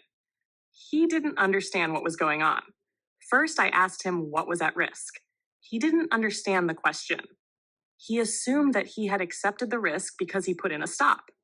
I responded that just because he put in a stop, it didn't mean that he had truly accepted the risk of the trade. There are many things that can be at risk: losing money, being wrong, not being perfect, etc., depending on one's underlying motivation for trading. I pointed out that a person's beliefs are always revealed by their actions. We can assume that he was operating out of a belief that to be a disciplined trader, one has to define the risk and put a stop in. And so he did. But a person can put in a stop and at the same time not believe that he is going to be stopped out or that the trade will ever work against him, for that matter. By the way, he described the situation. It sounded to me as if this is exactly what happened to him. When he put on the trade, he didn't believe he would be stopped out, nor did he believe the market would trade against him. In fact, he was so adamant about this that when the market came back to his entry point, he got out of the trade to punish the market with an "I'll show you" attitude for even going against him by one tick. After I pointed this out to him, he said this was exactly the attitude he had when he took off the trade. He said that he had been waiting for this particular trade for weeks, and when the market finally got to this point, he thought it would immediately reverse. I responded by reminding him to look at the experience as simply pointing the way to something that he needs to learn. A prerequisite for thinking in probabilities is that you accept the risk, because if you don't, you will not want to face the possibilities that you haven't accepted, if and when they do present themselves. When you've trained your mind to think in probabilities, it means you have fully accepted all the possibilities with no internal resistance or conflict, and you always do something to take the unknown forces into account. Thinking this way is virtually impossible unless you've done the mental work necessary to let go. of the need to know what is going to happen next, or the need to be right on each trade. In fact, the degree by which you think you know, assume you know, or in any way need to know what is going to happen next is equal to the degree to which you will fail as a trader. Traders who have learned to think in probabilities are confident of their overall success because they commit themselves to taking every trade that conforms to their definition of an edge. They don't attempt to pick and choose the edges they think, assume, or believe are going to work and act on those, nor do they avoid the edges that, for whatever reason, they think, assume, or believe aren't going to work. If they did either of things, they would be contradicting their belief that the now moment situation is always unique, creating a random distribution between wins and losses on any given string of edges. They have learned, usually quite painfully, that they don't know in advance which edges are going to work and which ones aren't. They have stopped trying to predict outcomes. They have found that by taking every edge, they correspondingly increase their sample size of trades, which in turn gives whatever edge they use ample opportunity to play itself out in their favor, just like the casinos. On the other hand, why do you think unsuccessful traders are obsessed with market analysis? They crave the sense of certainty that analysis appears to give them. Although few would admit it, the truth is that the typical trader wants to be right on every single trade. He is desperately trying to create certainty where it just doesn't exist. The irony is that if he completely accepted the fact that certainty doesn't exist, he would create the certainty he craves. He would be absolutely certain that certainty doesn't exist. When you achieve complete acceptance of the uncertainty of each edge and the uniqueness of each moment, your frustration with trading will end. Furthermore, you will no longer be susceptible to making all the typical trading errors that detract from your potential to be consistent and destroy your sense of self-confidence. For example, not defining the risk before getting into a trade is by far the most common of all trading errors and starts the whole process of trading from an inappropriate perspective. In light of the fact that anything can happen, wouldn't it make perfect sense to decide before executing a trade what the market has to look, sound, or feel like to tell you your edge isn't working? So why doesn't the typical trader decide to do it or do it every single time? I have already given you the answer in the last chapter, but there's more to it, and there's also some tricky logic involved. But the answer is simple. The typical trader won't predefine the risk of getting into a trade because he doesn't believe it's necessary. The only way he could believe it isn't necessary is if he believes he knows what's going to happen next. The reason he believes he knows what's going to happen next is because he won't get into a trade until he is convinced that he's right. At the point where he's convinced the trade will be a winner, it's no longer necessary to define the risk, because if he's right, there is no risk. Typical traders go through the exercise of convincing themselves that they're right before they get into a trade, because the alternative, being wrong, is simply unacceptable. Remember that our minds are wired to associate. As a result, being wrong on any given trade has the potential to be associated with any or every other experience in a trader's life where he's been wrong. The implication is that any trade can easily tap him into the accumulated pain of every time he has been wrong in his life. Given the huge backlog of unresolved negative energy surrounding what it means to be wrong that exists in most people, it's easy to see why each and every trade can literally take on the significance of a life or death situation. So, for the typical trader, determining what the market would have to look, sound, or feel like to tell him that a trade isn't working would create an irreconcilable dilemma. On one hand, he desperately wants to win, and the only way he can do that is to participate. But the only way he will participate is if he's sure the trade will win. On the other hand, if he defines his risk, he is willfully gathering evidence that would negate something he has already convinced himself of. He will be contradicting the decision-making process he went through to convince himself that the trade will work. If he exposed himself to conflicting information, it would surely create some degree of doubt about the viability of the trade. If he allows himself to experience doubt, it's very unlikely he will participate. If he doesn't put the trade on and it turns out to be a winner, he will be in extreme agony. For some people, nothing hurts more than an opportunity recognized but missed because of self doubt. For the typical trader, the only way out of this psychological dilemma is to ignore the risk and remain convinced that the trade is right. If any of this sounds familiar, consider this.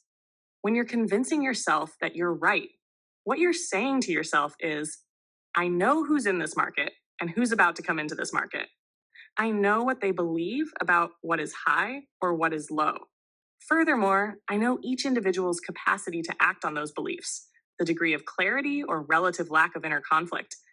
And with this knowledge, I am able to determine how the actions of each of these individuals will affect price movement in its collective form a second, a minute, an hour, a day, or a week from now. Looking at the process of convincing yourself that you're right from this perspective, it seems a bit absurd, doesn't it? For the traders who have learned to think in probabilities, there is no dilemma.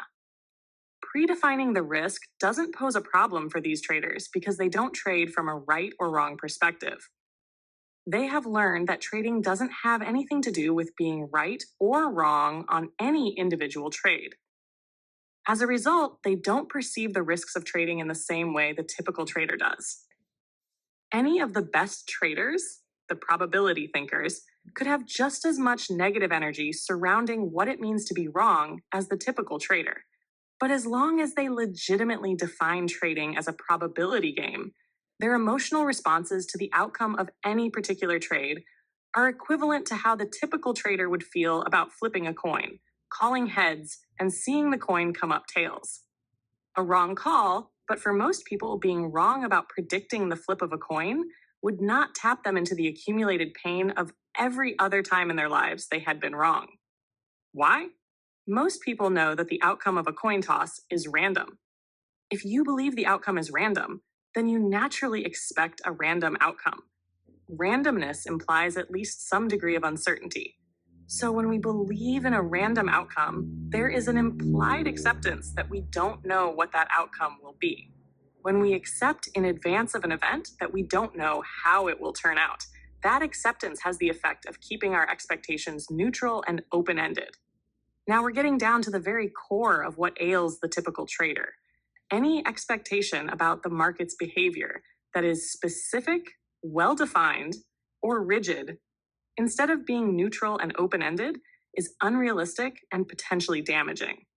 I define an unrealistic expectation as one that does not correspond with the possibilities available from the market's perspective.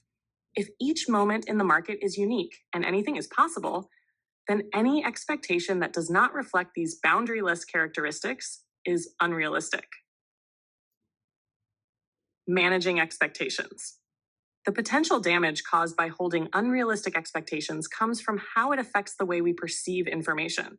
Expectations are mental representations of what some future moment will look, sound, taste, smell, or feel like. Expectations come from what we know. This makes sense because we can't expect something that we have no knowledge or awareness of. What we know is synonymous with what we have learned to believe about the ways in which the external environment can express itself. What we believe is our own personal version of the truth. When we expect something, we are projecting out into the future what we believe to be true.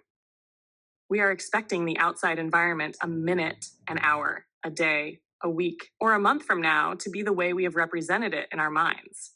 We have to be careful about what we project out into the future because nothing else has the potential to create more unhappiness and emotional misery than an unfulfilled expectation. When things happen exactly as you expect them to, how do you feel? The response is generally wonderful, including feelings like happiness, joy, satisfaction, and a greater sense of well-being. Unless, of course, you were expecting something dreadful and it manifested itself. Conversely, how do you feel when your expectations are not fulfilled? The universal response is emotional pain. Everyone experiences some degree of anger, resentment, despair, regret, disappointment, dissatisfaction, or betrayal when the environment doesn't turn out to be exactly as we expected it to be. Unless, of course, we are completely surprised by something much better than we imagined. Here's where we run into problems. Because our expectations come from what we know, when we decide or believe that we know something, we naturally expect to be right. At that point, we're no longer in a neutral or open state of mind, and it's not difficult to understand why. If we're going to feel great if the market does what we expect it to do, or feel horrible if it doesn't, then we're not exactly neutral or open minded. Quite the contrary, the force of the belief behind the expectation will cause us to perceive market information in a way that confirms what we expect. We naturally like feeling good, and our pain avoidance mechanisms will shield us from information that doesn't confirm what we expect to keep us from feeling bad. As I've already indicated, our minds are designed to help us avoid pain, both physical and emotional. These pain avoidance mechanisms exist at both conscious and subconscious levels. For example, if an object is coming toward your head, you react instinctively to get out of the way. Ducking does not require a conscious decision-making process. On the other hand, if you clearly see the object and have time to consider the alternatives, you may decide to catch the object, bat it away with your hand, or duck. These are examples of how we protect ourselves from physical pain. Protecting ourselves from emotional or mental pain works in the same way, except that we are now protecting ourselves from information. For example, the market expresses information about itself and its potential to move in a particular direction. If there's a difference between what we want or expect and what the market is offering or making available, then our pain avoidance mechanisms kick in to compensate for the differences. As with physical pain, these mechanisms operate at both the conscious and subconscious levels. To protect ourselves from painful information at the conscious level, we rationalize, justify, make excuses, willfully gather information that will neutralize the significance of the conflicting information, get angry to ward off the conflicting information, or just plain lie to ourselves. At the subconscious level, the pain avoidance process is much more subtle and mysterious. At this level, our minds may block our ability to see other alternatives, even though in other circumstances we would be able to perceive them. Now, because they are in conflict with what we want or expect, our pain avoidance mechanisms can make them disappear, as if they didn't exist. To illustrate this phenomenon, the best example is one I have already given you. We're in a trade where the market is moving against us. In fact, the market has established a trend in the opposite direction to what we want or expect. Ordinarily, we would have no problem identifying or perceiving this pattern if it weren't for the fact that the market was moving against our position. But the pattern loses its significance, becomes invisible, because we find it too painful to acknowledge. To avoid the pain, we narrow our focus of attention and concentrate on information that keeps us out of pain, regardless of how insignificant or minute. In the meantime, the information that clearly indicates the presence of a trend and the opportunity to trade in the direction of that trend becomes invisible. The trend doesn't disappear from physical reality, but our ability to perceive it does. Our pain avoidance mechanisms block our ability to define and interpret what the market is doing as a trend.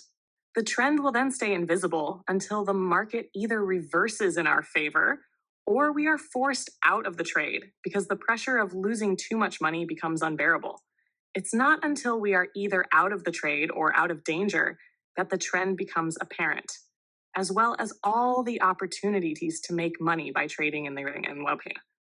All the distinctions that would otherwise be perceivable become perfectly clear after the fact, when there is no longer anything for our minds to protect us from.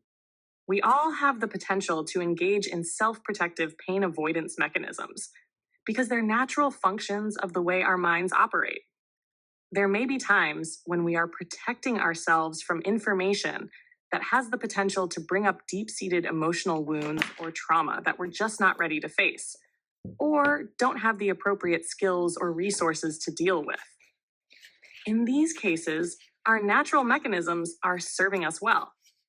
But more often, our pain avoidance mechanisms are just protecting us from information that would indicate that our expectations do not correspond with what is available from the environment's perspective. This is where our pain avoidance mechanisms do us a disservice, especially as traders. To understand this concept, ask yourself What exactly about market information is threatening? Is it threatening because the market actually expresses negatively charged information as an inherent characteristic of the way it exists? It may seem that way, but at the most fundamental level, what the market gives us to perceive are upticks and downticks, or up bars and down bars. These up and down ticks form patterns that represent edges. Now, are any of these ticks or the patterns they form negatively charged? Again, it may certainly seem that way. But from the market's perspective, the information is neutral. Each uptick, downtick, or pattern is just information, telling us the market's position. If any of this information had a negative charge as an inherent characteristic of the way it exists, then wouldn't everyone exposed to it experience emotional pain? For example, if both you and I get hit on the head with a solid object, there probably wouldn't be much difference in how we would feel. We'd both be in pain. Any part of our bodies coming into contact with a solid object with some degree of force will cause anyone with a normal nervous system to experience pain. We share the experience because our bodies are constructed in basically the same way. The pain is an automatic physiological response to the impact with a tangible object. Information in the form of words or gestures expressed by the environment, or up and down ticks expressed by the market, can be just as painful as being hit with a solid object.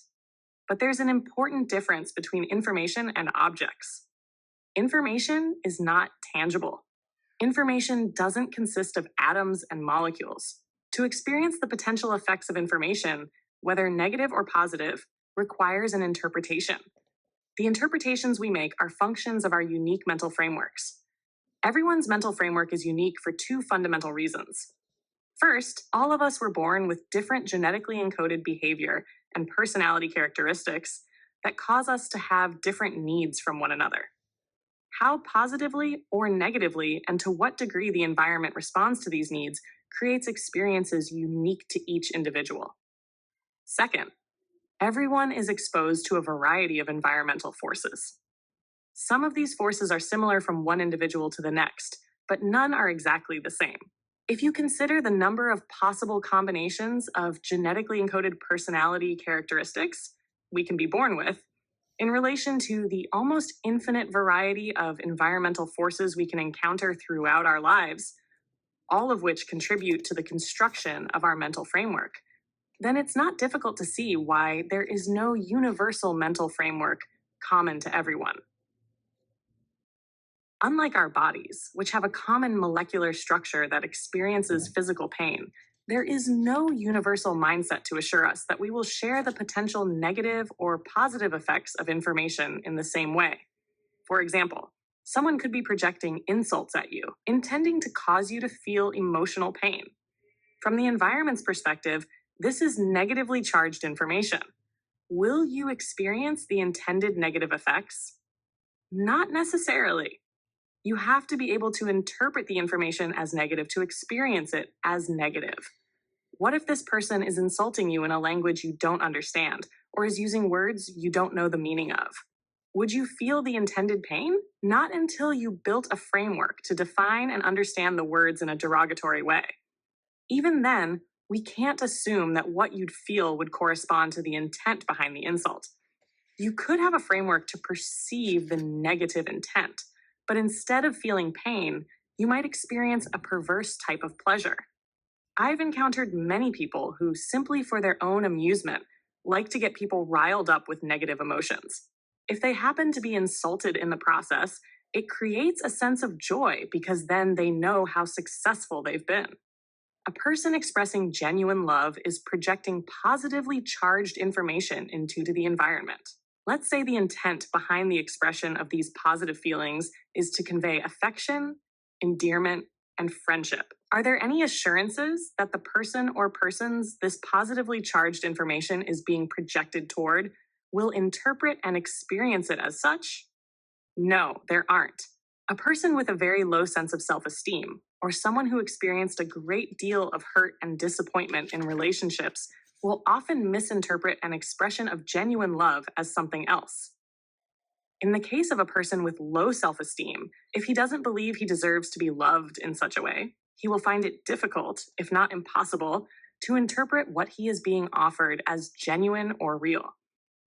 In the second case, where one has a significant backlog of hurt and disappointment in relationships, a person could easily come to believe that a genuine expression of love is extremely rare, if not non existent, and would probably interpret the situation either as someone wanting something or trying to take advantage of him in some way.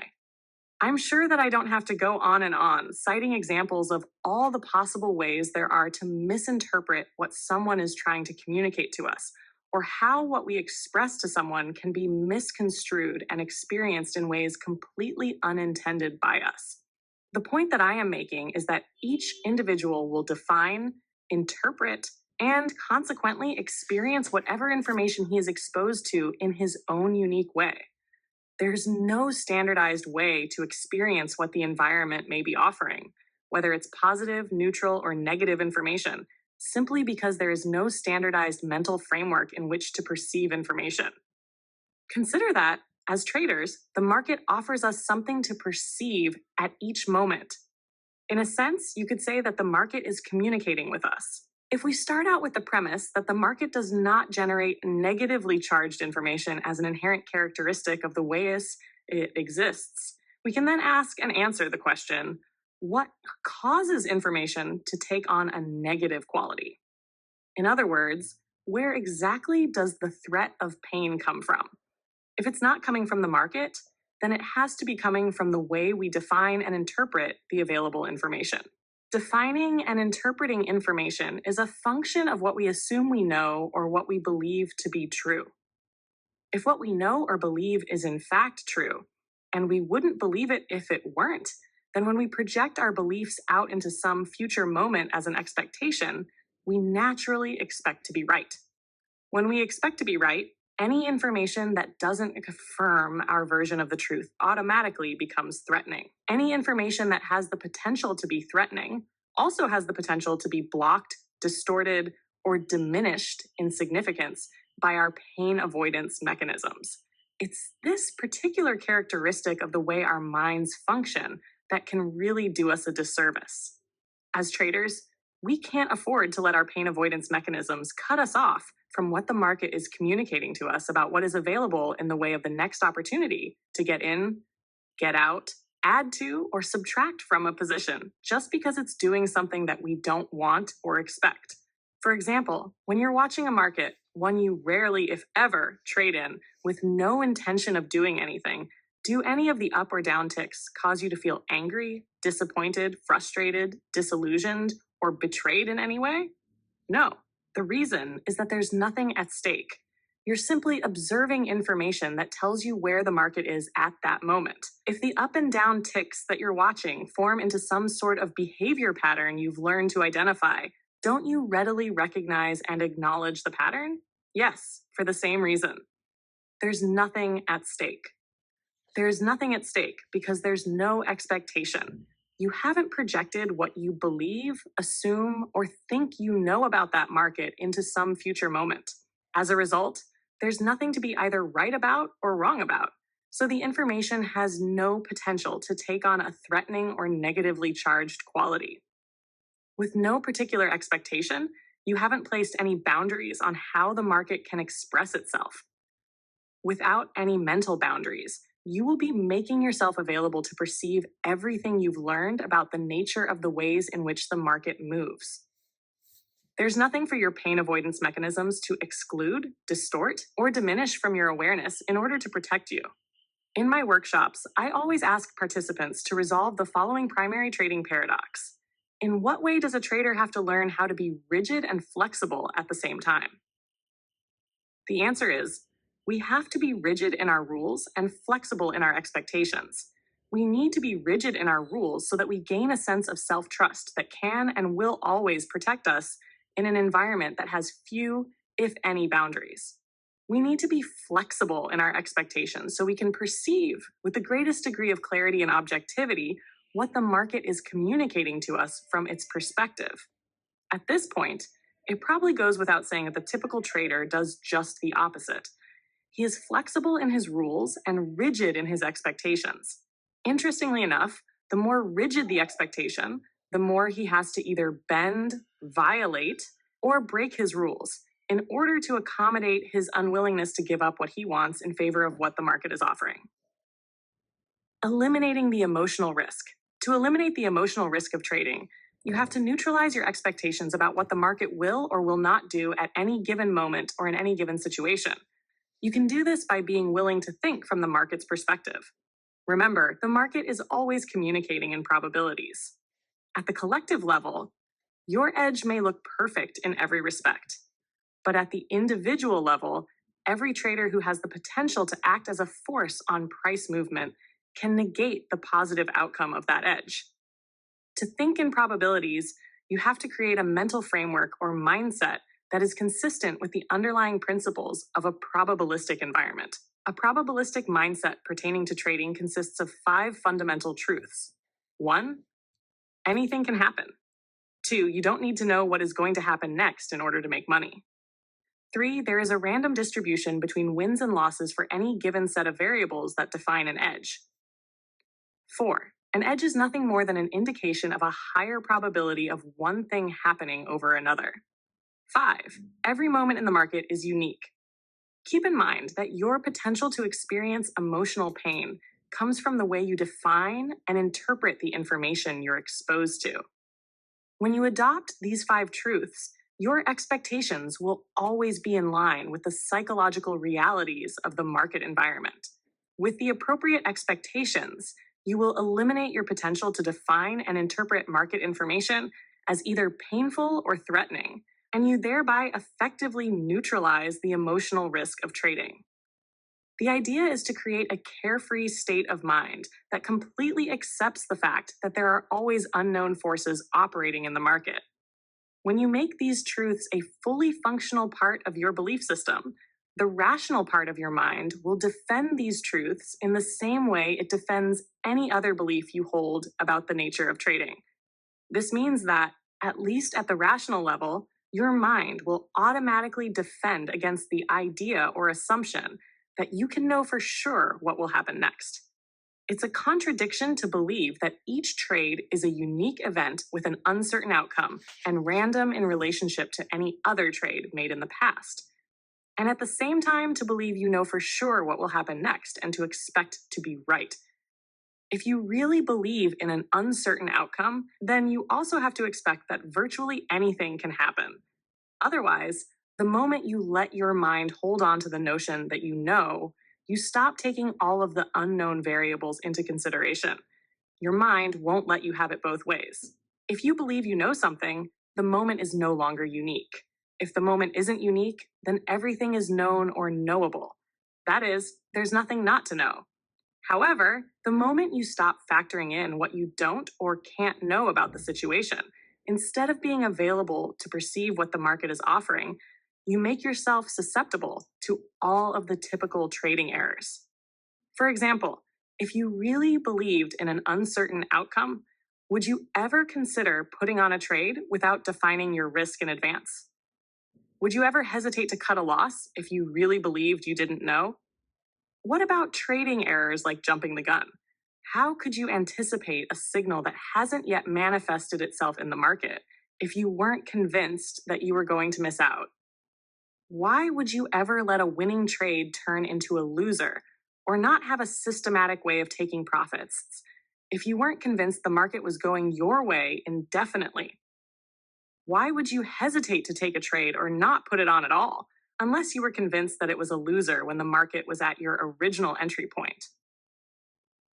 Why would you break your money management rules by trading too large a position relative to your equity or emotional tolerance to sustain a loss if you weren't positive that you had a sure thing?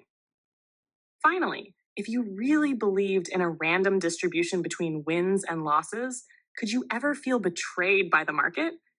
If you flipped a coin and guessed right, you wouldn't necessarily expect to be right on the next flip simply because you were right on the last. Nor would you expect to be wrong on the next flip if you were wrong on the last. Because you believe in a random distribution between the sequence of heads and tails, your expectations would be perfectly aligned with the reality of the situation. You would certainly like to be right, And if you were, that would be great. But if you were wrong, then you would not feel betrayed by the flip because you know and accept that there are unknown variables at work that affect the outcome. Unknown means not something your rational thinking process can take into consideration in advance of the event.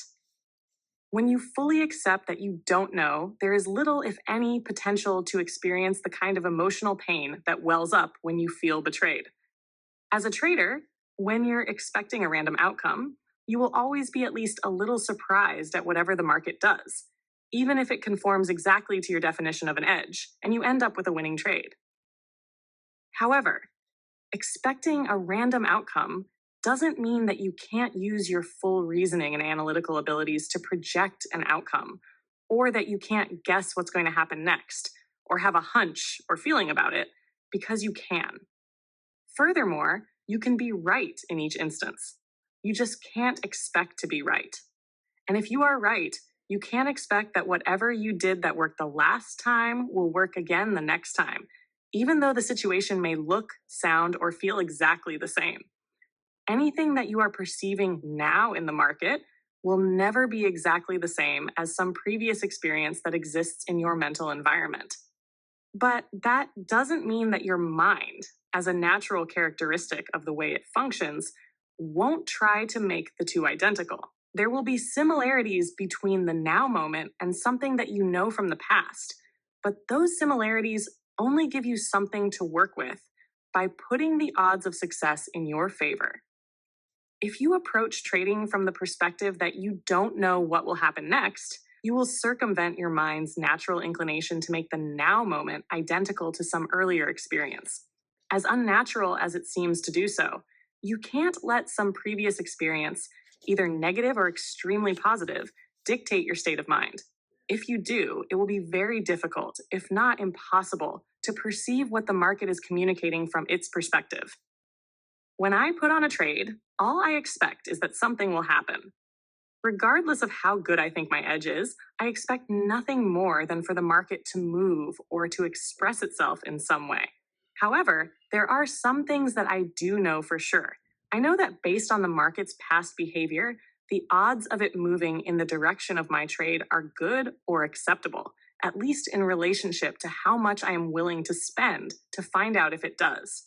I also know before getting into a trade how much I am willing to let the market move against my position.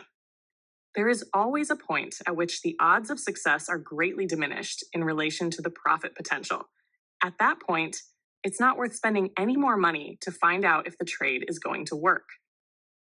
If the market reaches that point, I know without any doubt, hesitation, or internal conflict that I will exit the trade. The loss doesn't create any emotional damage because I don't interpret the experience negatively. To me, losses are simply the cost of doing business or the amount of money I need to spend to make myself available for the winning trades. If, on the other hand, the trade turns out to be a winner, in most cases, I know for sure at what point I am going to take my profits. If I don't know for sure, I certainly have a very good idea. The best traders are in the now moment because there's no stress.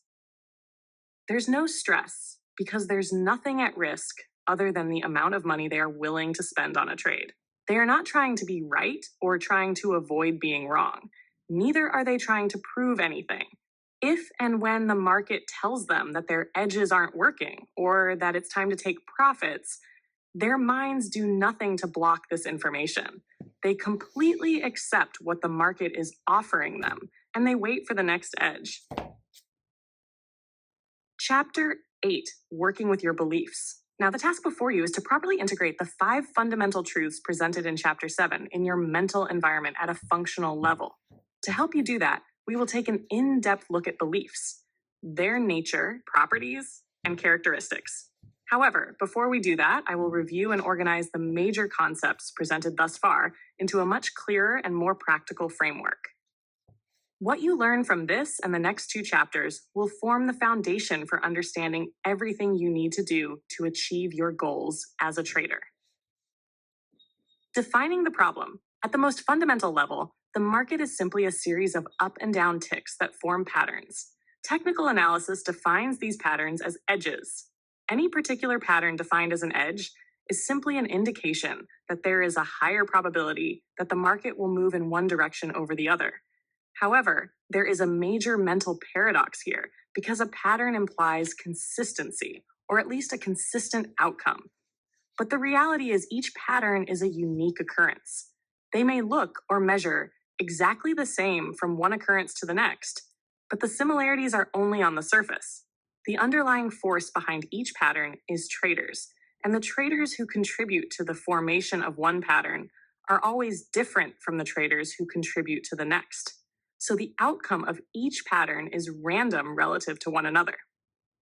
Our minds have an inherent design characteristic, the association mechanism, that can make this paradox difficult to deal with. Now, these edges, or the patterns they represent, flow by in every time frame, making the market a never-ending stream of opportunities to get in, get out, scratch a trade, take profits, cut losses, or add to or detract from a position. In other words, from the market's perspective, each moment presents each one of us traders with the opportunity to do something on our own behalf. Defining the terms, what prevents us from perceiving each now moment as an opportunity to do something for ourselves or to act appropriately even when we do? Our fears. What is the source of our fears? We know it's not the market, because from the market's perspective, the up and down ticks and the patterns they create are neither positively or negatively charged. As a result, the up and down ticks themselves have no capacity to cause us to enter into any particular state of mind, negative or positive, lose our objectivity, make errors, or take us out of the opportunity flow. If it's not the market that causes us to experience a negatively charged state of mind, then what does cause it? The way we define and interpret the information we perceive. If that's the case, then what determines what we perceive and how we define and interpret that information? What we believe or what we assume to be true.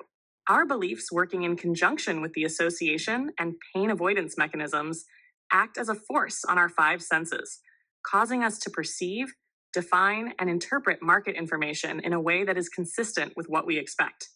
What we expect is synonymous with what we believe or assume to be true. Expectations are beliefs projected into some future moment. Each moment from the market's perspective is unique. But if the information being generated by the market is similar in quality, properties, or characteristics to something that is already in our minds, the two sets of information, outside and inside, automatically become linked. When this connection is made, it triggers a state of mind: confidence, euphoria, fear, terror, disappointment, regret, betrayal, etc. that corresponds to whatever belief, assumption, or memory the outside information was linked to. This makes it seem as if what is outside is exactly the same as whatever is already inside of us. It's our state of mind that makes the truth of whatever we're perceiving outside of us, in the market, seem indisputable and beyond question. Our state of mind is always the absolute truth. If I feel confident, then I am confident. If I feel afraid, then I am afraid. We can't dispute the quality of energy flowing through our mind and body at any given moment. And because I know as an indisputable fact how I feel, you could say that I also know the truth of what I'm perceiving outside of me in the same moment. The problem is that how we feel is always the absolute truth. But the beliefs that triggered our state of mind or feeling may or may not be true relative to the possibilities that exist in the market at any given moment. Recall the example of the boy and the dog. The boy knew, for an absolute fact, that each dog he encountered after the first was threatening because of the way he felt when one came into his field of awareness. These other dogs did not cause his fear. His negatively charged memory, working in conjunction with the association, and his pain avoidance mechanism caused his fear. He experienced his own version of the truth, although that did not correspond with the possibilities that existed from the environment's perspective. His belief about the nature of dogs was limited relative to the possible characteristics and traits expressed by dogs. Yet the state of mind he experienced every time he encountered a dog caused him to believe that he knew exactly what to expect from them. This same process causes us to believe that we know exactly what to expect from the market, when the reality is there are always unknown forces operating at every moment. The trouble is, the instant we think we know what to expect, we simultaneously stop taking all the unknown forces and the various possibilities created by those forces into consideration. The unknown forces are other traders waiting to enter or exit trades based on their beliefs about the future. In other words, we really can't know exactly what to expect from the market until we can read the minds of all the traders who have the potential to act as a force on price movement. Not a very likely possibility. As traders, we can't afford to indulge ourselves in any form of, I know what to expect from the market. We can know exactly what an edge looks, sounds, or feels like, and we can know exactly how much we need to risk to find out if that edge is going to work. We can know that we have a specific plan as to how we are going to take profits if a trade works. But that's it. If what we think we know starts expanding to what the market is going to do, we're in trouble. And all that's required to put us into a negatively charged, I know what to expect from the market state of mind, is for any belief, memory, or attitude to cause us to interpret the up and down ticks or any market information as anything but an opportunity to do something on our own behalf. What are the objectives? Ultimately, of course, making money is everyone's objective. But if trading were only a matter of making money, reading this book wouldn't be necessary. Putting on a winning trade or even a series of winning trades requires absolutely no skill. On the other hand, creating consistent results and being able to keep what we've created does require skill. Making money consistently is a byproduct of acquiring and mastering certain mental skills. The degree to which you understand this is the same degree to which you will stop focusing on the money and focus instead on how you can use your trading as a tool to master these skills. What are the skills? Consistency is the result of a carefree, objective state of mind where we are making ourselves available to perceive and act upon whatever the market is offering us from its perspective in any given now moment. What is a carefree state of mind? Carefree means confident, but not euphoric. When you are in a carefree state of mind, you won't feel any fear, hesitation, or compulsion to do anything because you've effectively eliminated the potential to define and interpret market information as threatening. To remove the sense of threat, you have to accept the risk completely. When you have accepted the risk, you will be at peace with any outcome. To be at peace with any outcome, you must reconcile anything in your mental environment that conflicts with the 5 fundamental truths about the market. What's more, you also have to integrate these truths into your mental system as core beliefs. What is objectivity? Objectivity is a state of mind where you have conscious access to everything you have learned about the nature of market movement. In other words, nothing is being blocked or altered by your pain avoidance mechanisms. What does it mean to make yourself available? Making yourself available means trading from the perspective that you have nothing to prove. You aren't trying to win or to avoid losing. You aren't trying to get your money back or to take revenge on the market. In other words, you come to the market with no agenda other than to let it unfold in any way that it chooses and to be in the best state of mind to recognize and take advantage of the opportunities it makes available to you. What is the now moment? Trading in the now moment means that there is no potential to associate an opportunity to get into, get out of, add to, or detract from a trade with a past experience that already exists in your mental environment. How the fundamental truths relate to the skills. 1. Anything can happen. Why? Because there are always unknown forces operating in every market at every moment. It takes only one trader somewhere in the world to negate the positive outcome of your edge. That's all. Only one. Regardless of how much time, effort, or money you've invested in your analysis. From the market's perspective, there are no exceptions to this truth. Any exceptions that may exist in your mind will be a source of conflict and potentially cause you to perceive market information as threatening. #2. You don't need to know what is going to happen next in order to make money. Why? Because there is a random distribution between wins and losses for any given set of variables that define an edge. See number 3. In other words, based on the past performance of your edge, you may know that out of the next 20 trades, 12 will be winners and 8 will be losers. What you don't know is the sequence of wins and losses or how much money the market is going to make available on the winning trades. This truth makes trading a probability or numbers game. When you really believe that trading is simply a probability game, concepts like right and wrong or win and lose no longer have the same significance. As a result, your expectations will be in harmony with the possibilities. Keep in mind that nothing has more potential to cause emotional discord than our unfulfilled expectations. Emotional pain is the universal response when the outside world expresses itself in a way that doesn't reflect what we expect or believe to be true. As a result, any market information that does not confirm our expectations is automatically defined and interpreted as threatening. That interpretation causes us to adopt a negatively charged defensive state of mind, where we end up creating the very experience we are trying to avoid. Market information is only threatening if you are expecting the market to do something for you. Otherwise, if you don't expect the market to make you right, you have no reason to be afraid of being wrong. If you don't expect the market to make you a winner, you have no reason to be afraid of losing. If you don't expect the market to keep going in your direction indefinitely, there is no reason to leave money on the table.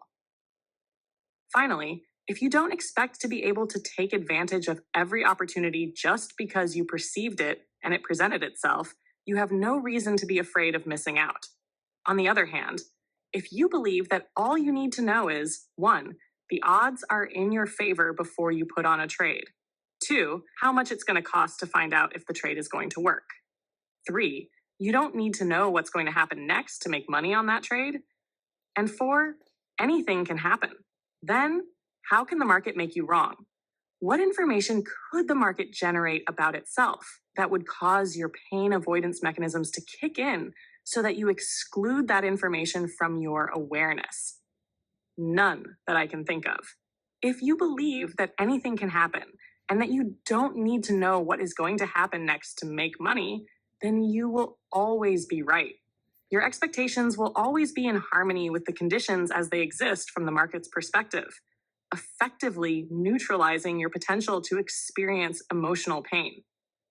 By the same token, how can a losing trade or even a series of losers have the typical negative effect if you really believe that trading is a probability or numbers game? If your edge puts the odds in your favor, then every loss puts you that much closer to a win.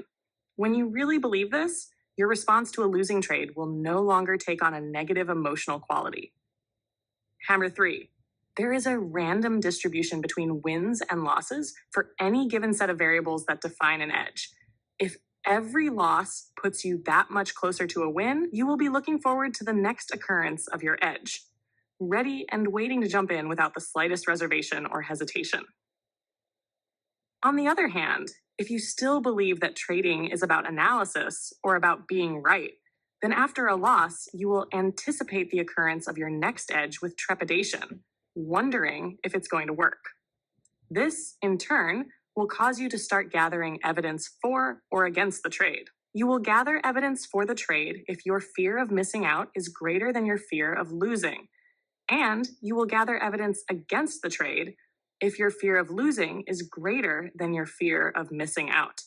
In either case, you will not be in the most conducive state of mind to produce consistent results. 4. An edge is nothing more than an indication of a higher probability of one thing happening over another. Creating consistency requires that you completely accept that trading isn't about hoping, wondering, or gathering evidence one way or the other to determine if the next trade is going to work. The only evidence you need to gather is whether the variables you use to define an edge are present at any given moment. When you use other information outside the parameters of your edge to decide whether you will take the trade, you are adding random variables to your trading regime. Adding random variables makes it extremely difficult, if not impossible, to determine what works and what doesn't. If you're never certain about the viability of your edge, you won't feel too confident about it. To whatever degree you lack confidence, you will experience fear. The irony is, you will be afraid of random, inconsistent results without realizing that your random, inconsistent approach is creating exactly what you are afraid of. On the other hand, if you believe that an edge is simply a higher probability of one thing happening over another, and there's a random distribution between wins and losses for any given set of variables that define an edge, why would you gather other evidence for or against a trade? To a trader operating out of these two beliefs, gathering other evidence wouldn't make any sense. Or, let me put it this way, gathering other evidence makes about as much sense as trying to determine whether the next flip of a coin will be heads after the last 10 flips came up tails. Regardless of what evidence you find to support heads coming up, there is still a 50% chance that the next flip will come up tails. By the same token, regardless of how much evidence you gather to support acting or not acting on a trade, it still only takes one trader somewhere in the world to negate the validity of any, if not all, of your evidence. The point is, why bother? If the market is offering you a legitimate edge, determine the risk and take the trade. Hasher 5. Every moment in the market is unique. Take a moment and think about the concept of uniqueness. Unique means not like anything else that exists or has ever existed. As much as we may understand the concept of uniqueness, our minds don't deal with it very well on a practical level.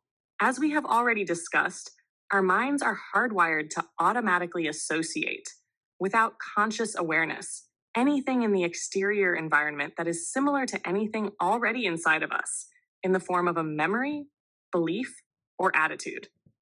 This creates an inherent contradiction between the way we naturally think about the world and the way the world exists. No two moments in the external environment will ever exactly duplicate themselves. To do so, every atom or every molecule would have to be in the exact same position they were in some previous moment. Not a very likely possibility. Yet, based on the way our minds are designed to process information, we will experience the now moment in the environment as being exactly the same as some previous moment as it exists inside our minds. If each moment is like no other, then there's nothing at the level of your rational experience that can tell you for sure that you know what will happen next. So, I will say again, why bother trying to know? When you try to know, you are, in essence, trying to be right. I am not implying here that you can't predict what the market will do next and be right, because you most certainly can. It's in the trying that you run into all of the problems. If you believe that you correctly predicted the market once, you will naturally try to do it again. As a result, your mind will automatically start scanning the market for the same pattern, circumstance, or situation that existed the last time you correctly predicted its movement.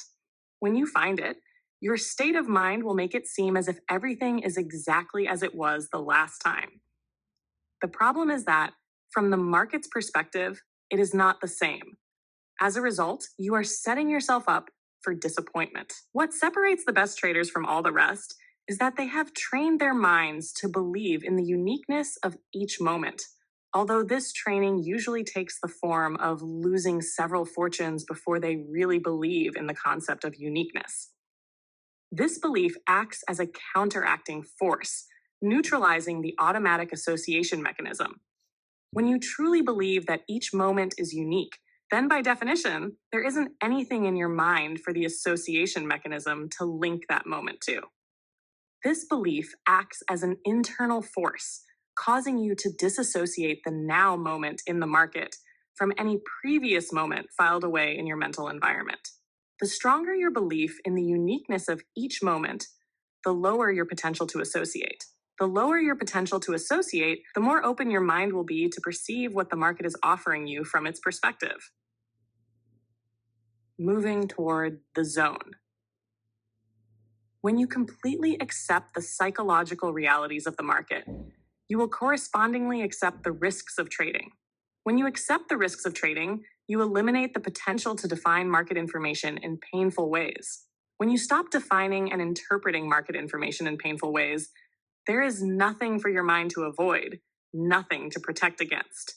When there's nothing to protect against, you will have access to all that you know about the nature of market movement. Nothing will get blocked, which means you will perceive all the possibilities you have learned about objectively, And since your mind is open to a true exchange of energy, you will quite naturally start discovering other possibilities, edges that you formerly couldn't perceive. For your mind to be open to a true exchange of energy, you can't be in a state of knowing or believing that you already know what's going to happen next. When you are at peace with not knowing what's going to happen next, you can interact with the market from a perspective where you will be making yourself available to let the market tell you, from its perspective, what is likely to happen next.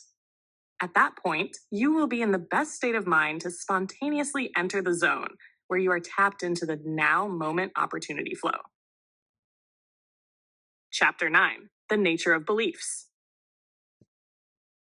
At this point, if you can sense the benefits of adopting the 5 fundamental truths about trading, then the task is to learn how to properly integrate these truths into your mental system as core beliefs that do not conflict with any other beliefs you may hold. At first glance, this may seem like a daunting task, and under other circumstances, I would agree with you. But it won't be, because in Chapter 11, I'll give you a simple trading exercise specifically designed to properly install these truths as beliefs at a functional level. A functional level is one where you find yourself naturally operating out of a carefree state of mind, perceiving exactly what you need to do, and doing it without hesitation or internal conflict. However, I do have a word of caution for those of you who have already looked at the exercise. On the surface, the trading exercise looks so simple that you may be tempted to do it now, before you thoroughly understand the implications of what you are doing. I strongly suggest that you reconsider. There are subtle yet profound dynamics involved in the process of learning how to install new beliefs and change any existing beliefs that are in conflict with the new ones. Understanding the trading exercise itself is easy.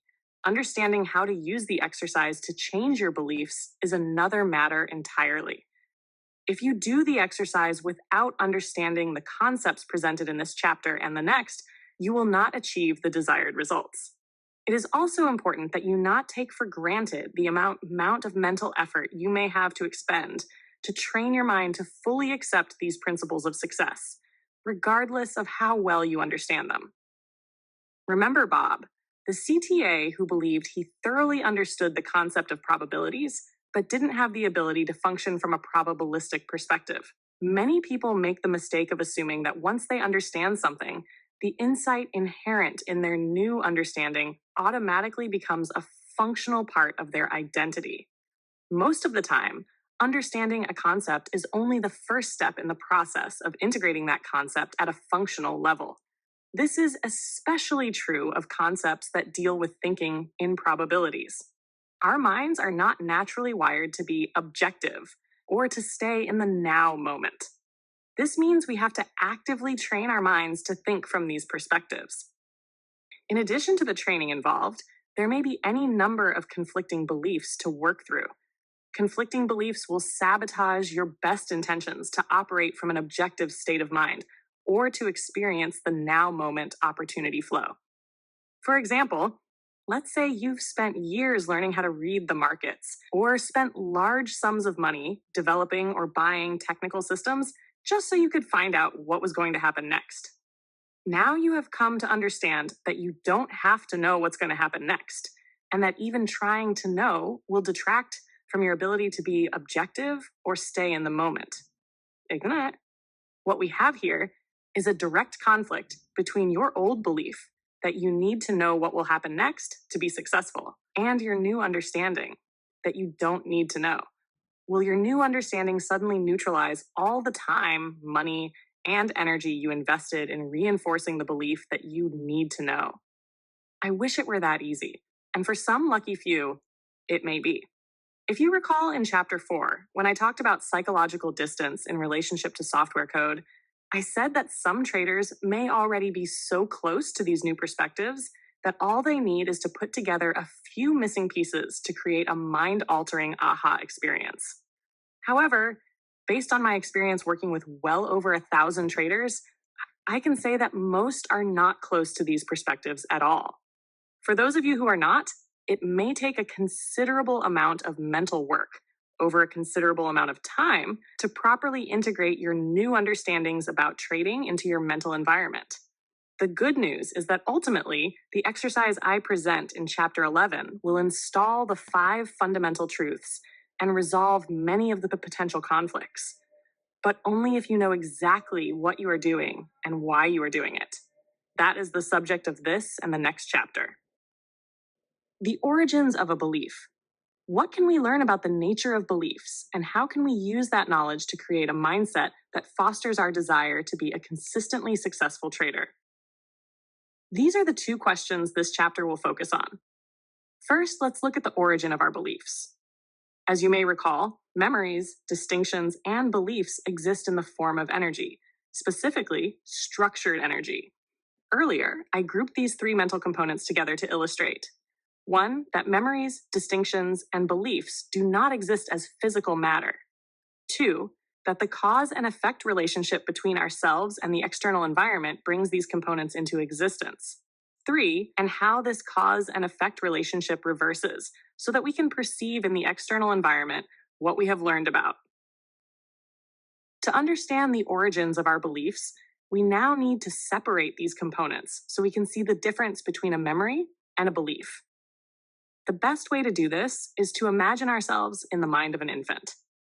At the very beginning of a child's life, the memories of his experiences would exist in their purest form. This means that the memories of what he has seen, heard, smelled, touched, or tasted exist as pure sensory information, not yet organized or attached to specific words or concepts. Therefore, we can define a pure memory as sensory information stored in its original form. A belief, on the other hand, is a concept about the nature of how the external environment expresses itself. A concept combines pure sensory information with the symbol system we call language. For example, most infants have a pure memory of how it feels to be lovingly nurtured by a parent. But it is only when they are taught to link certain words with this stored sensory information that they form a concept of what loving nurturing feels like. The phrase, "life is wonderful," is a concept. By themselves, these words are meaningless, abstract symbols. But if a child connects these words to the positive feelings associated with being nurtured, the words stop being abstract. Life is wonderful becomes a definitive distinction about the nature of existence, about how the world works. Similarly, a child who didn't receive enough nurturing might link emotional pain to concepts like life isn't fair or the world is an awful place. In any case, when the positive or negative energy from our memories becomes linked to a set of words, the concept becomes energized and transforms into a belief about the nature of reality. If concepts are structured by language and energized by experience, then it's clear why beliefs are referred to as structured energy. What do beliefs do? When a belief comes into existence, what is its function? It may seem strange to ask this because we constantly express our beliefs, verbally and through our actions. We also constantly interact with the beliefs of others. Yet if asked, what exactly does a belief do? Most people struggle to answer. On the other hand, if asked about the functions of our eyes, ears, or teeth, we can explain them easily. Beliefs are essential components of our psychological makeup, shaping the quality of our lives. Yet they are also the least examined and least understood. If we have a problem with one of our body parts, we naturally focus on fixing it. However, it doesn't usually occur to us that many problems with the quality of our lives, lack of happiness, dissatisfaction, or lack of success, are rooted in our beliefs. This lack of consideration is universal. One of the most powerful characteristics of beliefs is that they make what we experience seem self-evident and unquestionable.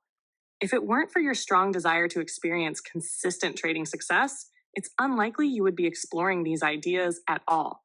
Most people only begin examining their beliefs after years of intense frustration. Even though beliefs are an integral part of our identity, the process of self-analysis doesn't need to be taken personally. None of us was born with any beliefs. We acquired all of them in various ways. Many of the beliefs with the greatest impact on our lives were not chosen freely. They were instilled by others, often when we were too young to recognize the negative implications of what we were being taught. Regardless of how a belief was acquired, Once it exists, it functions in predictable ways, just like the organs or systems in our bodies. If you compare your eyes, hands, or red blood cells with someone else's, you will see that while they are not identical, they share common characteristics that cause them to function similarly. In the same way, a belief like life is wonderful functions in the same manner as a belief like life is awful. The content is different, and the impact on one's life will be dramatically different, but the mechanisms by which both beliefs operate are exactly the same, and their impact on our lives. In the broadest sense, our beliefs shape the way we experience our lives. As I have already said, we're not born with any of our beliefs. They're acquired, and as they accumulate, we live our lives in a way that reflects what we have learned to believe. Consider how different your life would be if you had been born into a culture, religion, or political system that has very little, if anything, in common with the one you were born into. It might be hard to imagine, but what you would have learned to believe about the nature of life and how the world works may not be remotely similar to what you currently believe. Yet you would hold these other beliefs with the same degree of certainty as your current beliefs. How beliefs shape our lives. 1. They manage our perception and interpretation of environmental information in a way that is consistent with what we believe. 2. They create our expectations. Keep in mind that an expectation is a belief projected into some future moment. Since we can't expect something we don't know about, we could also say that an expectation is what we know projected into some future moment. 3. Anything we decide to do or any outward expression of behavior will be consistent with what we believe. 4. Finally, our beliefs shape how we feel about the results of our actions. There isn't much about the way we function that beliefs don't play a major role in. So what I'm going to do now is give you an example I used in my first book, The Disciplined Trader, to illustrate the various functions of a belief. In the spring of 1987, I was watching a locally produced television program called Gotcha Chicago. It was about some local celebrities who played practical jokes on one another.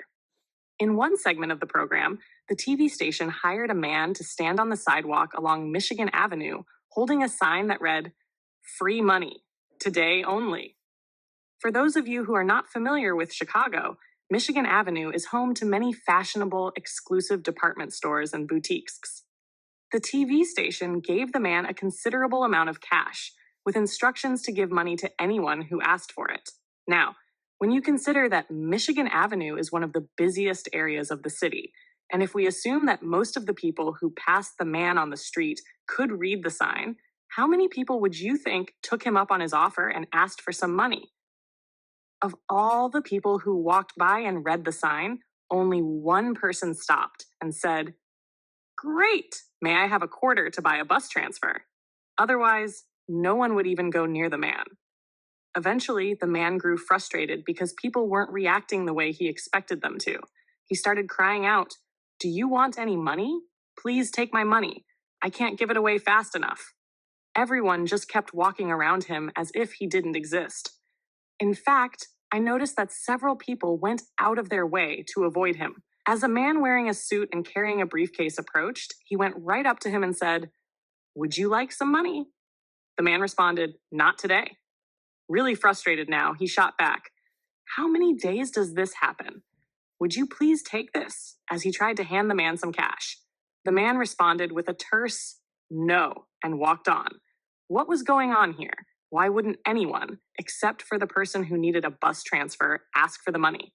If we assume that most or all of the passersby could read the sign, but still didn't make any effort to get the money, then one possible explanation for their behavior is that they just didn't care about money. This is extremely unlikely, though, considering how much of our lives is devoted to the pursuit of money. If we agree that people could read the sign and that money is very important to most of us, then what could have stopped these people from helping themselves? The environment was making available an experience that most people would love to have. Someone giving them money with no strings attached. Yet everyone walked by oblivious to what was awaiting them. They must not have been able to perceive what was available. That's hard to imagine because the sign clearly stated free money, today only. However, it's not hard to imagine if you consider that most people have a belief, an energized concept about how the world works, that free money doesn't exist. If free money really doesn't exist, then how does someone reconcile the obvious contradiction between that belief and the sign saying that it does? That's easy. Just decide the man with the sign is crazy. What else could account for such bizarre behavior if, in fact, free money doesn't exist? The reasoning process that could compensate for the contradiction might go something like this. Everyone knows getting money with no strings attached rarely happens, certainly not from a stranger on one of the busiest streets in the city. In fact, if the man were really giving away money, he would already be mobbed. He might even be endangering his life. He must be crazy. I had better take a wide path around him. Who knows what he might do? Notice that every component of the thought process described is consistent with the belief that free money doesn't exist. Number one, the words free money were neither perceived nor interpreted as they were intended from the environment's perspective. Two, deciding the person with the sign must be crazy created an expectation of danger, or at least a perception that caution was warranted. Three, purposefully altering one's path to avoid the person with the sign is an action that is consistent with the expectation of danger. Four, how did each person feel about the outcome? That's difficult to say without knowing each person individually, but a good generalization would be that they felt relieved that they successfully avoided an encounter with a crazy person. The feeling of relief that resulted from avoiding a confrontation is a state of mind. Remember that how we feel, the relative degree of positively or negatively charged energy flowing through our bodies and minds, is always the absolute truth. But the beliefs that prompt any particular state of mind may not be the truth with respect to the possibilities available from the environment's perspective. Relief from confrontation was not the only possible outcome in this situation. Imagine how different the experience would be if they believed that free money exists. The process described above would be the same, except it would make the belief that free money exists seem self-evident and beyond question, just as it made the belief that free money doesn't exist seems self-evident and beyond question. A perfect example would be the one person who said, "Great, may I have a quarter for a bus transfer?" When I saw this, I had the anybody for a quarter. A panhandler is someone who definitely believes in the existence of free money. Therefore, his perception and interpretation of the sign were exactly what was intended by the TV station. His expectation and behavior were consistent with his belief that free money exists. And how would he feel about the results? He got his quarter, so I would assume he felt a sense of satisfaction. Of course, what he didn't know is that he could have gotten a lot more. There's another possible outcome for our scenario. Let's look at a hypothetical example of someone who believes that free money doesn't exist, but who takes a what-if approach to the situation. In other words, some people can be so intrigued and curious about the possibilities that they decide to temporarily suspend their belief that free money doesn't exist. This temporary suspension allows them to act outside the boundaries created by a belief in order to see what happens. So instead of ignoring the man with the sign, which would be our hypothetical person's first inclination, he walks up to him and says, "Give me $10. The man promptly pulls a $10 bill out of his pocket and gives it to him. What happens now? How does he feel, having experienced something unexpected that completely contradicted his belief? For most people, the belief that free money doesn't exist is acquired through unpleasant circumstances, to put it mildly. The most common way is being told that we can't have something because it's too expensive. How many times does the typical child hear, "Who do you think you are anyway? Money doesn't grow on trees," you know? In other words, it is probably a negatively charged belief. So the experience of having money handed to him with no strings attached and without any negative comments would likely create a state of mind of pure elation. In fact, most people would be so happy that they'd feel compelled to share that happiness and this new discovery with everyone they knew. I can imagine him going back to his office or going home, and the moment he encounters someone he knows, the first words out of his mouth will be, "You won't believe what happened to me today." And even though he desperately wants those he meets to believe his story, they probably won't. Why? Because their belief that free money doesn't exist will cause them to interpret his story in a way that negates its validity. To take this example a little further, imagine what would happen to this person's state of mind if it occurred to him that he could have asked for more money. He is in a state of pure elation. However, the moment the thought either pops into his mind or someone he relates his story to offers the idea that he could have asked for a lot more money, his state of mind will immediately shift to a negatively charged state of regret or despair. Why? He tapped into a negatively charged belief about what it means to miss out on something or not get enough. As a result, instead of being happy over what he got, he will lament what he could have had but didn't get. Our beliefs versus the truth. In all three of these examples, including the hypothetical one, everybody experienced their own unique version of the situation. If asked, each person would describe what he or she experienced from their perspective, as if it were the only true and valid version of the reality of the situation. The contradiction between these three versions of the truth suggests to me a larger philosophical issue that needs to be resolved. If beliefs limit our awareness of the information being generated by the physical environment so that what we perceive is consistent with whatever we believe, then how do we know what the truth is? To answer this question, we have to consider 4 ideas. 1. The environment can express itself in an infinite combination of ways. When you combine all the forces of nature interacting with everything created by humans, then add to that the forces generated by all the possible ways people can express themselves. The result is a number of possible versions of reality that would surely overwhelm even the most open-minded person. 2. Until we have acquired the ability to perceive every possible way in which the environment can express itself, our beliefs will always represent a limited version of what is possible from the environment's perspective, making our beliefs a statement about reality, but not necessarily a definitive statement of reality. 3. If you find yourself taking exception to the second statement, then consider that if our beliefs were a true 100% accurate reflection of physical reality, then our expectations would always be fulfilled. If our expectations were always fulfilled, we would be in a perpetual state of satisfaction. How could we feel other than happy, joyful, elated, and with a complete sense of well-being if physical reality was consistently showing up exactly as we expected it to? 4. If you can accept the third statement as being valid, then the corollary is also true. If we are not experiencing satisfaction, then we must be operating out of a belief or beliefs that don't work very well relative to the environmental conditions. Taking these 4 ideas into consideration, I can now answer the question, what is the truth? The answer is, whatever works. If beliefs impose limitations on what we perceive as possible, and the environment can express itself in an infinite combination of ways, then beliefs can only be true relative to what we are attempting to accomplish at any given moment. In other words, the relative degree of truth inherent in our beliefs can be measured by how useful they are. Each of us has internally generated forces, curiosity, needs, wants, desires, goals, and aspirations that compel or motivate us to interact with the physical environment.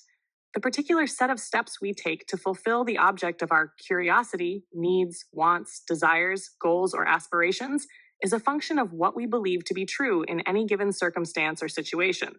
That truth, whatever it is, will determine 1. The possibilities we perceive in relation to what is available from the environment's perspective. 2. How we interpret what we perceive. 3. The decisions we make. 4. Our expectations of the outcome. 5. The action we take. 6. And how we feel about the results of our efforts. At any given moment, if we find ourselves in a state of satisfaction, happiness, or well-being in relation to whatever we are attempting to accomplish, we can say that our truth, meaning whatever beliefs we are operating from, are useful because the process, as stated above, worked. What we perceived was not only consistent with our objective, it was also consistent with what was available from the environment's perspective. Our interpretation of the information we perceived resulted in a decision, expectation, and action that were in harmony with the environmental situation and circumstance. There was no resistance or counteracting force offered by the environment, or in our own mind, that would diminish the outcome we were trying to achieve. As a result, we find ourselves in a state of satisfaction, happiness, and well being. On the other hand, if we find ourselves in a state of dissatisfaction, disappointment, frustration, confusion, despair, regret, or hopelessness, we can say that relative to the environmental situation and circumstances, the beliefs we are operating from don't work well or at all, and therefore are not useful. Simply put, the truth is a function of whatever works in relation to what we are trying to accomplish at any given moment. Chapter 10: The Impact of Beliefs on Trading. If the external environment can express itself in an infinite combination of ways, then there's really no limit to the number and types of beliefs available to be acquired about the nature of our existence. That is an elaborate way of saying that there's a lot out there to be learned about.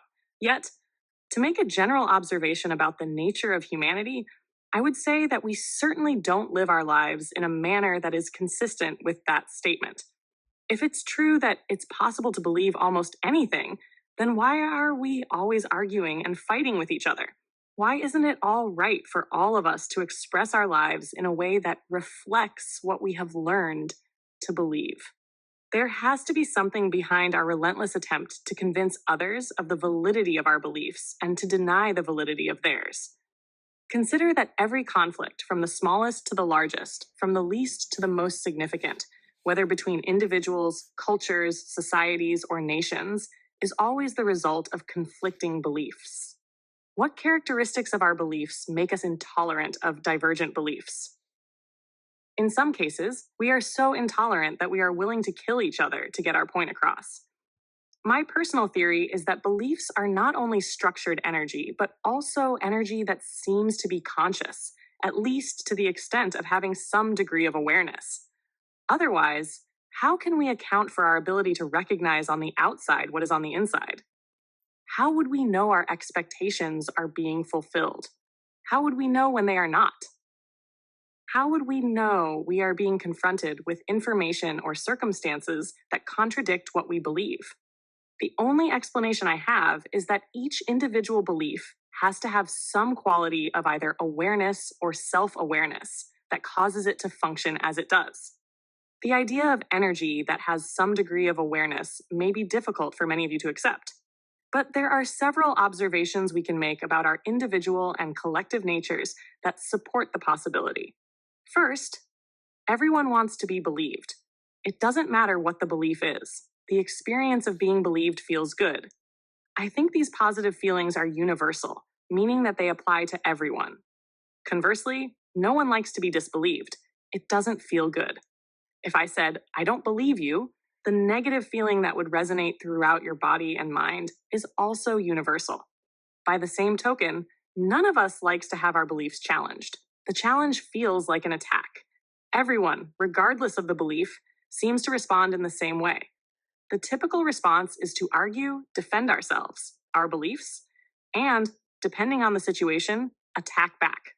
When expressing ourselves, we seem to like being listened to. If we sense our audience isn't paying attention, how does it feel? Not good. Again, I think this response is universal. Conversely, why is it so difficult to be a good listener? Because to be a good listener, we actually have to listen without thinking about how we're going to express ourselves the moment we can either politely or rudely interrupt the person who's speaking. What's the compelling force behind our inability to listen without waiting to interrupt? Don't we like being with people with similar beliefs because it feels comfortable and secure? Don't we avoid people with dissimilar or conflicting beliefs because it feels uncomfortable or even threatening? The bottom line implication is, the moment we acquire a belief, it seems to take on a life of its own, causing us to recognize and be attracted to its likeness and repelled by anything that is opposite or contradictory. Considering the vast number of divergent beliefs that exist, if these feelings of attraction or comfort and being repelled or threatened are universal, then each belief must somehow be conscious of its existence, and this conscious, structured energy must behave in characteristic ways that are common to all of us. The primary characteristics of a belief. There are three basic characteristics you need to understand in order to effectively install the 5 fundamental truths about trading at a functional level in your mental environment. 1. Beliefs seem to take on a life of their own and, therefore, resist any force that would alter their present form. Number 2. All active beliefs demand expression. 3. Beliefs keep on working, regardless of whether or not we are consciously aware of their existence in our mental environment. 1. Beliefs resist any force that would alter their present form. We may not understand the underlying dynamics of how beliefs maintain their structural integrity, but we can observe that they do so, even in the face of extreme pressure or force. Throughout human history, there are many examples of people whose belief in some issue or cause was so powerful that they chose to endure indignities, torture, and death, rather than express themselves in a way that violated their beliefs. This is certainly a demonstration of just how powerful beliefs can be, and the degree to which they can resist any attempt to be altered or violated in the slightest way. Beliefs seem to be composed of a type of energy or force that naturally resists any other force that would cause them to exist in any form other than their present form. Does this mean that they can't be altered? Absolutely not. It just means that we have to understand how to work with them. Beliefs can be altered, but not in the way that most people may think. I believe that once a belief has been formed, it cannot be destroyed. In other words, there is nothing we can do that would cause one or more of our beliefs to cease to exist or to evaporate as if they never existed at all. This assertion is founded in a basic law of physics. According to Albert Einstein and others in the scientific community, energy can neither be created nor destroyed. It can only be transformed. If beliefs are energy, structured, conscious energy that is aware of its existence, then this same principle of physics can be applied to beliefs, meaning if we try to eradicate them, it's not going to work. If you knew someone or something was trying to destroy you, how would you respond? You would defend yourself, fight back, and possibly become even stronger than you were before you knew of the threat. Each individual belief is a component of what we consider to be our identity. Isn't it reasonable to expect that, if threatened, each individual belief would respond in a way that was consistent with how all the parts respond collectively? The same principle holds true if we try to act as if a particularly troublesome belief doesn't exist. If you woke up one morning and everyone you knew ignored you and acted as if you didn't exist, how would you respond? It probably wouldn't be long before you grabbed someone and got right in their face to try to force them to acknowledge you. Again, if purposely ignored, each individual belief will act in the very same way. It will find a way to force its presence into our conscious thought process or behavior. Deactivation. How to work with beliefs. The easiest and most effective way to work with our beliefs is to gently render them inactive or non-functional by drawing the energy out of them. I call this process deactivation. After deactivation, the original structure of the belief remains intact, so technically it hasn't changed. The difference is that the belief no longer has any energy. Without energy, it doesn't have the potential to act as a force on our perception of information or on our behavior. Here is a personal illustration. As a young child, I was taught to believe in both Santa Claus and the Tooth Fairy. In my mental system, both of these are perfect examples of what are now inactive, non-functional beliefs. However, even though they are inactive, they still exist inside my mental system. Only now they exist as concepts with no energy. If you recall from the last chapter, I defined beliefs as a combination of sensory experience and words that form an energized concept. The energy can be drawn out of the concept, but the concept itself remains intact in its original form. However, without energy, it no longer has the potential to act on my perception of information or on my behavior. So as I'm sitting here typing into my computer, if someone came up to me and said that Santa Claus was at the door, how do you think I would define and interpret this information? I would treat it as being irrelevant or a joke, of course. However, if I were 5 years old and my mother told me that Santa Claus was at the front door, her words would have instantly tapped me into a huge reservoir of positively charged energy that would have compelled me to jump up and run to the front door as fast as I could. nothing would have been able to stop me. I would have overcome any obstacle in my path. At some point, my parents told me Santa Claus didn't exist. Of course, my first reaction was disbelief. I didn't believe them, nor did I want to believe them. Eventually, they convinced me. However, the process of convincing me did not destroy my belief in Santa Claus or cause it not to exist any longer. It just took all the energy out of the belief. The belief was transformed into a non-functional, inactive concept about how the world works. I'm not sure where all that energy went, but I know that some of it was transferred to a belief that Santa Claus doesn't exist. Now I have two contradictory distinctions about the nature of the world that exist in my mental system. 1, Santa exists. 2, Santa doesn't exist. The difference between them is in the amount of energy they contain. The first has virtually no energy. The second has energy. So, from a functional perspective, there is no contradiction or conflict.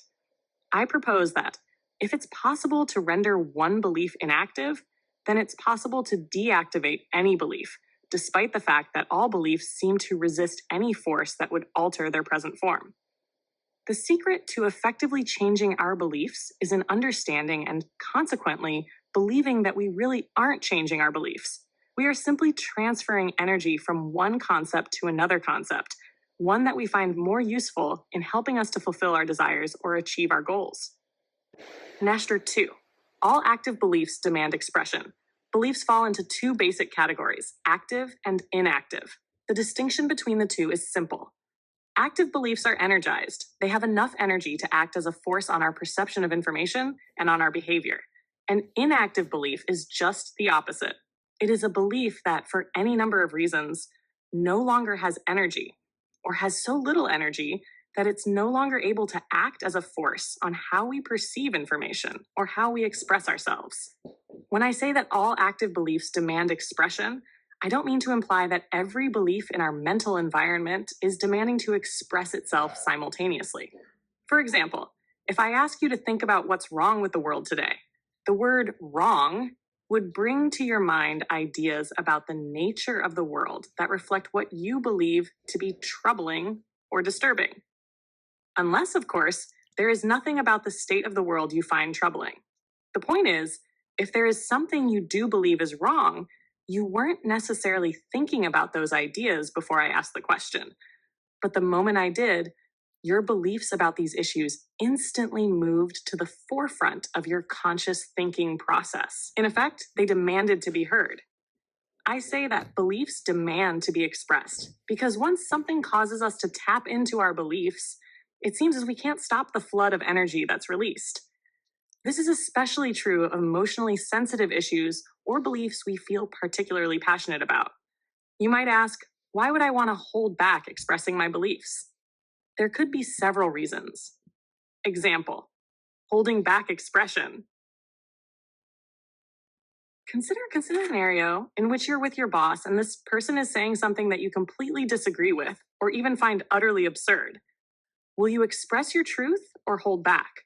That will depend on the beliefs you have about what is proper in such a situation. If your beliefs dictate that speaking up would be inappropriate, and those beliefs have more energy than the ones that are being contradicted, then you'll probably hold back and not argue openly. You might be looking at this person, the boss, and nodding your head in agreement, but is your mind in agreement? More to the point, is your mind silent? Absolutely not. Your position on the issues being presented are effectively countering each point the boss is making. In other words, your beliefs are still demanding expression, but they aren't being expressed externally in the environment because other beliefs are acting as a counteracting force. However, they will soon find a way to get out, won't they?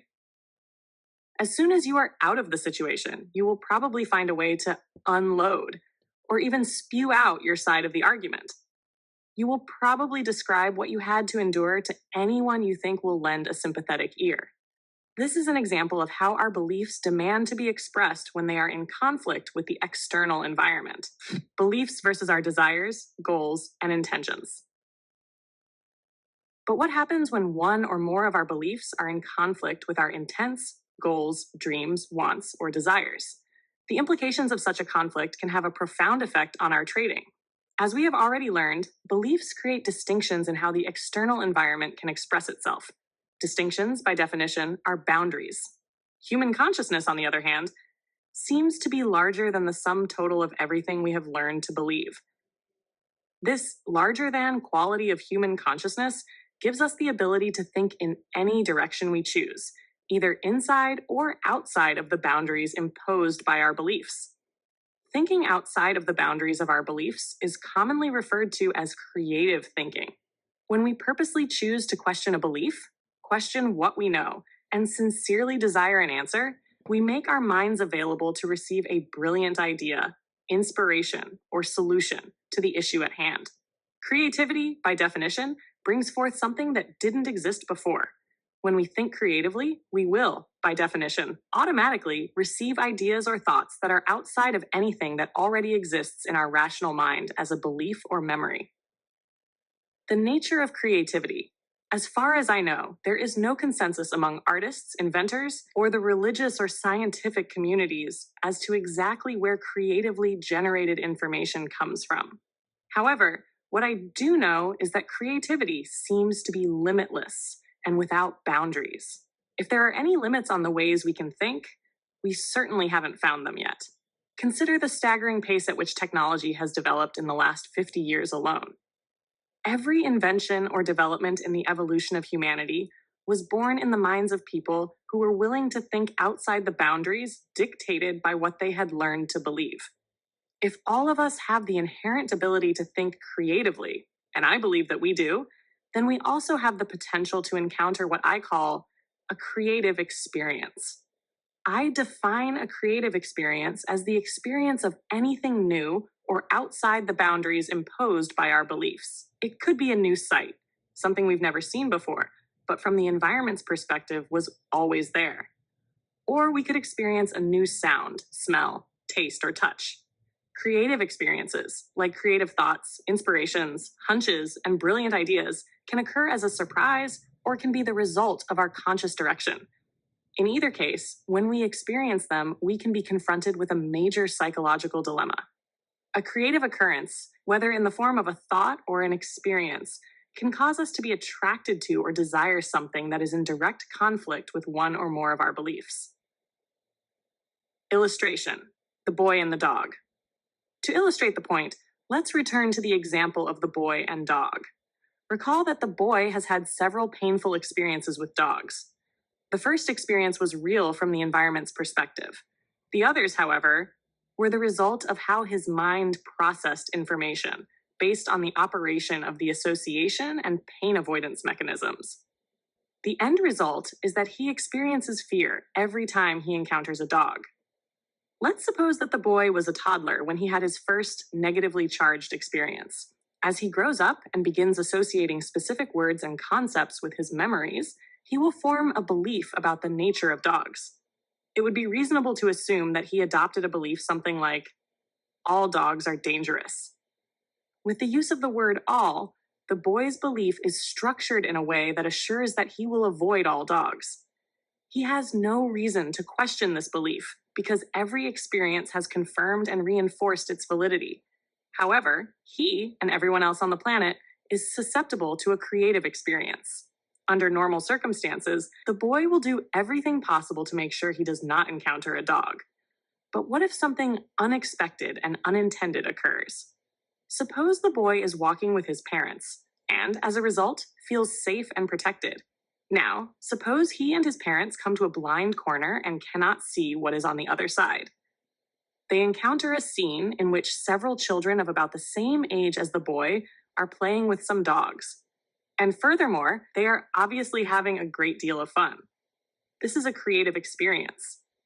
The boy is confronted with indisputable information that what he believes about the nature of dogs isn't true. What happens now? First, the experience was not at the boy's conscious direction. He didn't make a decision to willingly expose himself to information that contradicted what he believed to be true. We might call this an inadvertent creative experience, because the external environment forced him to confront other possibilities that he didn't believe existed. Second, The experience of seeing other children playing with dogs and not getting hurt will throw his mind into a state of confusion. After the confusion wears off, meaning as he begins to accept the possibility that not all dogs are dangerous, several scenarios are possible. Seeing other children his own age, with whom he could strongly identify, having such a great time playing with dogs could cause the boy to decide that he wants to be like the other children and have fun with dogs too. If that's the case, this inadvertent creative encounter has caused him to become attracted to express himself in a way that he formerly didn't believe was possible, interacting with dogs. In fact, the notion was so impossible that it wouldn't have even occurred to him to consider it. Now, he not only considers it, he desires it. Will he be able to express himself in a way that is consistent with his desire? The answer to this question is a matter of energy dynamics. There are two forces within the boy that are in direct conflict with each other, competing for expression: his belief that all dogs are dangerous and his desire to have fun and be like the other children. What he will do the next time he encounters a dog will be determined by which has more energy, his belief or his desire. Given the intensity of the energy in his belief that all dogs are dangerous, we can reasonably assume that his belief will have far more energy than his desire. If that's the case, then he will find his next encounter with a dog very frustrating. Even though he may want to touch or pet the dog, he'll find that he can't interact with it in any way. The word all in his belief will act as a paralyzing force, preventing him from fulfilling his desire. He might be well aware of the fact that the dog he wants to pet is not dangerous and won't hurt him, but he won't be able to pet it until the balance of energy tips in favor of his desire. If the boy genuinely wants to interact with dogs, he will have to overcome his fear. This means that he will have to deactivate his belief that all dogs are dangerous, so he can properly install a belief about dogs that is more consistent with his desire. We know that dogs can express themselves in a wide range of ways, from loving and gentle to mean and nasty. However, very few dogs on a percentage basis fall into the mean and nasty category. A good belief for the boy to adopt then would be something like, most dogs are friendly, but some can be mean and nasty. This belief would allow him to learn to recognize characteristics and behavior patterns that will tell him which dogs he can play with and which ones to avoid. However, the larger issue is, how can the boy deactivate the all in the belief that all dogs are dangerous so he can overcome his fear? Remember that all beliefs naturally resist any force that would alter their present form. But as I indicated above, the appropriate approach is not to try to alter the belief, but rather to draw the energy out of it and channel that energy into another belief that is better suited to our purposes. To deactivate the concept the word all represents, the boy will have to create a positively charged experience with a dog. At some point, he will have to step through his fear and touch one. Doing this might require a great deal of effort on the boy's part over a considerable amount of time. Early in the process, his new realization about dogs might be strong enough only to allow him to be in the presence of a dog at a distance and not run away. However, each encounter with a dog, even at a distance, that doesn't result in a negative outcome will draw more and more of the negative energy out of his belief that all dogs are dangerous. Eventually, each new positive experience will allow him to close the gap between himself and a dog, little by little, to the point that he can actually touch one. From an energy dynamics perspective, he will be able to touch a dog when his desire to do so is at least 1 degree greater in intensity than his belief that all dogs are dangerous. The moment he actually does touch a dog, it will have the effect of drawing most of the remaining negative energy out of the all concept and transfer it to a belief that reflects his new experience. Although it's probably not that common, there are people who, for various reasons, are motivated enough to purposely put themselves through the above described process. However, they may not be consciously aware of the dynamics involved. People who work through a childhood fear of this magnitude usually do so somewhat haphazardly over a period of years, without knowing for sure exactly how they did it, unless they seek and get competent professional help. Later on, as adults, if they are asked or if they happen to encounter a situation that reminds them of their past, for instance, observing a child who is terrified of dogs, they typically characterize the process they went through as, I remember when I was afraid of dogs, but I grew out of it. The end result of the first scenario was that the boy worked through his fear by deactivating his limiting belief about the nature of dogs.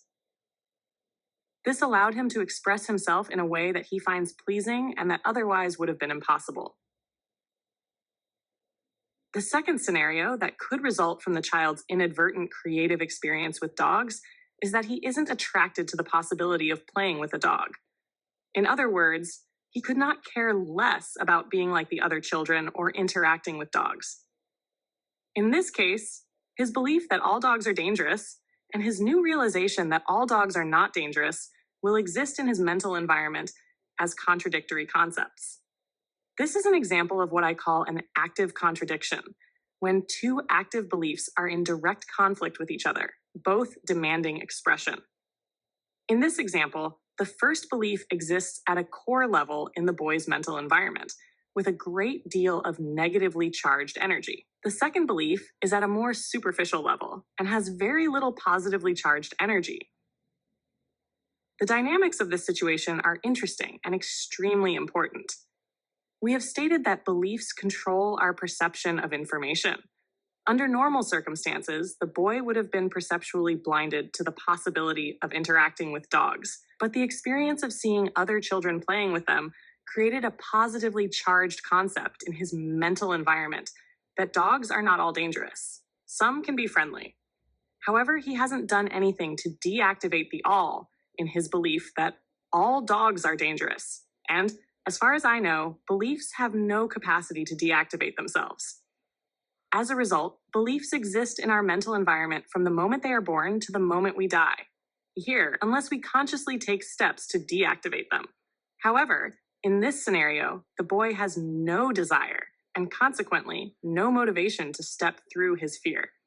Therefore, the boy is left with an active contradiction where his minimally charged belief that not all dogs are dangerous gives him the ability to perceive the possibility of playing with a dog. But his powerfully charged belief that all dogs are dangerous still causes him to experience some level of fear every time he encounters a dog. Maybe not enough fear to cause him to run in terror, because some of that fear will be offset by the other belief, but there will certainly be enough fear to cause a great deal of discomfort. The ability to see and consequently know that a situation is not dangerous, but at the same time find ourselves immobilized with fear, can be quite baffling if we don't understand that what we discover as the result of thinking creatively or realize from an inadvertent creative experience doesn't necessarily have enough energy to become a dominant force in our mental environment. In other words, our new awareness or discovery could very well have enough energy to act as a credible force on our perception of information, thereby causing us to perceive possibilities that would otherwise be invisible. But it might not have enough energy to act as a credible force on our behavior. In making this statement, I am operating out of the assumption that it takes more energy to act or express ourselves than the amount of energy it takes to observe something. On the other hand, new awareness and discoveries instantly and effortlessly become dominant forces if there's nothing inside us that's in conflict with them. But if there are conflicting beliefs and we aren't willing to deactivate the conflicting forces, expending some effort, especially if they're negatively charged, then acting on what we've discovered will be a struggle at the very least, and perhaps downright impossible. What I have just described is the psychological dilemma that virtually every trader has to resolve. Let's say you have a firm grasp of the nature of probabilities, and as a result, you know that the next trade is simply another trade in a series of trades that has a probable outcome. Yet you find you're still afraid to put that next trade on, or you're still susceptible to several of the fear-based trading errors we've discussed in previous chapters. Remember that the underlying cause of fear is the potential to define and interpret market information as threatening. What is the source of our potential to interpret market information as threatening? Our expectations. When the market generates information that doesn't conform to what we expect, the up and down ticks seem to take on a threatening quality, become negatively charged. Consequently, we experience fear, stress, and anxiety. What is the underlying source of our expectations? Our beliefs. In light of what you now understand about the nature of beliefs, if you are still experiencing negative states of mind when you trade, you can assume there's a conflict between what you know about probable outcomes and any number of other beliefs in your mental environment that are arguing, demanding expression for something else. Keep in mind that all active beliefs demand expression, even if we don't want them to. To think in probabilities, you have to believe that every moment in the market is unique, or more specifically, that every edge has a unique outcome. When you believe at a functional level that every edge has a unique outcome, meaning that it's a dominant belief without any other beliefs arguing for something different, you will experience a state of mind that is free of fear, stress, and anxiety when you trade. It really can't work any other way. A unique outcome is not something we have already experienced. Therefore, it is not something we can already know. If it were known, it could not be defined as unique. When you believe that you don't know what is going to happen next, what exactly are you expecting from the market? If you said, "I don't know," you are absolutely right. If you believe that something will happen and that you don't need to know exactly what that something is to make money, then where's the potential to define and interpret market information as threatening and painful? If you said, "There is none," you are absolutely right. Again, another example of how beliefs demand expression. Let's look at a situation where a child's first encounter with a dog was a very positive experience. As a result, he has absolutely no problem interacting with dogs, any dog for that matter, because he has not encountered one that's unfriendly. Therefore, he has no concept and energized belief that it is possible for a dog to inflict any damage or cause him to experience pain.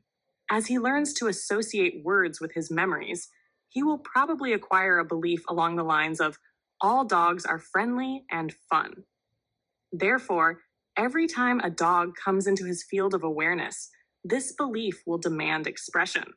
From the perspective of someone who is familiar with a dog, it will seem as if this child has an attitude of reckless abandon. If you tried to convince the child that he'll get bitten someday if he doesn't exercise caution, his belief will cause him to either discount or completely disregard your advice. His response would be something like, "No way," or "It can't happen to me."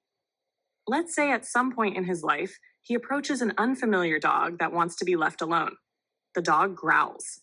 The warning will go unheeded and the dog attacks the boy.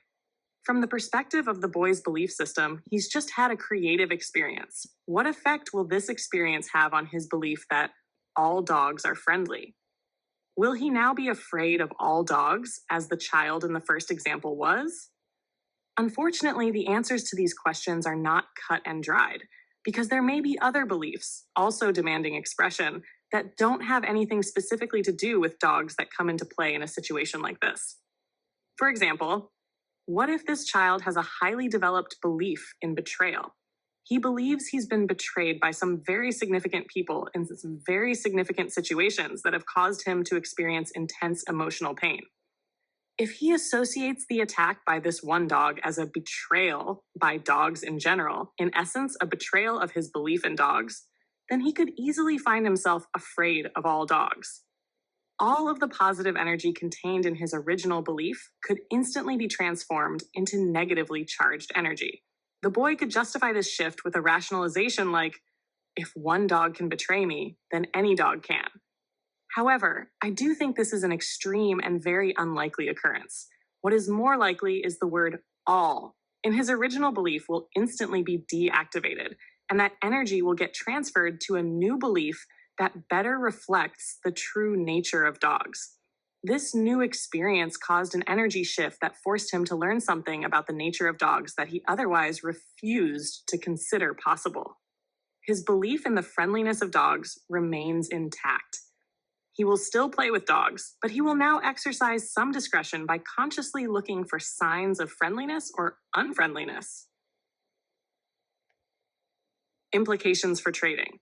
I think that a fundamental truth about the nature of our existence is every moment in the market, as well as in everyday life, has elements of what we know, similarities, and elements that we don't or can't know because we haven't experienced it yet. Until we actively train our minds to expect a unique outcome, we will continue experiencing only what we know. Everything else, other information and possibilities that are not consistent with what we know and expect, will pass us by unperceived, discounted, distorted, outright denied, or attacked. When you truly believe that you don't need to know, you will be thinking in probabilities, the market perspective, and will have no reason to block, discount, distort, deny, or attack anything the market is offering about its potential to move in any particular direction. If you are not experiencing the quality of mental freedom implied in that statement, and it is your desire to do so, then you must take an active role in training your mind to believe in the uniqueness of each moment, and you must deactivate any other belief that argues for something different. This process isn't any different from the one the boy in the first scenario went through, nor is it going to happen by itself. He wanted to interact with dogs without fear, but to do so, he had to create a new belief and deactivate the conflicting ones. This is the secret to achieving consistent success as a trader. Number 3, beliefs keep on working, regardless of whether we are consciously aware of their existence in our mental environment. In other words, we don't have to actively remember or have conscious access to any particular belief for that belief to act as a force on our perception of information or on our behavior. I know it's hard to believe that something we can't even remember can still have an impact on our lives. But when you think about it, much of what we learn throughout our lives is stored at an unconscious or subconscious level. If I asked you to remember each specific skill you had to learn so that you could drive a car with confidence, chances are you wouldn't remember all the things you needed to concentrate and focus on while you were in the process of learning. The first time I had the opportunity to teach a teenager how to drive, I was absolutely amazed at how much there was to learn, how much of the process I took for granted and no longer thought about at a conscious level. Possibly the best example that illustrates this characteristic is people who drive under the influence of alcohol. On any given day or night, there are probably thousands of people who have had so much to drink that they have no idea that they have no conscious awareness of how they drove from point A to point B. It is difficult to imagine how this is possible, unless you consider that driving skills and one's belief in his ability to drive operate automatically on a much deeper level than waking consciousness. Certainly, some percentage of these drunk drivers get into accidents. But when you compare the accident rate with the estimated number of people driving under the influence of alcohol, it's remarkable that there aren't a great many more accidents. In fact, a drunk driver is probably most likely to cause an accident when he either falls asleep or something requires a conscious decision and a fast reaction. In other words, the driving conditions are such that operating out of one's subconscious skills is not enough. Self-evaluation and trading. How this characteristic applies to our trading is also quite profound. The trading environment offers us an arena of unlimited opportunities to accumulate wealth. But just because the money is available and we can perceive the possibility of getting it, that doesn't necessarily mean that we as individuals have an unlimited sense of self-valuation. In other words, there could be a huge gap between how much money we desire for ourselves, how much we perceive is available, and how much we actually believe we are worth or deserve. Everyone has a sense of self-valuation. The easiest way to describe this sense is to list every active belief, both conscious and subconscious, that has the potential to argue either for or against accumulating or achieving greater and greater levels of success and prosperity. Then match the energy from the positively charged beliefs against the energy from the negatively charged beliefs. If you have more positively charged energy arguing for success and prosperity than negatively charged energy arguing against them, then you have a positive sense of self-valuation. Otherwise, you have a negative sense of self-valuation. The dynamics of how these beliefs interact with one another is not nearly so simple as I'm making it sound. In fact, it can be so complex that it could take years of sophisticated mental work to organize and sort out. What you need to know is that it's almost impossible to grow up in any social environment and not acquire some negatively charged beliefs that would argue against success or accumulating vast sums of money. Most of these self sabotaging beliefs have long been forgotten and operate at a subconscious level, but the fact that we may have forgotten them doesn't mean they've been deactivated. How do we acquire self sabotaging beliefs? Unfortunately, it's extremely easy. Probably the most common way is when a child engages in some activity that a parent or teacher doesn't want him to do, and the child accidentally injures himself. Many parents, to get their point across to the child, will respond to a situation like this by saying, "This, whatever pain you are experiencing, wouldn't have happened to you if you didn't deserve it." Or, "You disobeyed me and look what happened. God punished you." The problem with making or hearing statements like this is that there's a potential for the child to associate every future injury with these same statements and subsequently form a belief that he must be an unworthy person, undeserving of success, happiness, or love. Anything we feel guilty about can have an adverse effect on our sense of self-worth. Usually, guilt is associated with being a bad person, and most people believe that bad people should be punished, certainly not rewarded.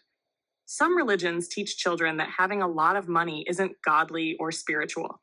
Some people believe that making money in certain ways is wrong, even though it may be perfectly legal and moral from society's perspective. Again, you may not have a specific recollection of learning something that would argue against the success you perceive as possible, but that doesn't mean that what you learned is no longer having an effect. How subconscious self-sabotaging beliefs show up in trading. These beliefs usually manifest themselves in our trading in the form of lapses in focus or concentration, resulting in any number of trading errors, like putting in a buy for a sell or vice versa, allowing yourself to give in to distracting thoughts that compel you to leave the screen, only to return and discover you missed the big trade of the day.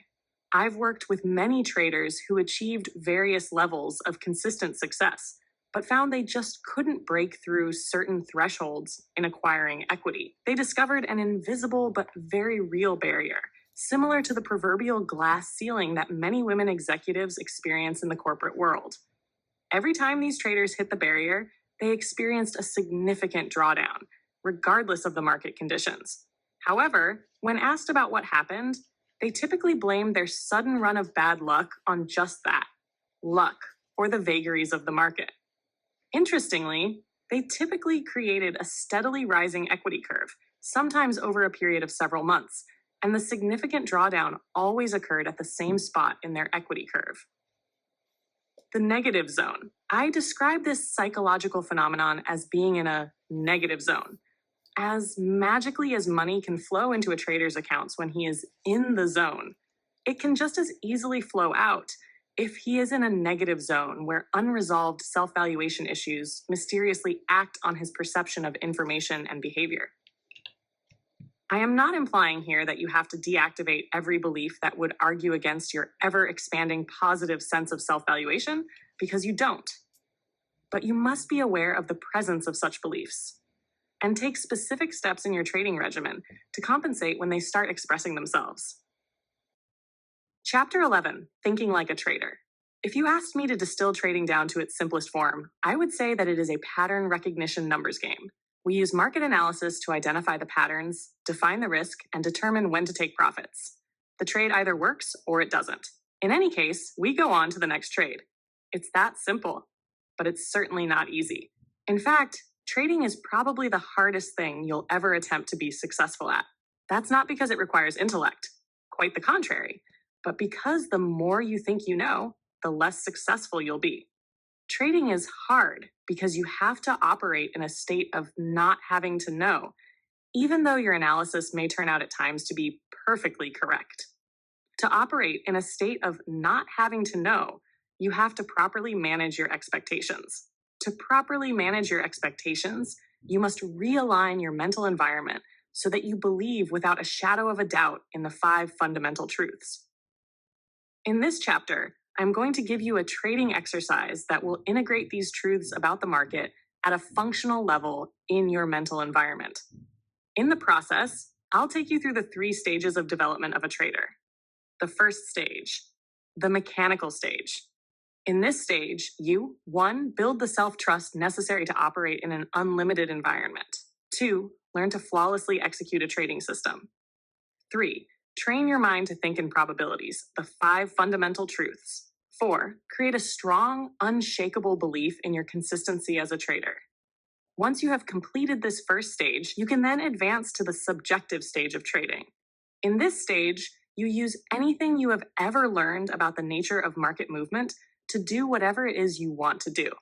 There's a lot of freedom in this stage, so you will have to learn how to monitor your susceptibility to make the kind of trading errors that are the result of any unresolved self-valuation issues I referred to in the last chapter. The third stage is the intuitive stage. Trading intuitively is the most advanced stage of development. It is the trading equivalent of earning a black belt in the martial arts. The difference is that you can't try to be intuitive because intuition is spontaneous. It doesn't come from what we know at a rational level. The rational part of our mind seems to be inherently mistrustful of information received from a source that it doesn't understand. Sensing that something is about to happen is a form of knowing that is very different from anything we know rationally. I've worked with many traders who frequently had a very strong intuitive sense of what was going to happen next, only to be confronted with the rational part of themselves that consistently argued for another course of action. Of course, if they had followed their intuition, they would have experienced a very satisfying outcome. Instead, what they ended up with was usually very unsatisfactory, especially when compared with what they otherwise perceived as possible. The only way I know of that you can try to be intuitive is to work at setting up a state of mind most conducive to receiving and acting on your intuitive impulses. The mechanical stage. The mechanical stage of trading is specifically designed to build the kind of trading skills, trust, confidence, and thinking in probabilities that will virtually compel you to create consistent results. I define consistent results as a steadily rising equity curve with only minor drawdowns that are the natural consequence of edges that didn't work. Other than finding a pattern that puts the odds of a winning trade in your favor, achieving a steadily rising equity curve is a function of systematically eliminating any susceptibility you may have to making the kind of fear, euphoric, or self-valuation based trading errors I have described throughout this book. Eliminating the errors and expanding your sense of self-valuation will require the acquisition of skills that are all psychological in nature. These skills are psychological because each one, in its purest form, is simply a belief. Remember that the beliefs we operate out of will determine our state of mind and shape our experiences in ways that constantly reinforce what we already believe to be true. How truthful a belief is relative to the environmental conditions can be determined by how well it serves us, that is, the degree to which it helps us satisfy our objectives. If producing consistent results is your primary objective as a trader, then creating a belief, a conscious, energized concept that resists change and demands expression, that I am a consistently successful trader, will act as a primary source of energy that will manage your perceptions, interpretations, expectations, and actions in ways that satisfy the belief and, consequently, the objective. Creating a dominant belief that I am a consistently successful trader requires adherence to several principles of consistent success. Some of these principles will undoubtedly be in direct conflict with some of the beliefs you've already acquired about trading. If this is the case, then what you have is a classic example of beliefs that are in direct conflict with desire. The energy dynamic here is no different from what it was for the boy who wanted to be like the other children who were not afraid to play with dogs. He desired to express himself in a way that he found, at least initially, virtually impossible. To satisfy his desire, he had to step into an active process of transformation. His technique was simple. He tried as hard as he could to stay focused on what he was trying to accomplish. And little by little, he deactivated the conflicting belief and strengthened the belief that was consistent with his desire. At some point, if that is your desire, then you will have to step into the process of transforming yourself into a consistent winner. When it comes to personal transformation, the most important ingredients are your willingness to change, the clarity of your intent, and the strength of your desire. Ultimately, for this process to work, you must choose consistency over every other reason or justification you have for trading. If all of these ingredients are sufficiently present, then regardless of the internal obstacles you find yourself up against, what you desire will eventually prevail. Observe yourself. The first step in the process of creating consistency is to start noticing what you're thinking, saying, and doing. Why? Because everything we think, say, or do as a trader contributes to, and therefore reinforces some belief in our mental system. Because the process of becoming consistent is psychological in nature, it shouldn't come as a surprise that you'll have to start paying attention to your various psychological processes. The idea is eventually to learn to become an objective observer of your own thoughts, words, and deeds. Your first line of defense against committing a trading error is to catch yourself thinking about it. Of course, the last line of defense is to catch yourself in the act. If you don't commit yourself to becoming an observer to these processes, your realizations will always come after the experience, usually when you are in a state of deep regret and frustration. Observing yourself objectively implies doing it without judging about yourself. This might not be so easy for some of you to do, considering the harsh, judgmental treatment you may have received from other people throughout your life. As a result, one quickly learns to associate any mistake with emotional pain. No one likes to be in a state of emotional pain, so we typically avoid acknowledging what we have learned to define as a mistake for as long as possible. Not confronting mistakes in our everyday lives usually doesn't have the same disastrous consequences it can have if we avoid confronting our mistakes as traders. For example, when I am working with floor traders, the analogy I use to illustrate how precarious a situation they are in is to ask them to imagine themselves walking across a bridge over the Grand Canyon. The width of the bridge is directly related to the number of contracts they trade. So, for example, for a one contract trader, the bridge is very wide, say 20 feet. A bridge 20 feet wide allows you a great deal of tolerance for error, so you don't have to be inordinately careful or focused on each step you take. Still, if you do happen to stumble and trip over the edge, the drop to the canyon floor is 1 mile. I don't know how many people would walk across a narrow bridge with no guardrails, where the ground is a mile down, but my guess is relatively few. Similarly, few people will take the kinds of risks associated with trading on the floor of the futures exchanges. Certainly, a one-contract floor trader can do a great deal of damage to himself, not unlike falling off a mile-high bridge. But a one-contract trader also can give himself a wide tolerance for errors, miscalculations, or unusually violent market moves where he could find himself on the wrong side. On the other hand, one of the biggest floor traders I ever worked with trades for his own account with an average position of 500 treasury bond futures at a time. He often puts on a position of well over 1,000 contracts. A position of 1,000 T-bond contracts amounts to $31,500 per tick, the smallest incremental price change that a bond contract can make. Of course, T-bond futures can be very volatile and can trade several ticks in either direction in a matter of seconds. As the size of a trader's position increases, the width of our bridge over the Grand Canyon narrows. In the case of the large bond trader, the bridge has narrowed to the size of a thin wire. Obviously, he has to be extremely well balanced and very focused on each step that he takes. The slightest misstep or gust of wind could cause him to fall off the wire. Next stop, 1 mile down. Now, when he's in the trading pit, that tiny misstep or slight gust of wind is the equivalent to one distracting thought. That's all, just a thought or anything else where he allows himself to lose his focus for even a second or two. In that moment of distraction, he could miss his last favorable opportunity to liquidate his position.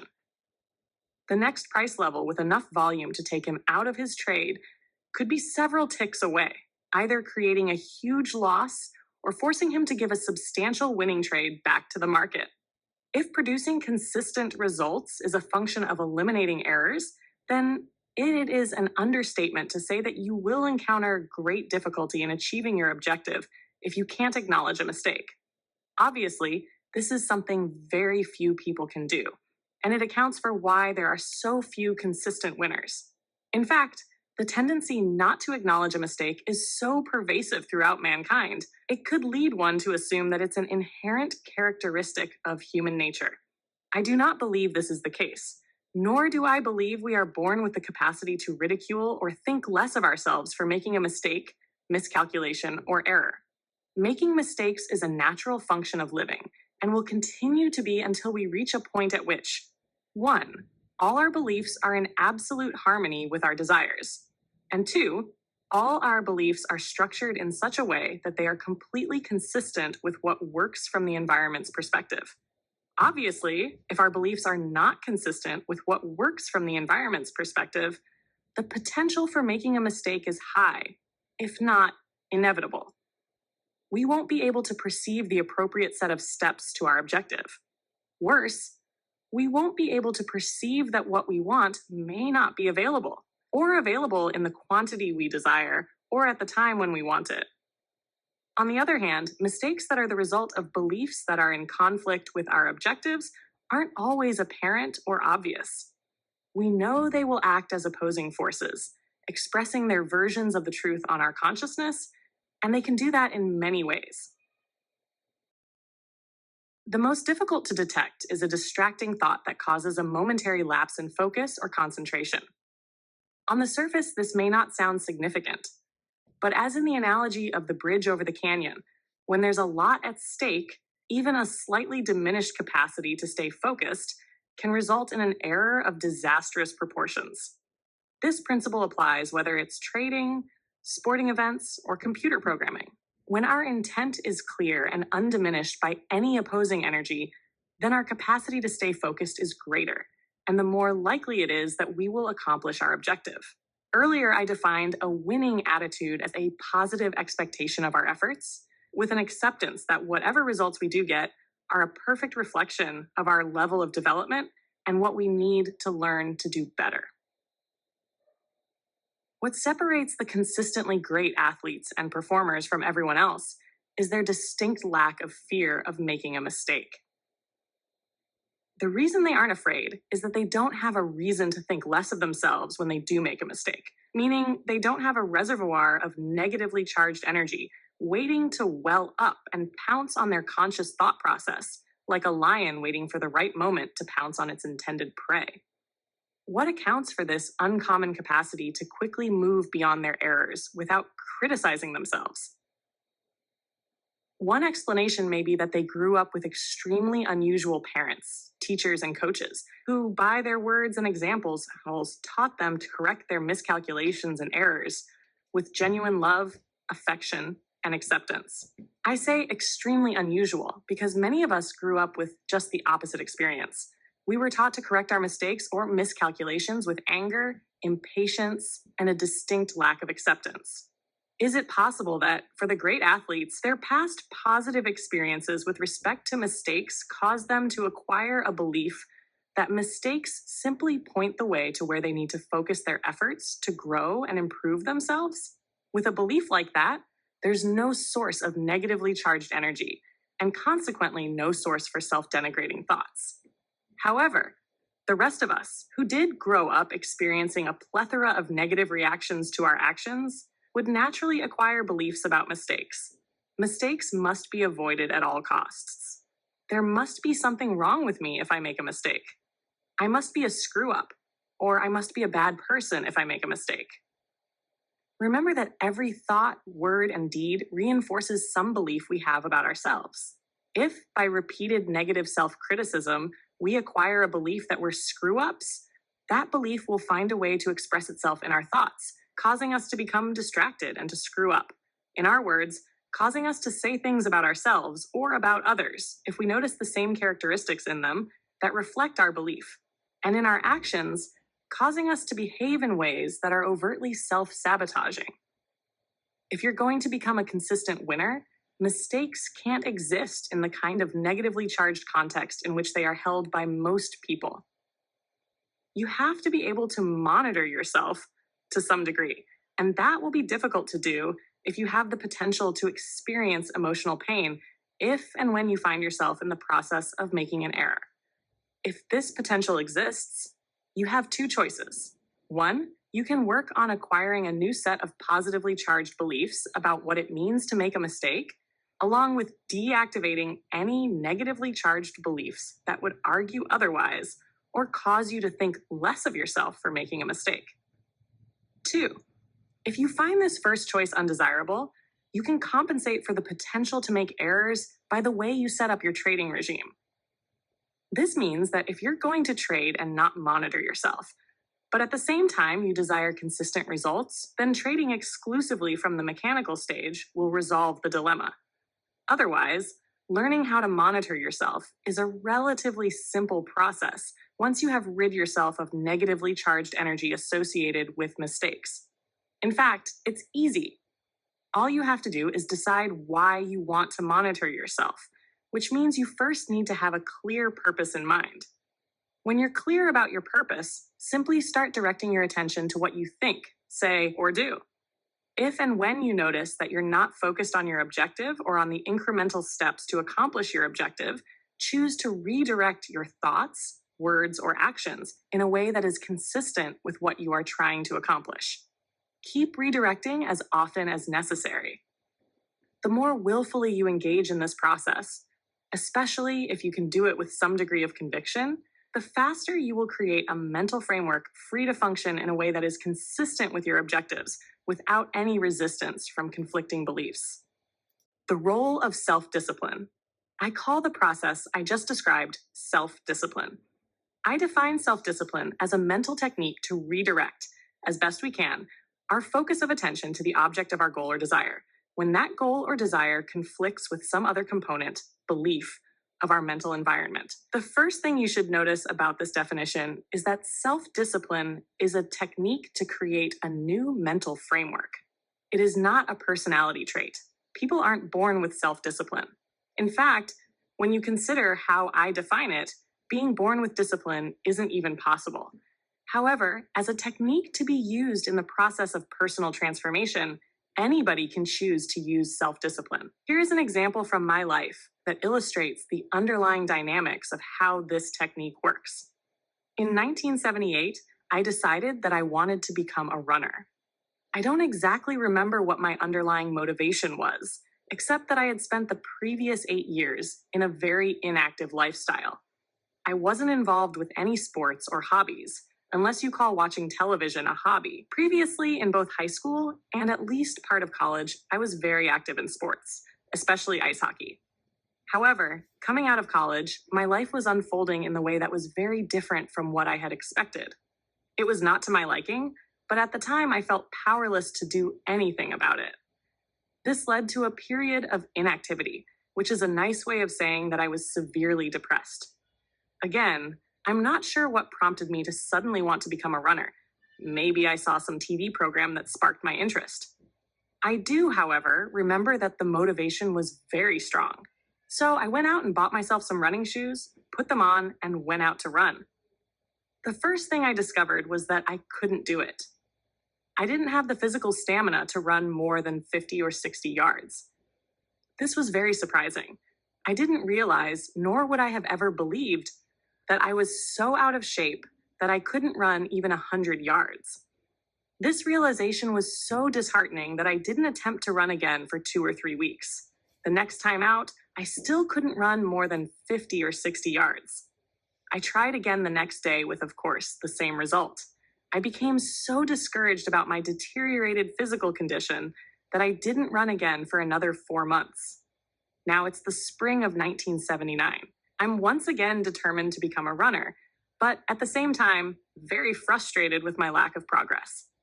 As I was contemplating my dilemma, it occurred to me that one of my problems was that I didn't have a goal to work towards. Saying that I wanted to be a runner was great, but what did that mean? I really didn't know. It was too vague and abstract. I had to have something more tangible to work towards. So I decided that I wanted to be able to run 5 miles by the end of the summer. 5 miles seemed insurmountable at the time, but thinking that I might be able to do it generated a lot of enthusiasm. This increased level of enthusiasm gave me enough impetus to run 4 times that week. At the end of this first week, I was really surprised to discover even a little bit of exercise improved my stamina and ability to run a little farther each time. This created even more enthusiasm, so I went out and bought a stopwatch and blank book to be used as a running diary. I set up a 2-mile course and marked off each quarter mile. In the diary, I entered the date, my distance, my time, and how I felt physically each time I ran. Now I thought I was well on my way to the 5 miles, until I literally ran into my next set of problems. The biggest were the conflicting and distracting thoughts that flooded my consciousness every time I decided I wanted to go out and run. I was amazed at the number and intensity of the reasons I found for not doing it. It's hot or cold outside. It looks like it's going to rain. I'm still a little tired from the last time I ran, even though it was 3 days ago. Nobody else I know is doing this. Or the most prevalent, I'll go as soon as this TV program is over. Of course, I never went. I didn't know any other way to deal with this conflicting mental energy except to redirect my conscious attention on what I was trying to accomplish. I really wanted to get to 5 miles by the end of the summer. I found that sometimes my desire was stronger than the conflict. As a result, I managed to get my running shoes on, actually step outside, and start running. However, more times than not, my conflicting and distracting thoughts caused me to stay put. In fact, in the beginning stages, I estimate that 2/3 of the time I was unable to get past the conflicting energy. The next problem I encountered was that when I started approaching the point where I was able to run 1 mile, I was so thrilled with myself that it occurred to me I was going to need an additional mechanism to get me to the 5 miles. I reasoned that once I got to the point where I could run 2 or maybe 3 miles, I would be so overwhelmingly pleased with myself that I wouldn't feel any need to fulfill my 5 mile objective. So I made a rule for myself. You could call it the 5 mile rule. If I managed to get my running shoes on and get outside, in spite of all the conflicting thoughts trying to talk me out of it, I committed myself to running at least one step farther than the last time I ran. It was certainly all right if I ran more than one step further, but it couldn't be less than one step, no matter what. As it turns out, I never broke this rule, and by the end of the summer, I made it to 5 miles. But then, something really interesting and completely unanticipated happened before I got there. As I got closer to fulfilling my 5 mile objective, little by little, the conflicting thoughts began to dissipate. Eventually, they didn't exist at all. At that point, I found that if I wanted to run, I was completely free to do so without any mental resistance, conflict, or competing thoughts. Given what a struggle it had been, I was amazed, to say the least. The result, I went on to run on a very regular basis for the next 16 years. For those of you who may be interested, I don't run so much now because 5 years ago I decided to start playing ice hockey again. Hockey is an extremely strenuous sport. Sometimes I play as many as 4 times a week. Considering my age, over UI, and the level of exertion the sport requires, it usually takes me a day or two to recover, which doesn't leave much room for running anymore.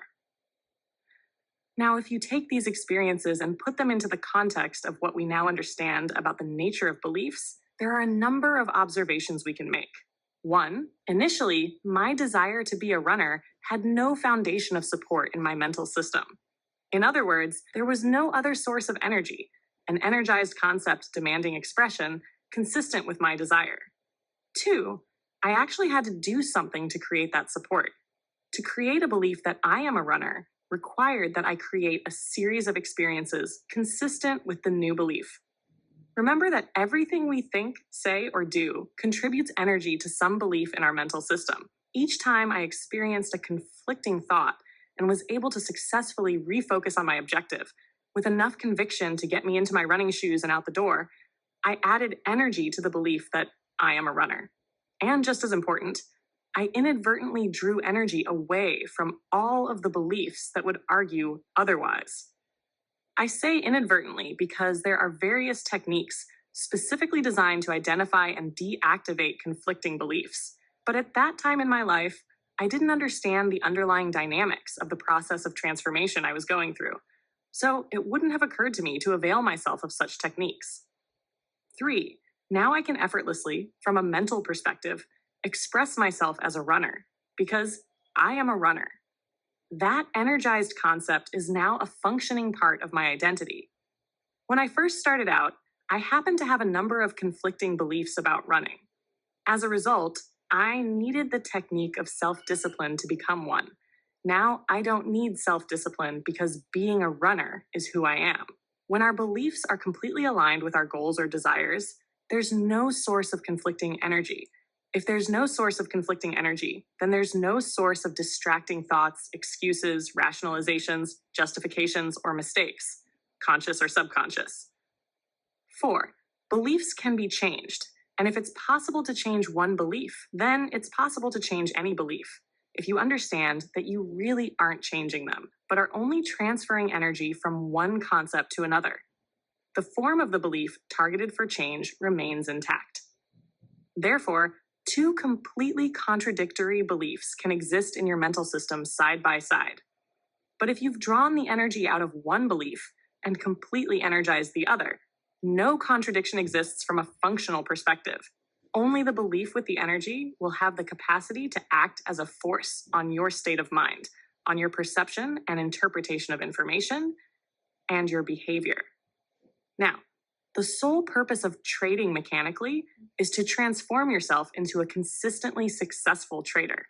If there's anything in your mental environment that's in conflict with the principles of creating the belief that I am a consistently successful trader, then you will need to employ the technique of self-discipline to integrate these principles as a dominant, functioning part of your identity.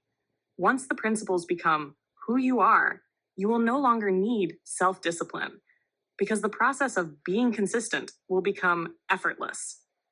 Remember that consistency is not the same as the ability to put on a winning trade, or even a string of winning trades for that matter, because putting on a winning trade requires absolutely no skill.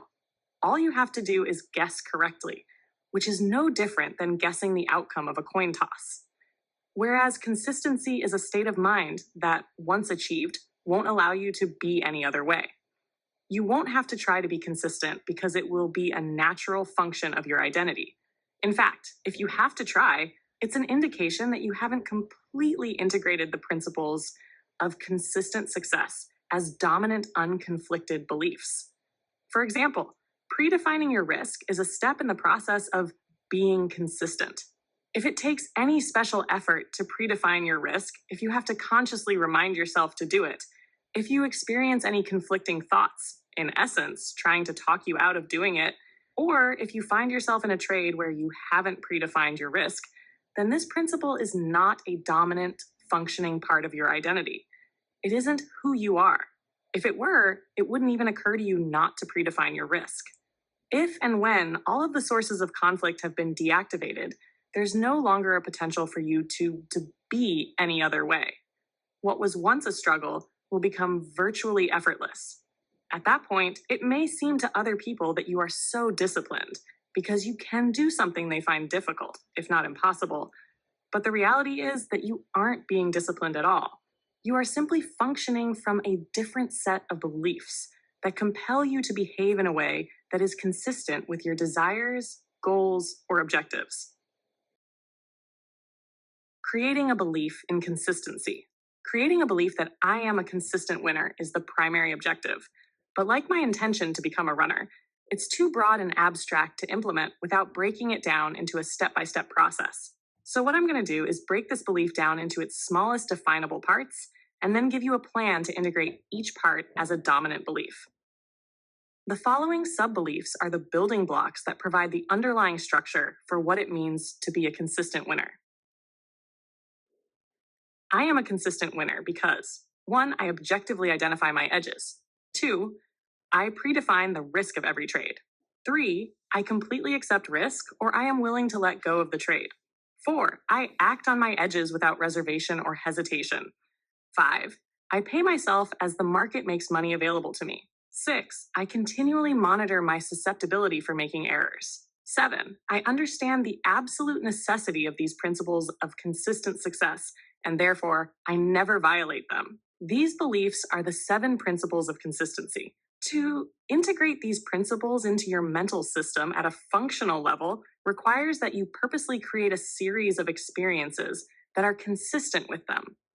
This is no different from the boy who wanted to play with dogs, or my desire to be a runner. Before he could play with a dog, the boy first had to make several attempts just to get close to one. Eventually, as the balance of energy in his mental system shifted, he could play with dogs without any internal resistance. To become a runner, I had to create the experience of running in spite of everything inside me that argued otherwise. Eventually, as the energy shifted more and more in favor of this new definition of myself, running became a natural expression of my identity. Obviously, what we're trying to accomplish here is far more complex than becoming a runner or petting a dog. But the underlying dynamics of the process are identical. Objectivity and the first principle. We'll start with a specific objective. The first principle of consistency is the belief I objectively identify my edges. The key word here is objectively. Being objective means there's no potential to define, interpret, and therefore perceive any market information from either a painful or euphoric perspective. The way to be objective is to operate out of beliefs that keep your expectations neutral and to always take the unknown forces into consideration.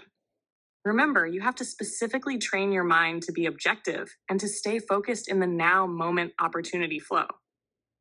Our minds are not naturally wired to think this way. So, to be an objective observer, you have to learn to think from the market's perspective. From the market's perspective, there are always unknown forces, traders, waiting to act on price movement. Therefore, from the market's perspective, every moment is truly unique, even though the moment may look, sound, or feel exactly the same as some moment logged away in your memory bank. The instant you either decide or assume you know what's going to happen next, you will automatically expect to be right. However, what you know, at least at the rational level of thinking, can only take into consideration your unique past, which may not have any relationship to what is actually happening from the market's perspective. At that point, any market information that is not consistent with your expectation has the potential to be defined and interpreted as painful. To avoid experiencing the pain, your mind will automatically compensate with both conscious and subconscious pain avoidance mechanisms for any differences between what you expect and what the market is offering. What you will experience is commonly referred to as an illusion. In a state of illusion, you are neither objective nor connected to the now moment opportunity flow. Instead, you become susceptible to committing all the typical trading errors. Hesitating, jumping the gun, not predefining your risk, defining your risk but refusing to take the loss, and letting the trade turn into a bigger loser, getting out of a winning trade too soon, not taking any profits out of a winning trade, letting a winning trade turn into a loser, moving a stop closer to your entry point, getting stopped out and watching the market trade back in your favor, or trading too large a position in relationship to your equity. The role of the 5 fundamental truths. The 5 fundamental truths about the market will keep your expectations neutral, focus your mind in the now moment opportunity flow by disassociating the present moment from your past, and eliminate your potential to commit these errors. When you stop making trading errors, you'll begin trusting yourself. As your sense of self-trust increases, so will your sense of self-confidence. The greater your confidence, the easier it will be to execute your trades. Act on your edges without reservation or hesitation. The 5 truths will also create a state of mind in which you will genuinely accept the risks of trading. When you genuinely accept the risks, you will be at peace with any outcome. When you're at peace with any outcome, you will experience a carefree, objective state of mind where you make yourself available to perceive and act upon whatever the market is offering you from its perspective at any given now moment. The first objective is to integrate as a dominant belief I objectively identify edges. Transforming into a consistent trader. The challenge now is, how do you get there? How do you transform yourself into a person who can consistently think from the market's perspective? The process of transformation starts with your desire and your willingness to refocus on the object of your desire, self-discipline. Desire is a force. It does not have to coincide or agree with anything that you currently believe to be true about the nature of trading. A clear desire aimed squarely at a specific objective is a very powerful tool. You can use the force of your desire to create an entirely new version or dimension to your identity. Shift energy between two or more conflicting concepts, or change the context or polarity of your memories from negative to positive. I'm sure you are familiar with the saying, make up your mind. The implication of making up our minds is that we decide exactly what we desire with so much clarity, absolutely no lingering doubts, and with so much conviction that literally nothing stands in our way, either internally or externally. If there's enough force behind our resolve, it's possible to experience a major shift in our mental structure virtually instantaneously. Deactivating internal conflicts is not a function of time. It's a function of focused desire, although it can take a considerable amount of time to get to the point where we really make up our minds. Otherwise, in the absence of extreme clarity and conviction, the technique of self-discipline over time will do the job quite nicely, if, of course, you're willing to use it. The need for pure desire for consistency. To get there, you must make up your mind with as much conviction and clarity as possible that more than anything else you desire consistency, the state of mind of trust, confidence, and objectivity from your trading. This is necessary because if you're like most traders, you're going to be up against some very formidable conflicting forces. For example, if you've been trading to get high from the euphoria of catching a big move, to impress your family and friends, to be a hero, to fulfill an addiction to random rewards, to be right about your predictions, or for any other reason that has nothing to do with being consistent, then you'll find the force of these other motivations will not only act as an obstacle, making the trading exercise I'm about to give you very difficult, but it could very well be strong enough even to keep you from doing the exercise at all. Remember the boy who had no desire to be like the other children and interact with dogs? In essence, he decided to live with the active contradiction between his minimally charged positive belief that not all dogs are dangerous and his core, negatively charged belief that all dogs are dangerous. He had the ability to perceive friendly dogs, but at the same time found it impossible to interact with them. Unless he desires to change it, the imbalance of energy between these two beliefs will stay exactly as it is for his entire life.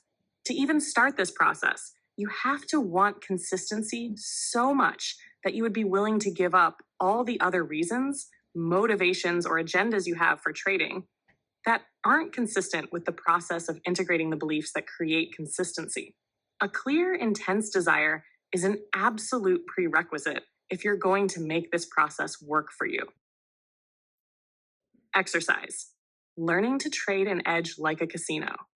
The object of this exercise is to convince yourself that trading is just a simple game of probabilities, numbers, not much different from pulling the handle of a slot machine.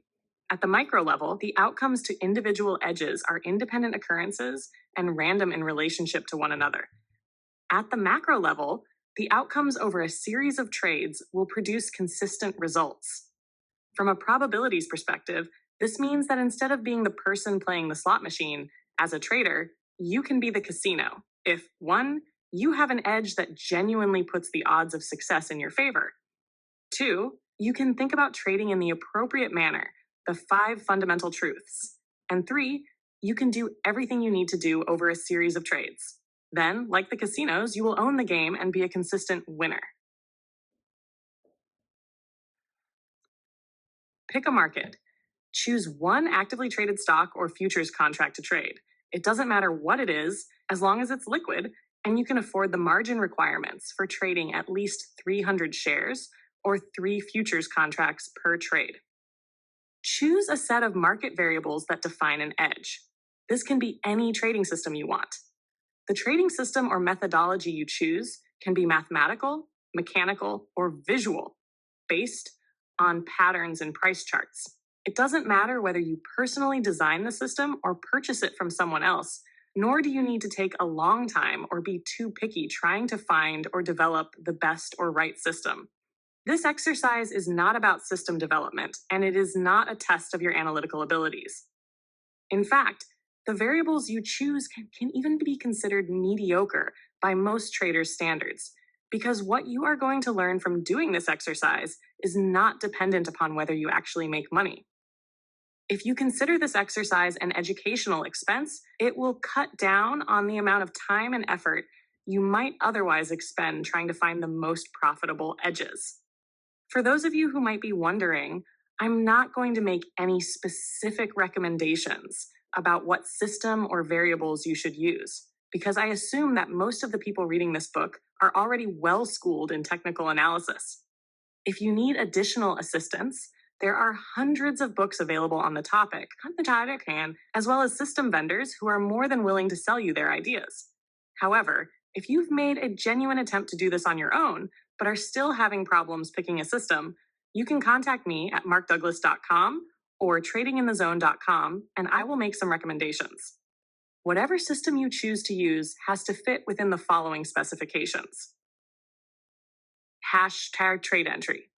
The variables you use to define your edge have to be absolutely precise. The system has to be designed so that it does not require you to make any subjective decisions or judgments about whether your edge is present. If the market is aligned in a way that conforms with the rigid variables of your system, then you have a trade. If not, then you don't have a trade. Period. No other extraneous or random factors can enter into the equation. Stop loss exit. The same conditions apply to getting out of a trade that's not working. Your methodology has to tell you exactly how much you need to risk to find out if the trade is going to work. There is always an optimum point at which the possibility of a trade not working is so diminished, especially in relationship to the profit potential, that you're better off taking your loss and getting your mind clear to act on the next edge. Let the market structure determine where this optimum point is, rather than using an arbitrary dollar amount that you are willing to risk on a trade. In any case, whatever system you choose, it has to be absolutely exact, requiring no subjective decision making. Again, no extraneous or random variables can enter into the equation. Time frame. Your trading methodology can be in any time frame that suits you, but all your entry and exit signals have to be based in the same time frame. For example, if you use variables that identify a particular support and resistance pattern on a 30-minute bar chart, then your risk and profit objective calculations also have to be determined in a 30-minute time frame. However, trading in one time frame does not preclude you from using other time frames as filters. For example, you could have as a filter a rule that states you're only going to take trades that are in the direction of the major trend. There's an old trading axiom that says the trend is your friend. It means that you have a higher probability of success when you trade in the direction of the major trend, if there is one. In fact, the lowest risk trade with the highest probability of success occurs when you are buying dips, support, in an uptrending market, or selling rallies, resistance, in a downtrending market. Illustration of the rule. Let's say that you've chosen a precise way of identifying support and resistance patterns in a 30-minute time frame as your edge. The rule is that you are only going to take trades in the direction of the major trend. A trending market is defined as a series of higher highs and higher lows for an uptrending market, or a series of lower highs and lower lows for a downtrending market. The longer the time frame, the more significant the trend. Therefore, a trending market on a daily bar chart is more significant than a trending market on a 30-minute bar chart. Thus, the daily chart trend takes precedence and is considered the major trend. To determine the direction of the major trend, look at what is happening on a daily bar chart. If the trend is up on the daily, you are only going to look for a sell-off or retracement down to what your edge defines as support on the 30-minute chart. That's where you will become a buyer. If the trend is down on the daily, You are only going to look for a rally up to what your edge defines as resistance on the 30-minute chart. That's where you will become a seller. Your objective is to determine in a downtrending market how far it can rally on an intraday basis and still not violate the symmetry of the longer trend. In an uptrending market, your objective is to determine how far it can sell off on an intraday basis without violating the symmetry of the longer trend. There's usually very little risk associated with these intraday support and resistance points because you don't have to let the market go very far beyond them to tell you the trade isn't working. Taking profits. Believe it or not, of all the skills one needs to learn to be a consistently successful trader, learning to take profits is probably the most difficult to master. A multitude of personal, often very complicated psychological factors, as well as the effectiveness of one's market analysis, enter into the equation. Unfortunately, sorting out this complex matrix of issues goes way, way beyond the scope of this book. I point this out so that those of you who might be inclined to beat yourselves up for leaving money on the table can relax and give yourselves a break. Even after you've acquired all the other skills, it might take a very long time before you get this one down pat. Don't despair. There is a way to set up a profit-taking regime that at least fulfills the objective of the fifth principle of consistency. I pay myself as the market makes money available to me. If you're going to establish a belief in yourself that you're a consistent winner, then you will have to create experiences that correspond with that belief. Because the object of the belief is winning consistently, how you take profits in a winning trade is of paramount importance. This is the only part of the exercise in which you will have some degree of discretion about what you do. Why profit taking is difficult. The underlying premise is that in a winning trade, you never know how far the market is going to go in your direction. Markets rarely go straight up or straight down. Many of the NASDAQ internet stocks in the fall of 1999 were an obvious exception. Typically, markets go up and then retrace some portion of the upward move. Markets go down and then retrace some portion of the downward move. These proportional retracements can make it very difficult to stay in a winning trade. You would have to be an extremely sophisticated and objective analyst to distinguish between a normal retracement, when the market still has the potential to continue in your direction, and a retracement that isn't normal, when the potential for any further movement is greatly diminished, if not non-existent. So when do you take profits? The question of when is a function of your ability to read the market and pick the most likely spots for it to stop. In the absence of an ability to do this objectively, the best course of action from a psychological perspective is divide your position into thirds or quarters and scale out as the market moves in your favor. For futures, your minimum position is 3 or 4 contracts. For stocks, the position must be divisible by 3 or 4 to avoid odd lot orders. My scaling out method.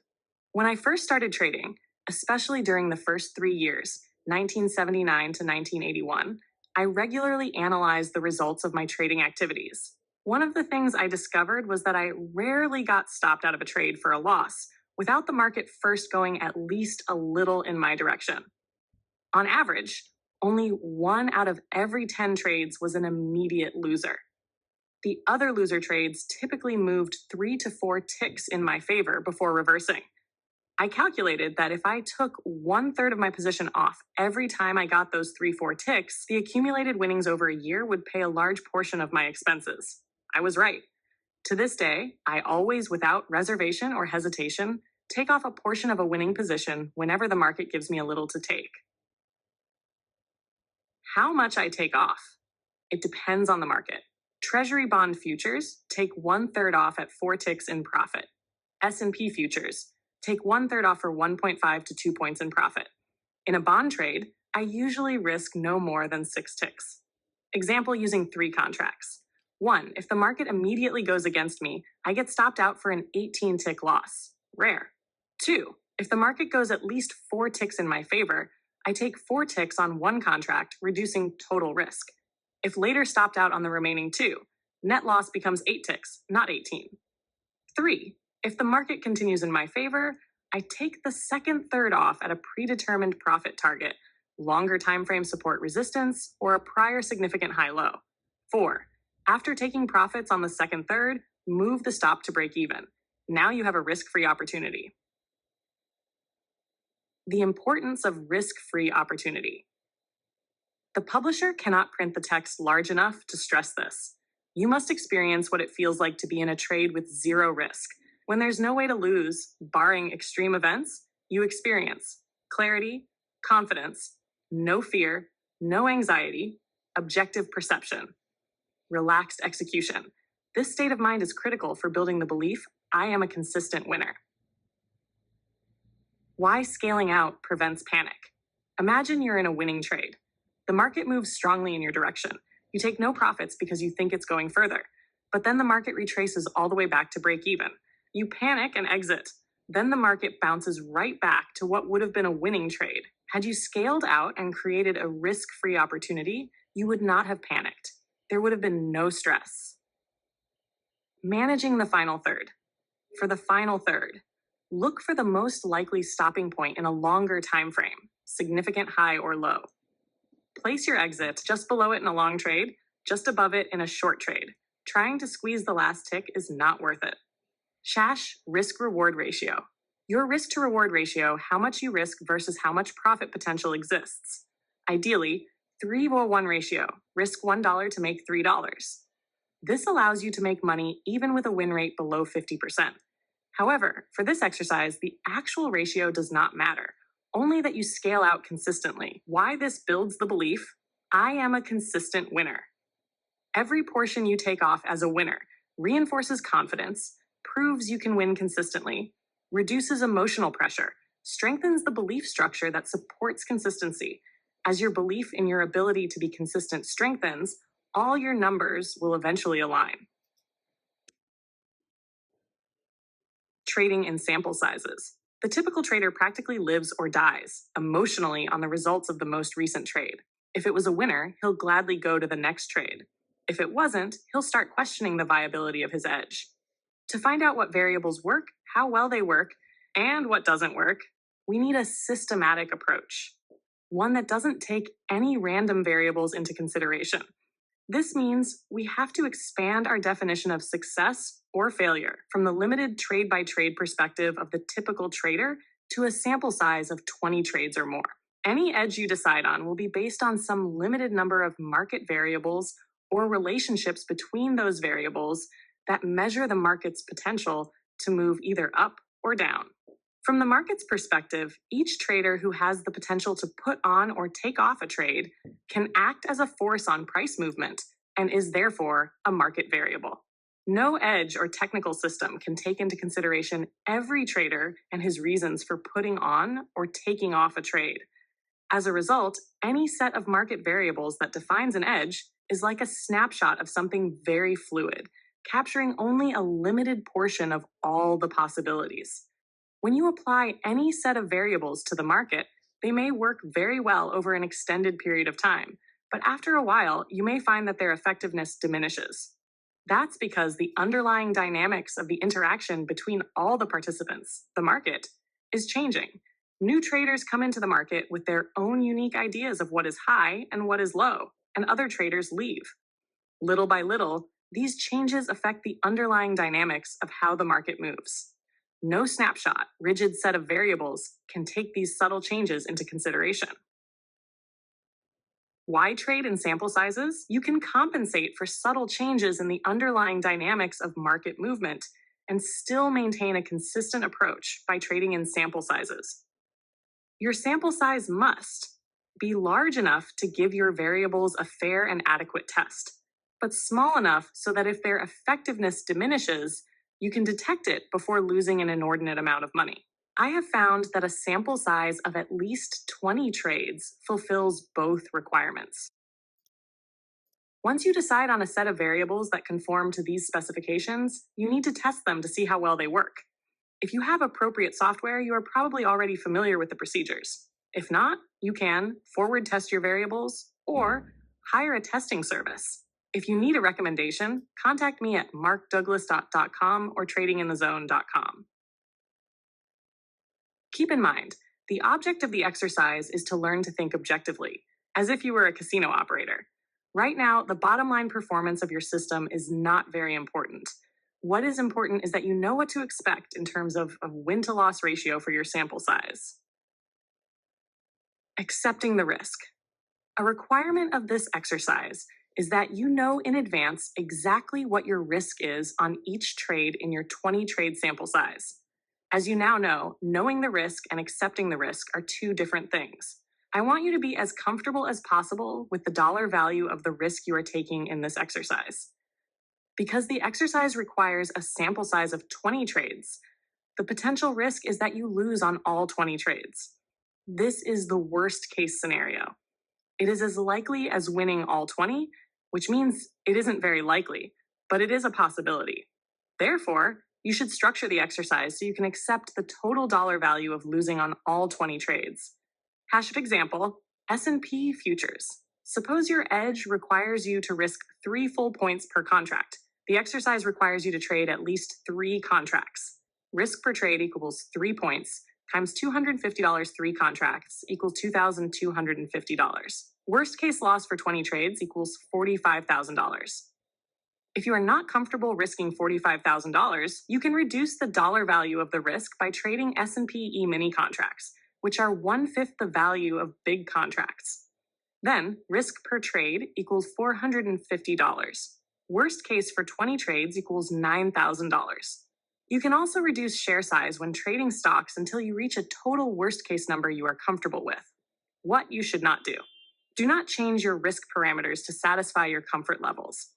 For example, if your research determined that a 3-point risk in the S&Ps is optimum, keep it 3 points. Only change this variable if your technical analysis says you should. If you still aren't comfortable. If, after reducing position size as much as possible, you still cannot accept the worst case dollar risk, then do the exercise with a simulated brokerage service. A simulated brokerage service behaves exactly like a real brokerage account, gives real-time fills, generates statements, but does not put actual money at risk. It is excellent for practicing execution, forward testing a system, training your mindset. The only service of this nature I know of is Audiobook.com. Doing the exercise. When you have a set of variables that conforms to the specifications described, you know exactly what each trade is going to cost to find out if it's going to work. You have a plan for taking profits, and you know what you can expect as a win-loss ratio for your sample size. Then you are ready to begin the exercise. The rules are simple. Trade your system exactly as you have designed it. This means you have to commit yourself to trading at least the next 20 occurrences of your edge, not just the next trade or the next couple of trades, but all 20, no matter what. You cannot deviate, use, or be influenced by any other extraneous factors or change the variables that define your edge until you have completed a full sample size. By setting up the exercise with rigid variables that define your edge, relatively fixed odds, and a commitment to take every trade in your sample size, you have created a trading regime that duplicates how a casino operates. Why do casinos make consistent money on an event that has a random outcome?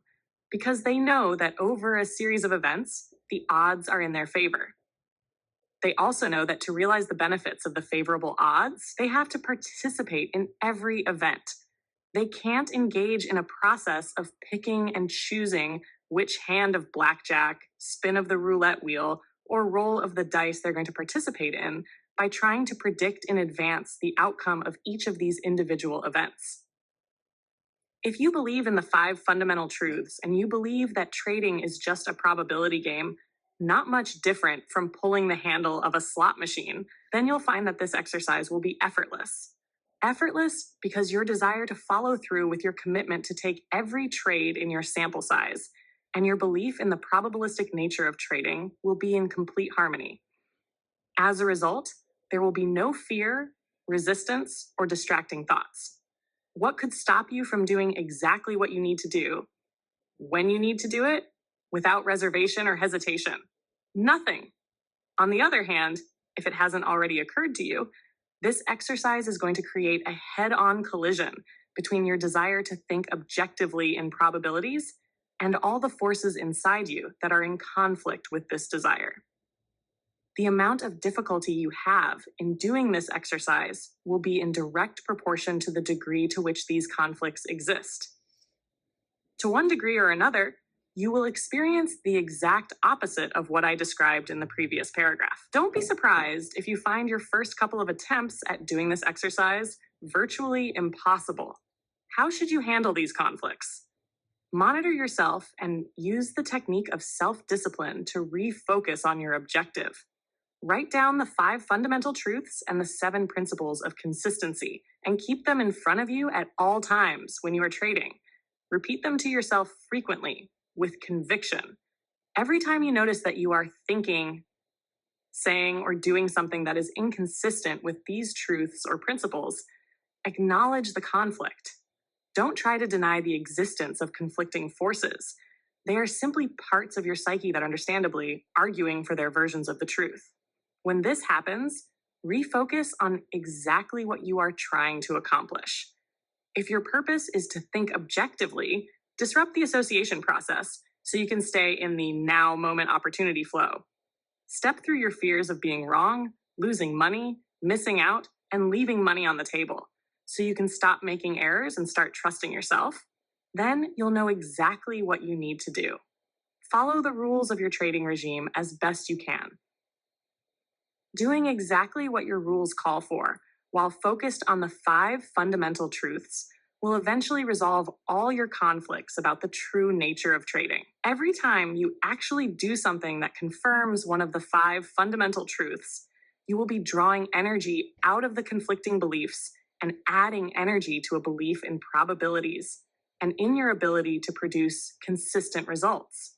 Eventually, your new beliefs will become so powerful that it will take no conscious effort on your part to think and act in a way that is consistent with your objectives. You will know for sure that thinking in probabilities is a functioning part of your identity when you are able to go through one sample size of at least 20 or more trades without any difficulty, resistance, or conflicting thoughts distracting you from doing exactly what your mechanical system calls for. Then, and only then, will you be ready to move into the more advanced subjective or intuitive stages of trading. Final note. Try not to prejudge how long it will take before you can get through at least one sample size of trades, following your plan without deviation, distracting thoughts, or hesitation to act. It will take as long as it takes. If you wanted to be a professional golfer, it wouldn't be unusual to dedicate yourself to hitting 10,000 or more golf balls until the precise combination of movements in your swing were so ingrained in your muscle memory that you no longer had to think about it consciously. When you're out there hitting those golf balls, you aren't playing an actual game against someone or winning the big tournament. You do it because you believe that skill acquisition and practice will help you win. Learning to be a consistent winner as a trader isn't any different. I wish you great prosperity and would say good luck, but you really won't need luck if you work at acquiring the appropriate skills. Attitude survey instructions. For each item, choose the option indicated: agree, disagree, or yes, no. 1. To make money as a trader, you have to know what the market is going to do next. Agree, disagree. 2. Sometimes I find myself thinking that there must be a way to trade without having to take a loss. Agree, disagree. 3. Making money as a trader is primarily a function of analysis. Agree, disagree. 4. Losses are an unavoidable component of trading. Agree, disagree. 5. My risk is always defined before I enter a trade. Agree, disagree. 6. In my mind, there is always a cost associated with finding out what the market may do next. Agree, disagree. 7. I wouldn't even bother putting on the next trade if I wasn't sure that it was going to be a winner. Agree, disagree. 8.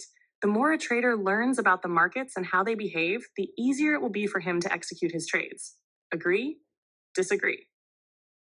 9. My methodology tells me exactly under what market conditions to either enter or exit a trade. Agree, disagree. Number 10. Even when I have a clear signal to reverse my position, I find it extremely difficult to do. Agree? Disagree? 11. I have sustained periods of consistent success, usually followed by some fairly drastic drawdowns in my equity. Agree? Disagree? 12. When I first started trading, I would describe my trading methodology as haphazard, meaning some success in between a lot of pain. Agree? Disagree? 13. I often find myself feeling that the markets are against me personally. Agree? Disagree? 14. As much as I might try to let go, I find it very difficult to put past emotional wounds behind me. Agree? Disagree? 15. I have a money management philosophy that is founded in the principle of always taking some money out of the market when the market makes it available. Agree? Disagree? 16. A trader's job is to identify patterns in the market's behavior that represent an opportunity, and then to determine the risk of finding out if these patterns will play themselves out as they have in the past. Agree? Disagree? 17. Sometimes I just can't help feeling that I am a victim of the market. Agree?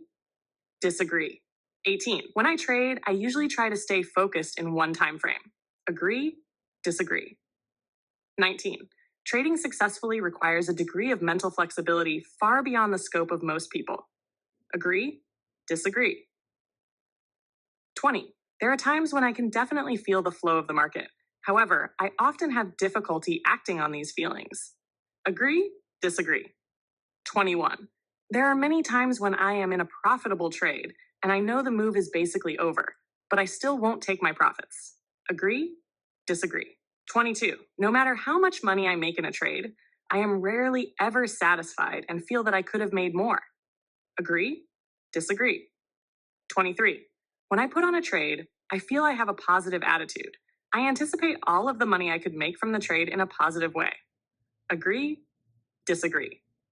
Chazzer 24. The most important component in a trader's ability to accumulate money over time is having a belief in his own consistency. Agree? Disagree? 25. If you were granted a wish to be able to instantaneously acquire one trading skill, what skill would you choose? Write your answer here. 26. I often spend sleepless nights worrying about the market. Agree? Disagree? 27. Do you ever feel compelled to make a trade because you are afraid that you might miss out? Yes? No? 28. Although it doesn't happen very often, I really like my trades to be perfect. When I make a perfect call, it feels so good that it makes up for all of the times that I don't. Agree? Disagree?